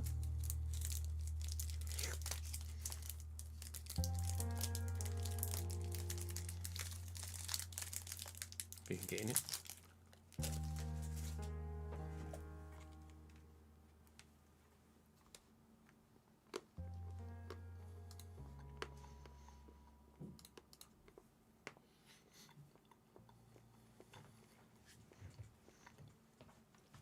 Ungamoha. You got Ungamoha at Tromso.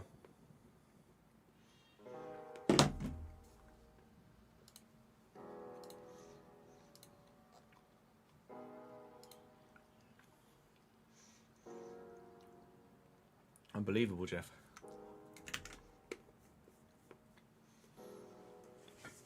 Tromso 4.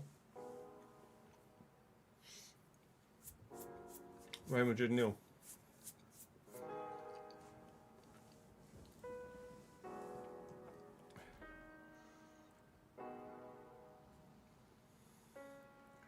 Damn. Vinny with a 5.9.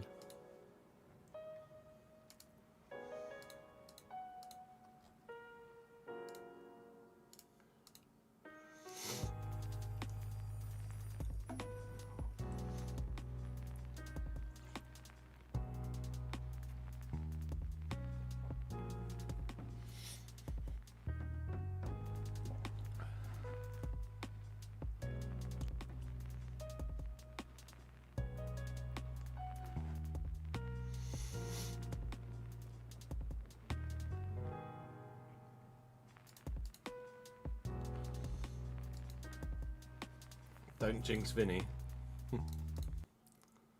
Well.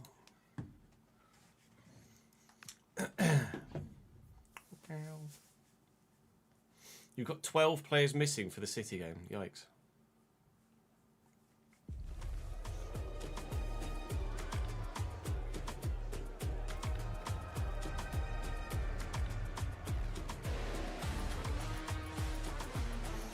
Tice, thank you for the follow, mate. Welcome to the channel.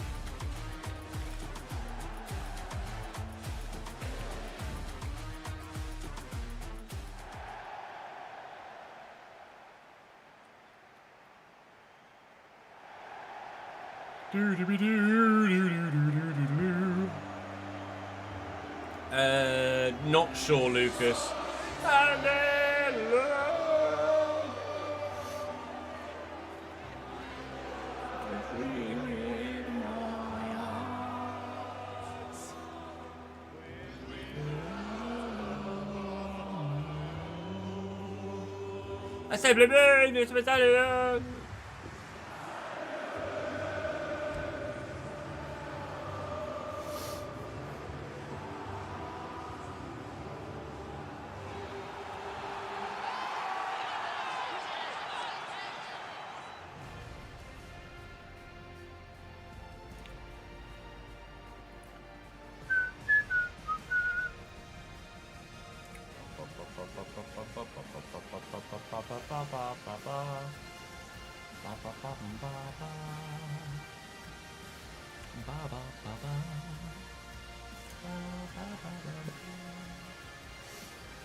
Man City in a 4-3-3.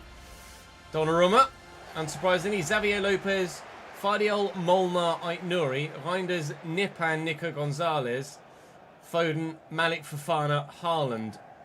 Sfera Nipan is now 86 rated and very good and very much deserving of his starting spot in this Manchester City lineup. Second bottom of the league after 2 games with no points. It's probably not going to get much better than that, is it, really, at this stage? We'll do what we can. We did only narrowly lose to Manchester City in one of the games we played against them last year by 1-0. Whilst I do think we'll be better in the long run this season than we were last season, it's not an easy start to the season, this is it, really. Can I have some of the promoted sides very soon, please? Because I want to get some points on the board before I get completely cut adrift at the bottom of the table. Hopefully phone's offside. Dyer. Nicely to Louis. Louis into Manhoof. Louis going again. Louis has gone again. And Louis is in again. And square of me is a player I don't get a chance to pass the ball to because Fardiol arrived and took it off my toes. That could very easily have been 1-0 Cambridge United here at the Etihad. Haaland the player to watch. Is he really? I would never have put that together. I'd have thought it would have been the centre-back. Well, we watched him. We tackled him. So far, so good. Did that hit a hand? Oh, play on! Oh, you arsehole! I'm just about to play Louis Apre through there. That might genuinely have cost me a goal. I think I would have stood a great chance of scoring with Louis Apre there if the referee just plays advantage for half a second longer. Unbelievable. Well in, Jimmy.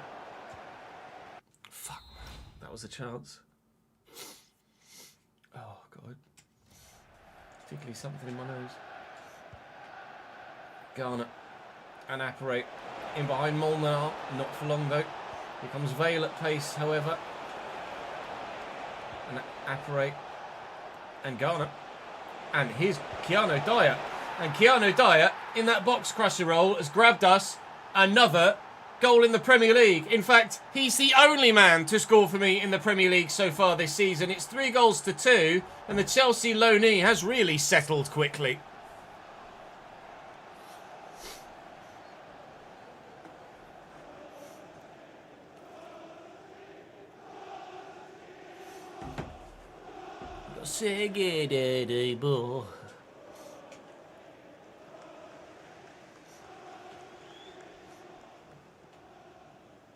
Has Apre gone down to 78 rated again? No, he's still 79.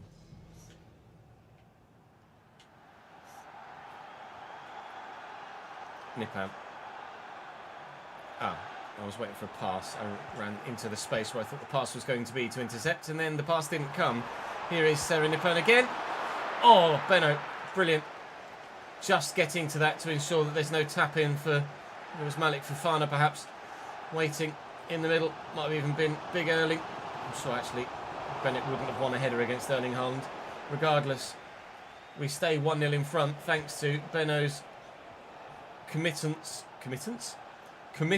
to putting his body on the line and ensuring that we maintain our lead. Nipan is clearly a go-to attacking player for them at the moment, but that is a lovely ball. Can we bring this down? Oh, yes, we can. There's a second bloody man arriving. Mike Nouri's no slouch in a straight line. Oh, Louis, though. City are getting a little bit lucky at the back. Either that or they're just very good at reading the fine margins of the game. Well, the referee definitely saved them earlier for sure, and I'll stand by that. 1-0 up. Could be 2. Could yet be 2. Ike Nouri has Harvey Vale in his back pocket right now. So do we with Erling Haaland, so let's not be too disheartened by it, shall we?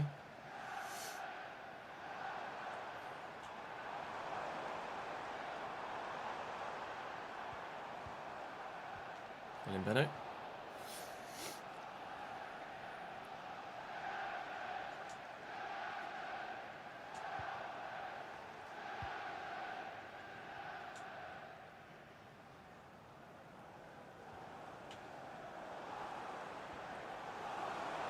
Nipan again. Of course it is. Foden. He's in on his left. He's found Nico Gonzalez. And the Spaniard thwacks Manchester City back level. It's a clean strike. Just opened up for him on the edge of the box. All he needed to do was hit it true, and it was surely going to go in. And, well, that's what happened. 1-1 at the Etihad. Sad.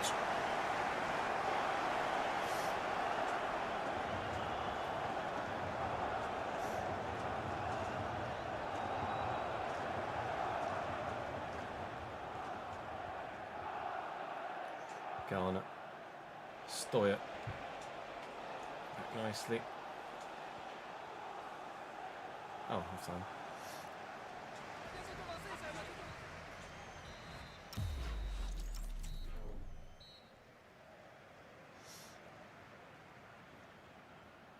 No, Luke. I play the formation that I do and the system that I do because I'm comfortable with it. Changing formation just fucks me up for some reason. I can't deal with a change in formation. Something I'm unfamiliar with, and I'm just too old to deal with it. I'm so confident that I know where everybody's going to be, and my playstyle relies very heavily on the formation that I play. Garner and Dyer. Apparate. Stoyer. Looking for Vale. Ait Nouri again. What a player Ryan Ait Nouri is being. Manchester City here today. It's a decent switch, but I was going to say Savona's probably favourite to get to the header. Still somehow managed its way back to Phil Foden, but Vasseli's done brilliantly. This is the most competitive I've felt all season, and it's against Manchester bloody City. Apart from maybe Sheffield Wednesday game, but that's a bit of a unique one, isn't it? Speaking of, I need to give myself a prize money for that. Don't let me forget, chat. Let's do it now.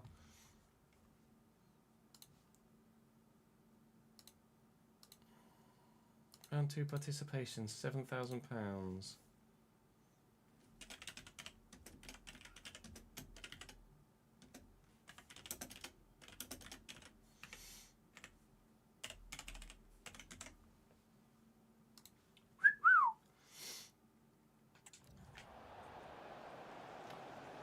Why is what? Why was their mascot twerking by the side of the pitch? What on earth was that? Luca Gonzalez, Fofana. Thank God we could only see half of the mascot there. That would have been not suitable for work. Manhoof is away from Lopez.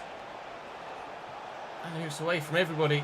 Million Manhoof has just scored the solo goal of his entire career. We lead at the Etihad once more, just past the hour mark.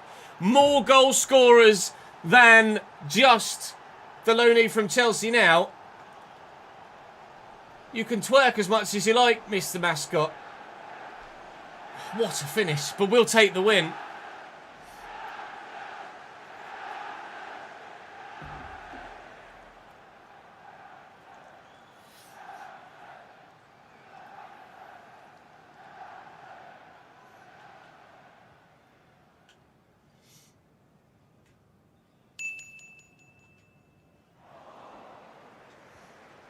Thank you for the 13 bits. Million is looking $1 million. You're not wrong.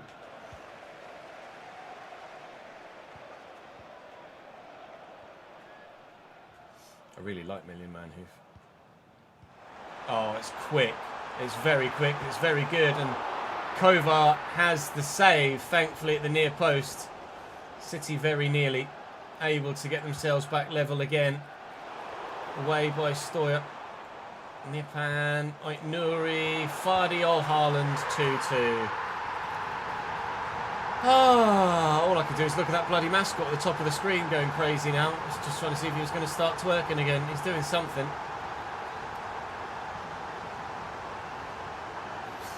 It's brilliant from Fardiol. I was sure he was going to shoot there.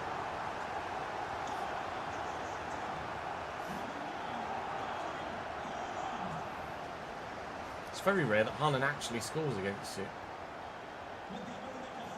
in career mode. Bale, Bennett. Oh, I've rushed it. I've rushed it and I've given it away. Will in Jimmy Garner, thankfully. All for you, sir. Benno, looking for Apparate. Oh my God. Sean Stoyer. We could go in front again. We have. What a game! Unbelievable. His first goal for the club, Sean Stoyer. And we are in front at the Etihad again!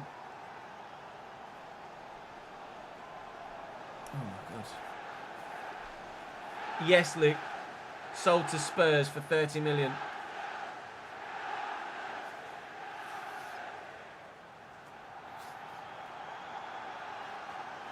Again, what a finish.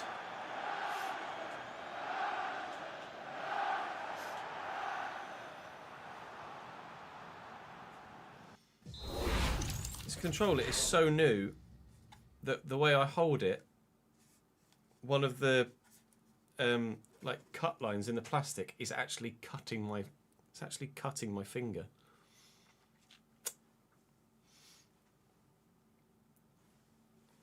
I actually got a cut in my hand from how I hold the controller just because I'm holding a brand new one.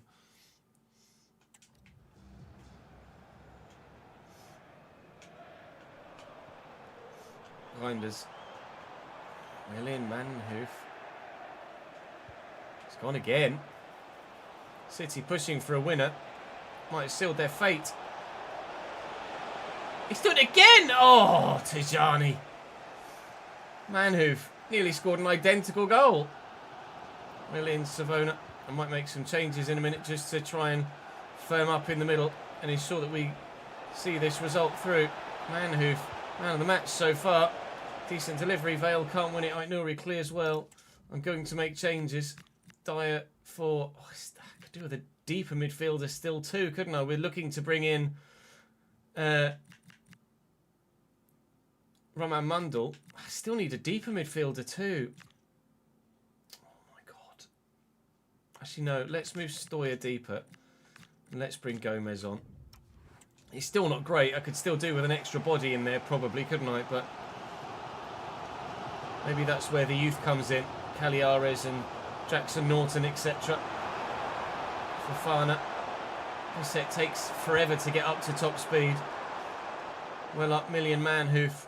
Definitely man of the match now, in my eyes. Take your time. Take your time.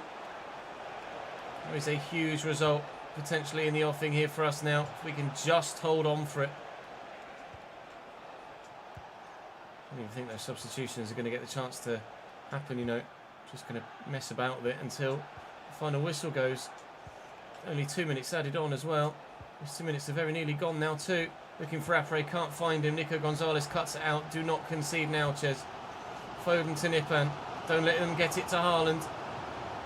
Scooped out wide brilliantly to Malik Fofana. And there's the final whistle. Well, we thought we were going to get no points from our first 3 games. We've got 3 games played, 3 points scored. The most unlikely of results away from home at the Etihad Stadium. But the quality of finish is what made the difference there. And as City pushed to try and get themselves back in the game each time, we undid their backline time and time, and crucially time again. Now please, can Roman Mundell agree to come to me here? And I really need to have a look and see how much money I've got left first and foremost. And then from there, Mundell's going to be like another 30 grand or so. I'm gonna have to put. I might put the 4.5 in here. Let's do the 4. That'll be fine. That'll be fine. And we might try and find a centre mid to loan as well. Well, I am tempted to give the chance to the youngsters. Oh my God, what's going on? I am tempted to give the chance to the youngsters, but I'm apprehensive about doing so. Like Norton's going to be decent, but is he going to be good enough?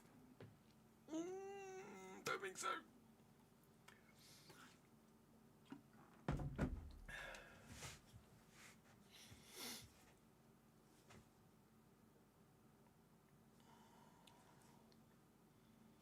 This will be 2 from the Prem, yeah. Would have to be from abroad.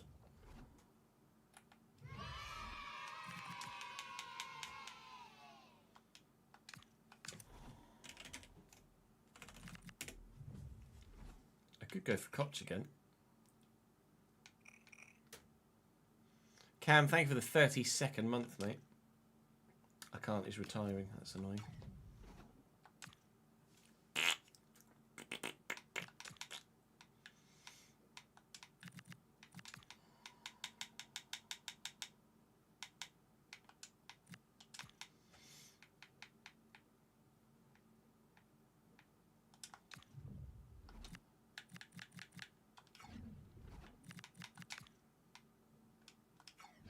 Need to look for midfielders, not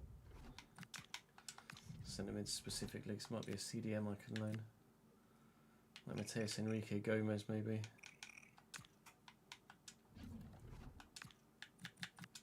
Oh, let's go.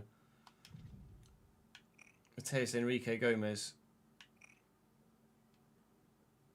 I won't jump at it, but the fact that we have an option immediately is great. let's keep looking.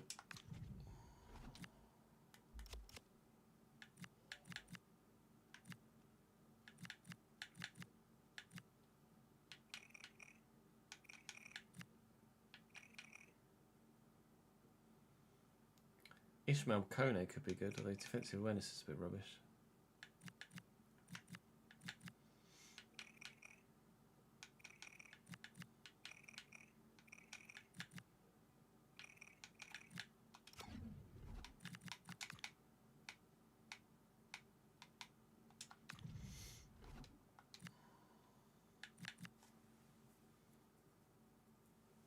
You came through my youth system, didn't you, young man?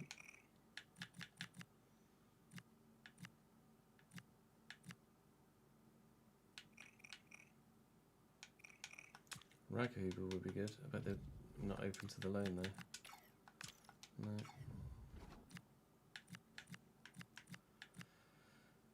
No.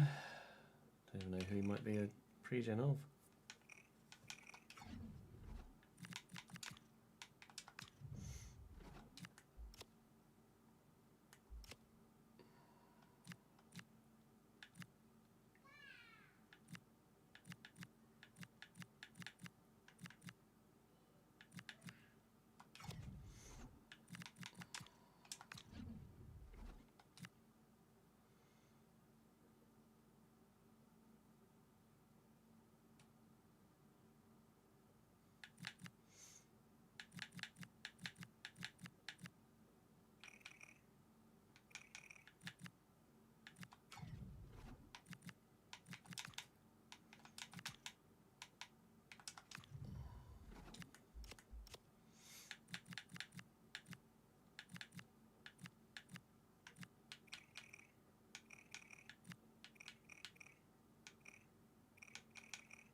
These youngsters, they're really good in like very specific areas, but they're actually rubbish in a number of others.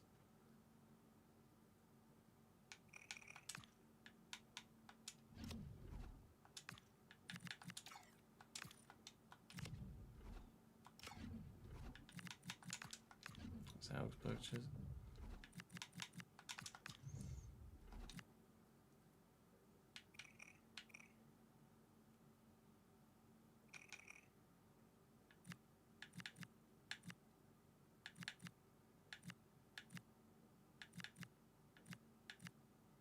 Chris Rigg, 84, really? Wow.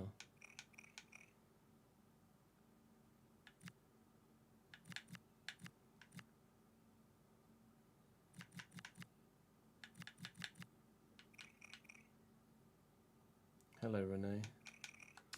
You're pretty good too. With 2 options, at least.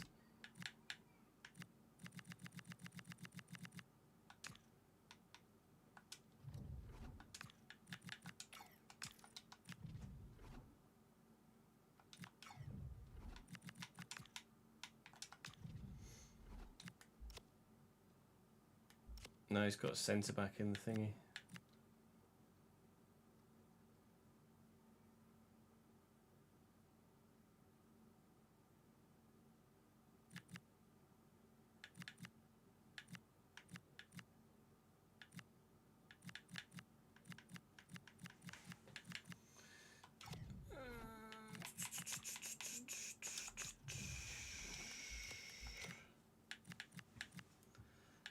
Fernandez, Nolan Bamba.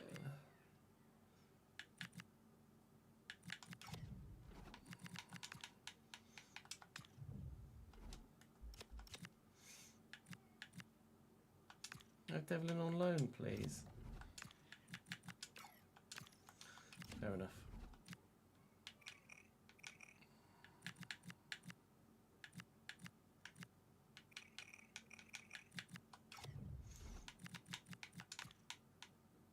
Shame there's no loan back clauses, isn't there?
from Heidenheim. Wow. What sign?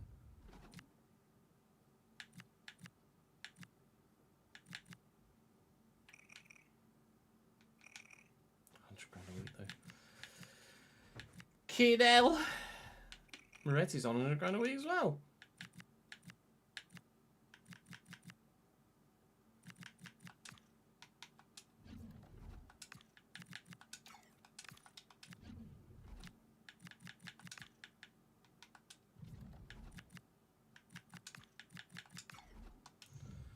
He's expensive, but he is good. Moretti on loan could be an option too.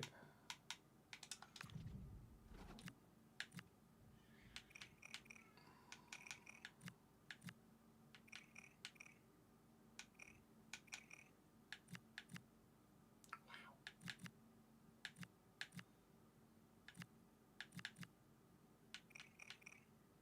99 finishing, obviously.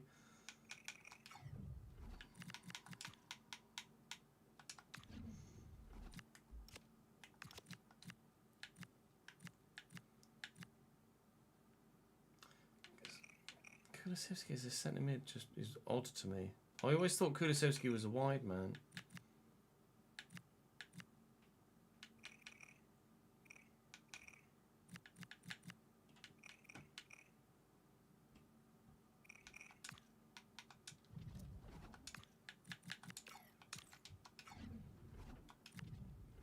I quit looking Spain, but we got 3 options there that we could move on.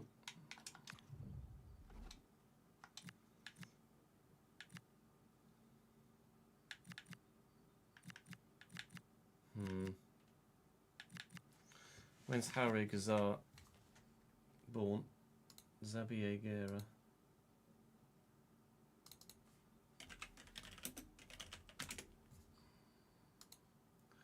He's peaked, to be fair.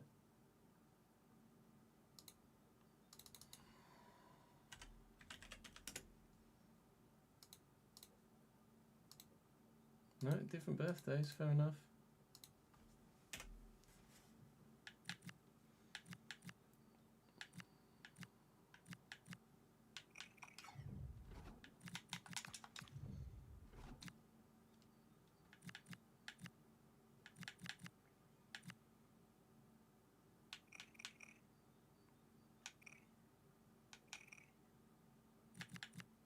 Oh, hang on.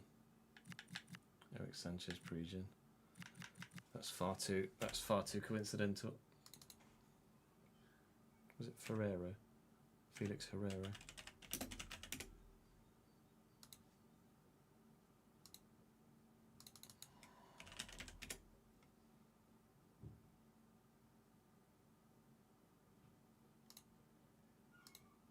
Oh, there we go. Mud. Muddly mud. Have fun in the mud, my friend. Mud.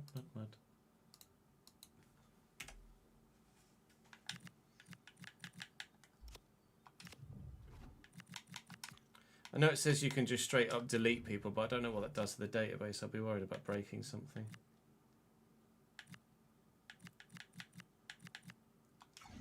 Gosh, we're fucking ridiculous.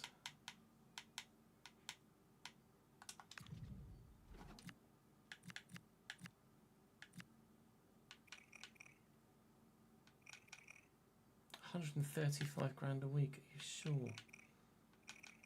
Okay, now.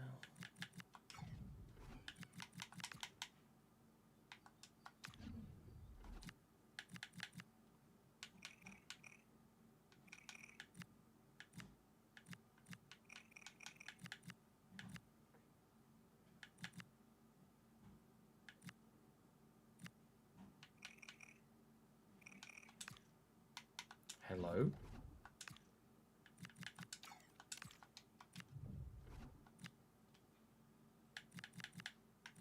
It's got to be a pre-gen of someone. Matteo Reina, surely.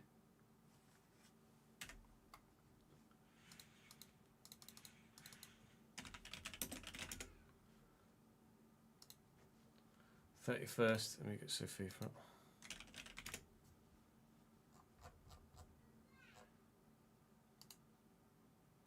31st of January. Country, Spain.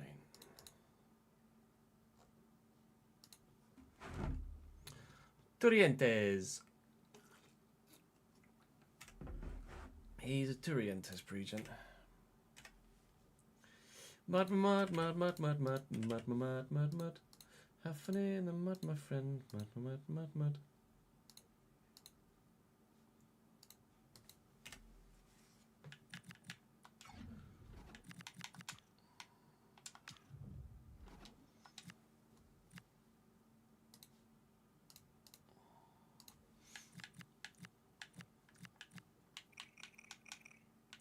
99 finishing. That's a weird bug and all.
Centre mid, right mid, CDM cam.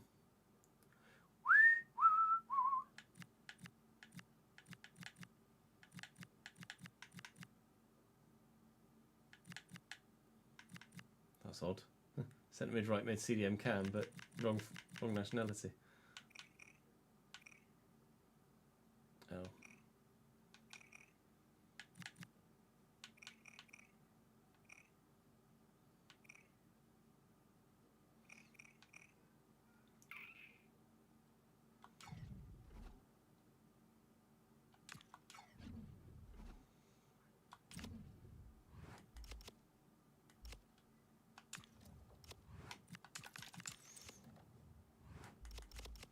Okay, so we've looked through and we've found 3 potential options at centre mid for loan.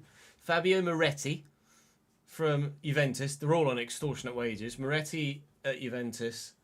Gomez at PSG, who's more suited to the CDM role, to be fair. And then Rene Wenzel at Bayern, who actually is on only £43,000 a week, which might be a bit more agreeable. His ball control's good, his dribbling's rubbish, but can play at centre-back too. I think potentially just for wages, I might get him as well. There was someone at Villarreal who I looked at and then thought, maybe not. But live chat is like, Pep Gay might be decent because technically he's pretty good. I don't know if they'd be willing to let him go on loan. No. So, Moretti, Wenzel or Gomez is the decision I have to make. And Gomez is only on £59,000 a week, to be fair. There were 3 options at Juventus that were all on 100 grand a week plus. Annoyingly, Moretti is the best option. But I think I'm going to go for Rene Wenzel. Because physically he looks like he's pretty well rounded. And he can tackle and pass and control a football. Whereas Gomez can tackle and pass, but he's not as good at controlling the ball. I'm going to go for Rene Wenzel here, I think. We'll try and loan a 1-year loan. And obviously we're only going to pay a percentage of wages as well. I could even maybe potentially get the other guy in as well. I could even get the guy from PSG in as well here at the end of the transfer window. But let's do things hour at a time here on deadline day. Diouf moving from Inter to Heidenheim is huge. We did look at him. And yeah, I know I've already done that and I've accepted. I think this one's probably going to bug. I might have to do Roman Mundle manually with the live editor, but that's not a problem. I don't mind doing that at all. We'd already agreed a wage percentage with him, to be fair, of 40%. So I think we'll be okay, unless this is him just coming in now. No, this is David Hermansen going out on loan to Young Boys for 2 years. That's okay. That's not a problem. Approve. Yeah, okay. So approve stuff for 2 players. Roman Mundle and Wenzel. Let me negotiate this. I mean, we negotiated Mundle, so it should go through, but we'll see. We'll see how it develops. We know we've got the live editor to fall back on if we need to. We just accept 40% off the bat. Please do. Oh, we'll do 50. Fuck it. It just guarantees that it goes through and we don't run the risk of losing it, do we? Big deal. Eli Krupi moves to Leipzig for £72.4 million. That's a huge deal. We know how good Krupi is from our time at Lille in the Journeyman. He guided us to a Champions League victory, no less. Mawissa moves for 42.9 from Monaco to Milan, and that's not even top 3 for the day. I'm going to have to manually do these 2 loan deals, but that's fine. We had negotiated the deals already, so we know exactly how much we're going to pay percentage-wise on each of them. And that will bring deadline day to a close for us. And seemingly for the window as well. There's not much going on right now on deadline day, although there is obviously the opportunity for something to happen in the final few hours. Going to reject that for Ajay.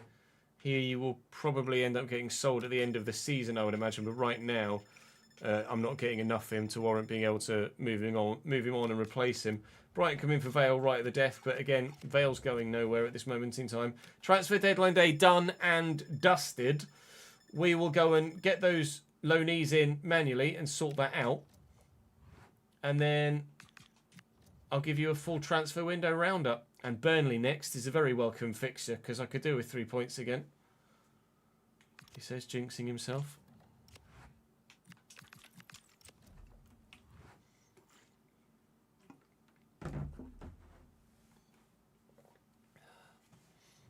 It doesn't glitch every time you negotiate, Luke, because it's we've negotiated a number of loan deals like that already. Shells, thank you for the follow, mate. I will get this bottle of water out of this. Ugh.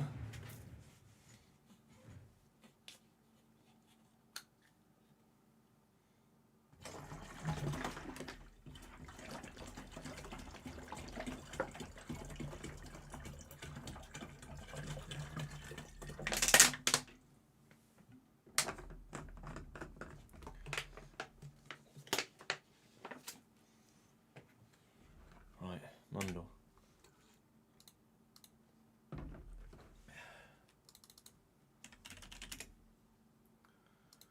Roman Mundle, transfer loan player.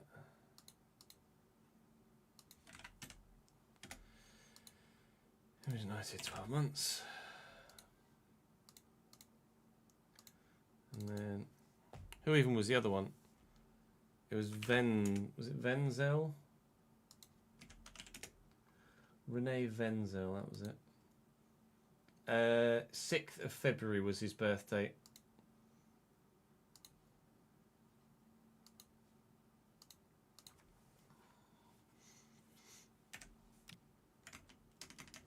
Right, spreadsheet.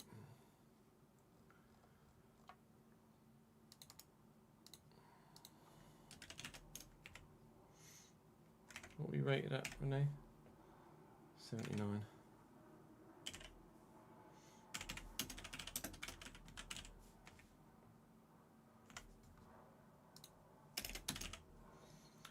Rene, he's on 43.5, of which we're paying 50%. Oops.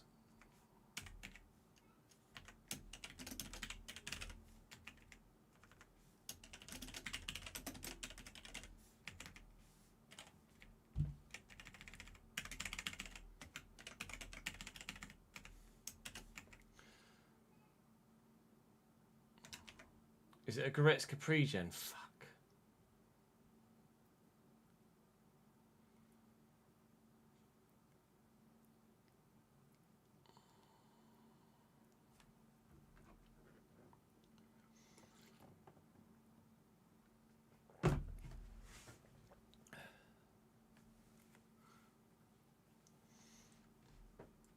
It'll be a regen, not a pre-gen, because I think Goretzka's retired in this save now.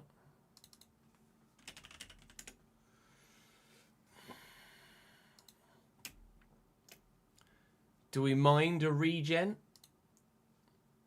He's peaked at 79 potential, so I presume we're all right with that regen. If it was a pre-gen, then maybe we'd back out the deal. But a regen when Goretzka has retired, personally, I think I'm okay with.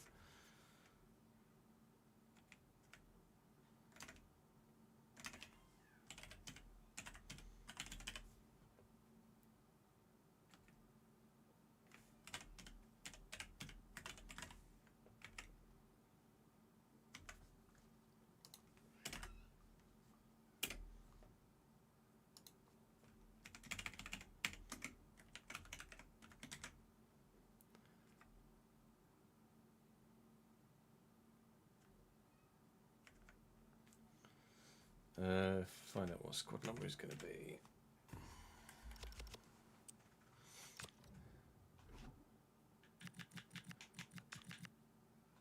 I'm going to have to advance today as well, aren't I?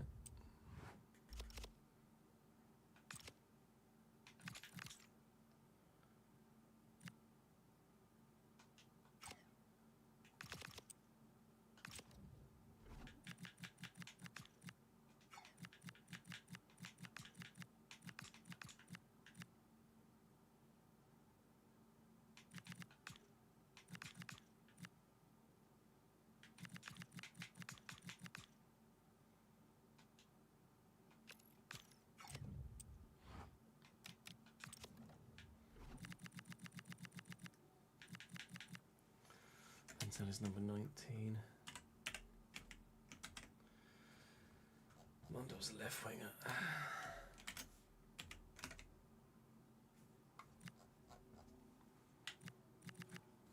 Garner's only got 9 months left on his contract. We need to offer him a new one, really, don't we?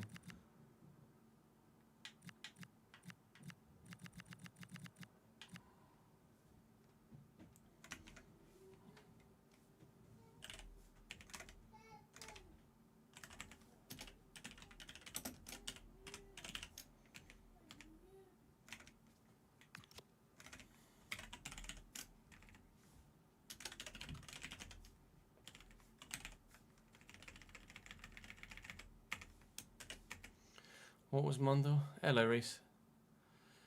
2404. 2003.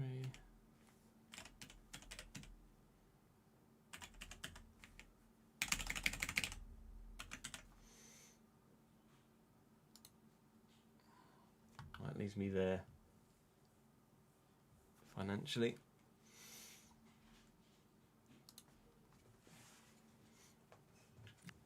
Three months.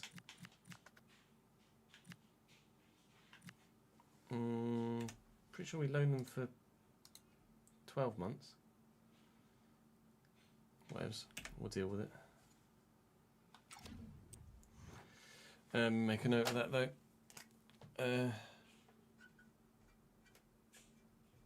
Mundell,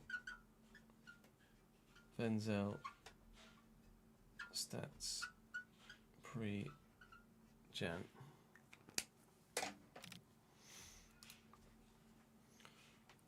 Right. Patreon players. Let's take Moretti off. Take Gomez off. Spreadsheet.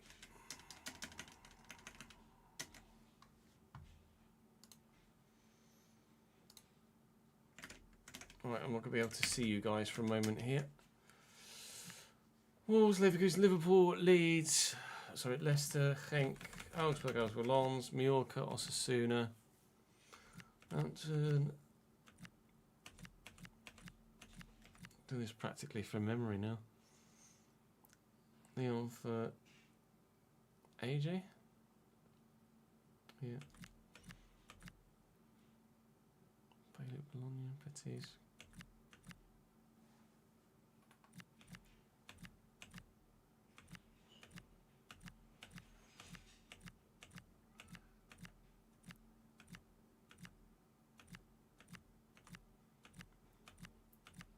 It's so strange how people just aren't moving now. Joey's gone on loan to Chicago Fire.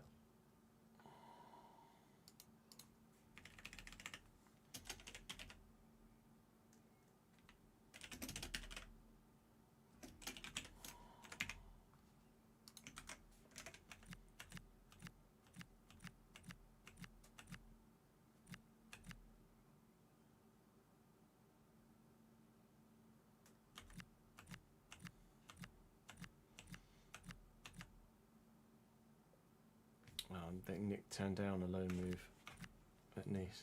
That's so odd. It's so strange how there were moves and then they've just died. They just don't happen anymore. No wonder we've got people leaving the Patreon. It's because fuck all's happening with their players. It's... Wait, what?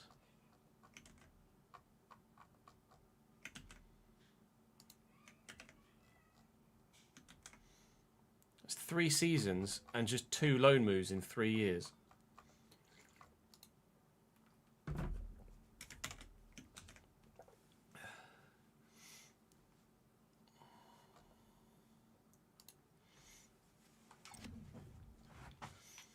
So transfers for the window just gone then. Biggest deal was only 80 million for Joaquin Saiz from Betis to Real Madrid.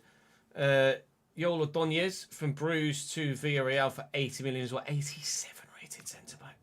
How is he still at Bruges? Well, he's not anymore, I suppose. Bitsiabu to Como. Kalaili to Bayern. He's very good. We saw him when we were looking through other players. 86 rated winner. Malik Fofana, we've just played against for City. Krupi to Leipzig to join Terry Devlin. Said Al-Mala to Sevilla. Upamecano to Atleti. Kusanov to Fiorentina. Samu to Inter and Yohan Boni. Yohan Boni back to Inter. I'm sure Yohan Boni starts at Inter. Vuskovic, sorry, if you read his name properly, Chase. 84 rated centre-back, looks pretty good. Trent to Leipzig. Leipzig have been busy, boys. Leipzig have been very busy. Mosquera to West Ham. And Lautaro. Do you need... Dear me, Lautaro Martinez as well. Scavini to Newcastle. We played against him today. Branthwaite to Marseille. Stuttgart have done a little bit. 81 rated Madani Al-Sharani.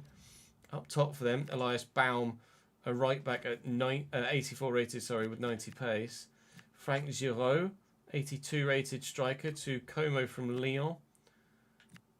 Rico Lewis back to the Premier League. That's an intriguing one. He's definitely a right back we could look at in the future for sure when we get to the point of having players at that level. Jose Manuel Suarez, 83 rated goalkeeper from Sociedad to Barcelona. I mean, we're down in the in today's market nominal fees now, aren't we? Tariq George to Bilbao, obviously, the English part of the Basque region. Teo Ruggieri to Real. Any other names we recognize here? Diego Leon is obviously a player that Man United fans always tell me to sign. Araujo to Brighton, 86 rated at 32 years of age. Wisdom Mike's moving. Any other names we like will stand out here? Anthony from Betis to Valencia, finally leaving Betis after 7 seasons or 6 seasons and a bit. Hartman leaves to go to Germany. Martin comes back to Villa now at 29 years of age, so still very, very good actually. Naso Vega, Fresneda, Brody Spencer. Brody Spencer. I think I'm most gutted about that. I loved Brody Spencer. He was so good at right back for me. So very, very good. With regards to Patreon players, the strangeness continues. We've had one loan move last year. Oh, sorry, one loan move 2 years ago, which was Millie from St. Pauli to St. Mirren. And then this season, in the summer, Joey's gone from Monaco to Chicago Fire on loan. And that's it for moves in the 3 seasons of 5, 6 and 7. Obviously, we still need a winter window, but I mean, the earlier seasons, obviously there's moves going on here, but then they've just kind of dried up. Everyone seems happy where they are. Nobody wants to go anywhere. And it's the same in the Journeyman as well. It's been a very peculiar, longer season double save in that regard. But we have ourselves some points on the board now, which pops us up into 15th in the Premier League table, which is, of course, exactly where we finished last year. Burnley to come, though. That hopefully will be points on the board, as we said previously. And then after that, Liverpool, West Ham and Brighton. I've got to play the Carabao Cup game, really, don't I? With a chance of maybe getting... I mean, European football would change our finances no end, although obviously it would significantly increase the wages everyone was asking for yet further. And then we'll push on into the rest of the season from there. But so far, look, I'm happy with the window. The squad has been bulked out significantly by those 2 late loanees as well. So I think this team should be able to keep us up. And I hope can keep us up, not comfortably, but without too much concern. Manu's up to 80. Vale's up to 79. Stoyer's already grown to 81. Bennett's up to 76. Baselli's up to 79. Dyer's already very, very good at 81. He's putting in the sort of performances that might well earn him a permanent move to the club if he keeps that up for the rest of the year. Now with Mundelin and Wenzel as well, that's a strong enough looking bench too, isn't it? I think we've built a decent team here. And there is still some money left if we need it in January too, about £30 million, although obviously again we'd have to fiddle with the wage budget. But I'm paying £750,000 a week in wages for players now. Oh, makes me sick to my stomach. But that's where we find ourselves. And I'm quite happy with it. I hope you guys are too. Do make sure you drop the video a like if you've enjoyed. Subscribe to the channel to make sure you don't miss out on any more. Another big season ahead of us. And I'll see you next time. Well, I actually physically recorded that one. Rather than forgetting to record the last bit. So I'll have to download the save. RTG S7 episode 2. Right, the plan was to try and get 3 episodes recorded today, but it took so long to record the 2 transfer window episodes that we've not been able to do that. So tomorrow we will record as much Journeyman as we possibly can. And then we may well on Thursday have to start with an RTG recording before then switching to iRacing, potentially. But I'm sure we'll be able to manage it. Right, chat, that is going to be me for today. Appreciate your support as ever. Thank you very much for joining me through the transfer window. Your assistance has been particularly important to me. I appreciate it very much indeed. Hopefully, we've made the sort of signings that will keep us in the Premier League for a 3rd season, but we still have to wait and see. Like I say, live again tomorrow, usual times, so hopefully we can get as much done tomorrow as physically possible. If not, we've got the beginning of the day on Thursday, don't we, to finish off. For now, though, that's all from me for today. Appreciate your support as ever. Enjoy the rest of your Monday, and I'll see you on Tuesday.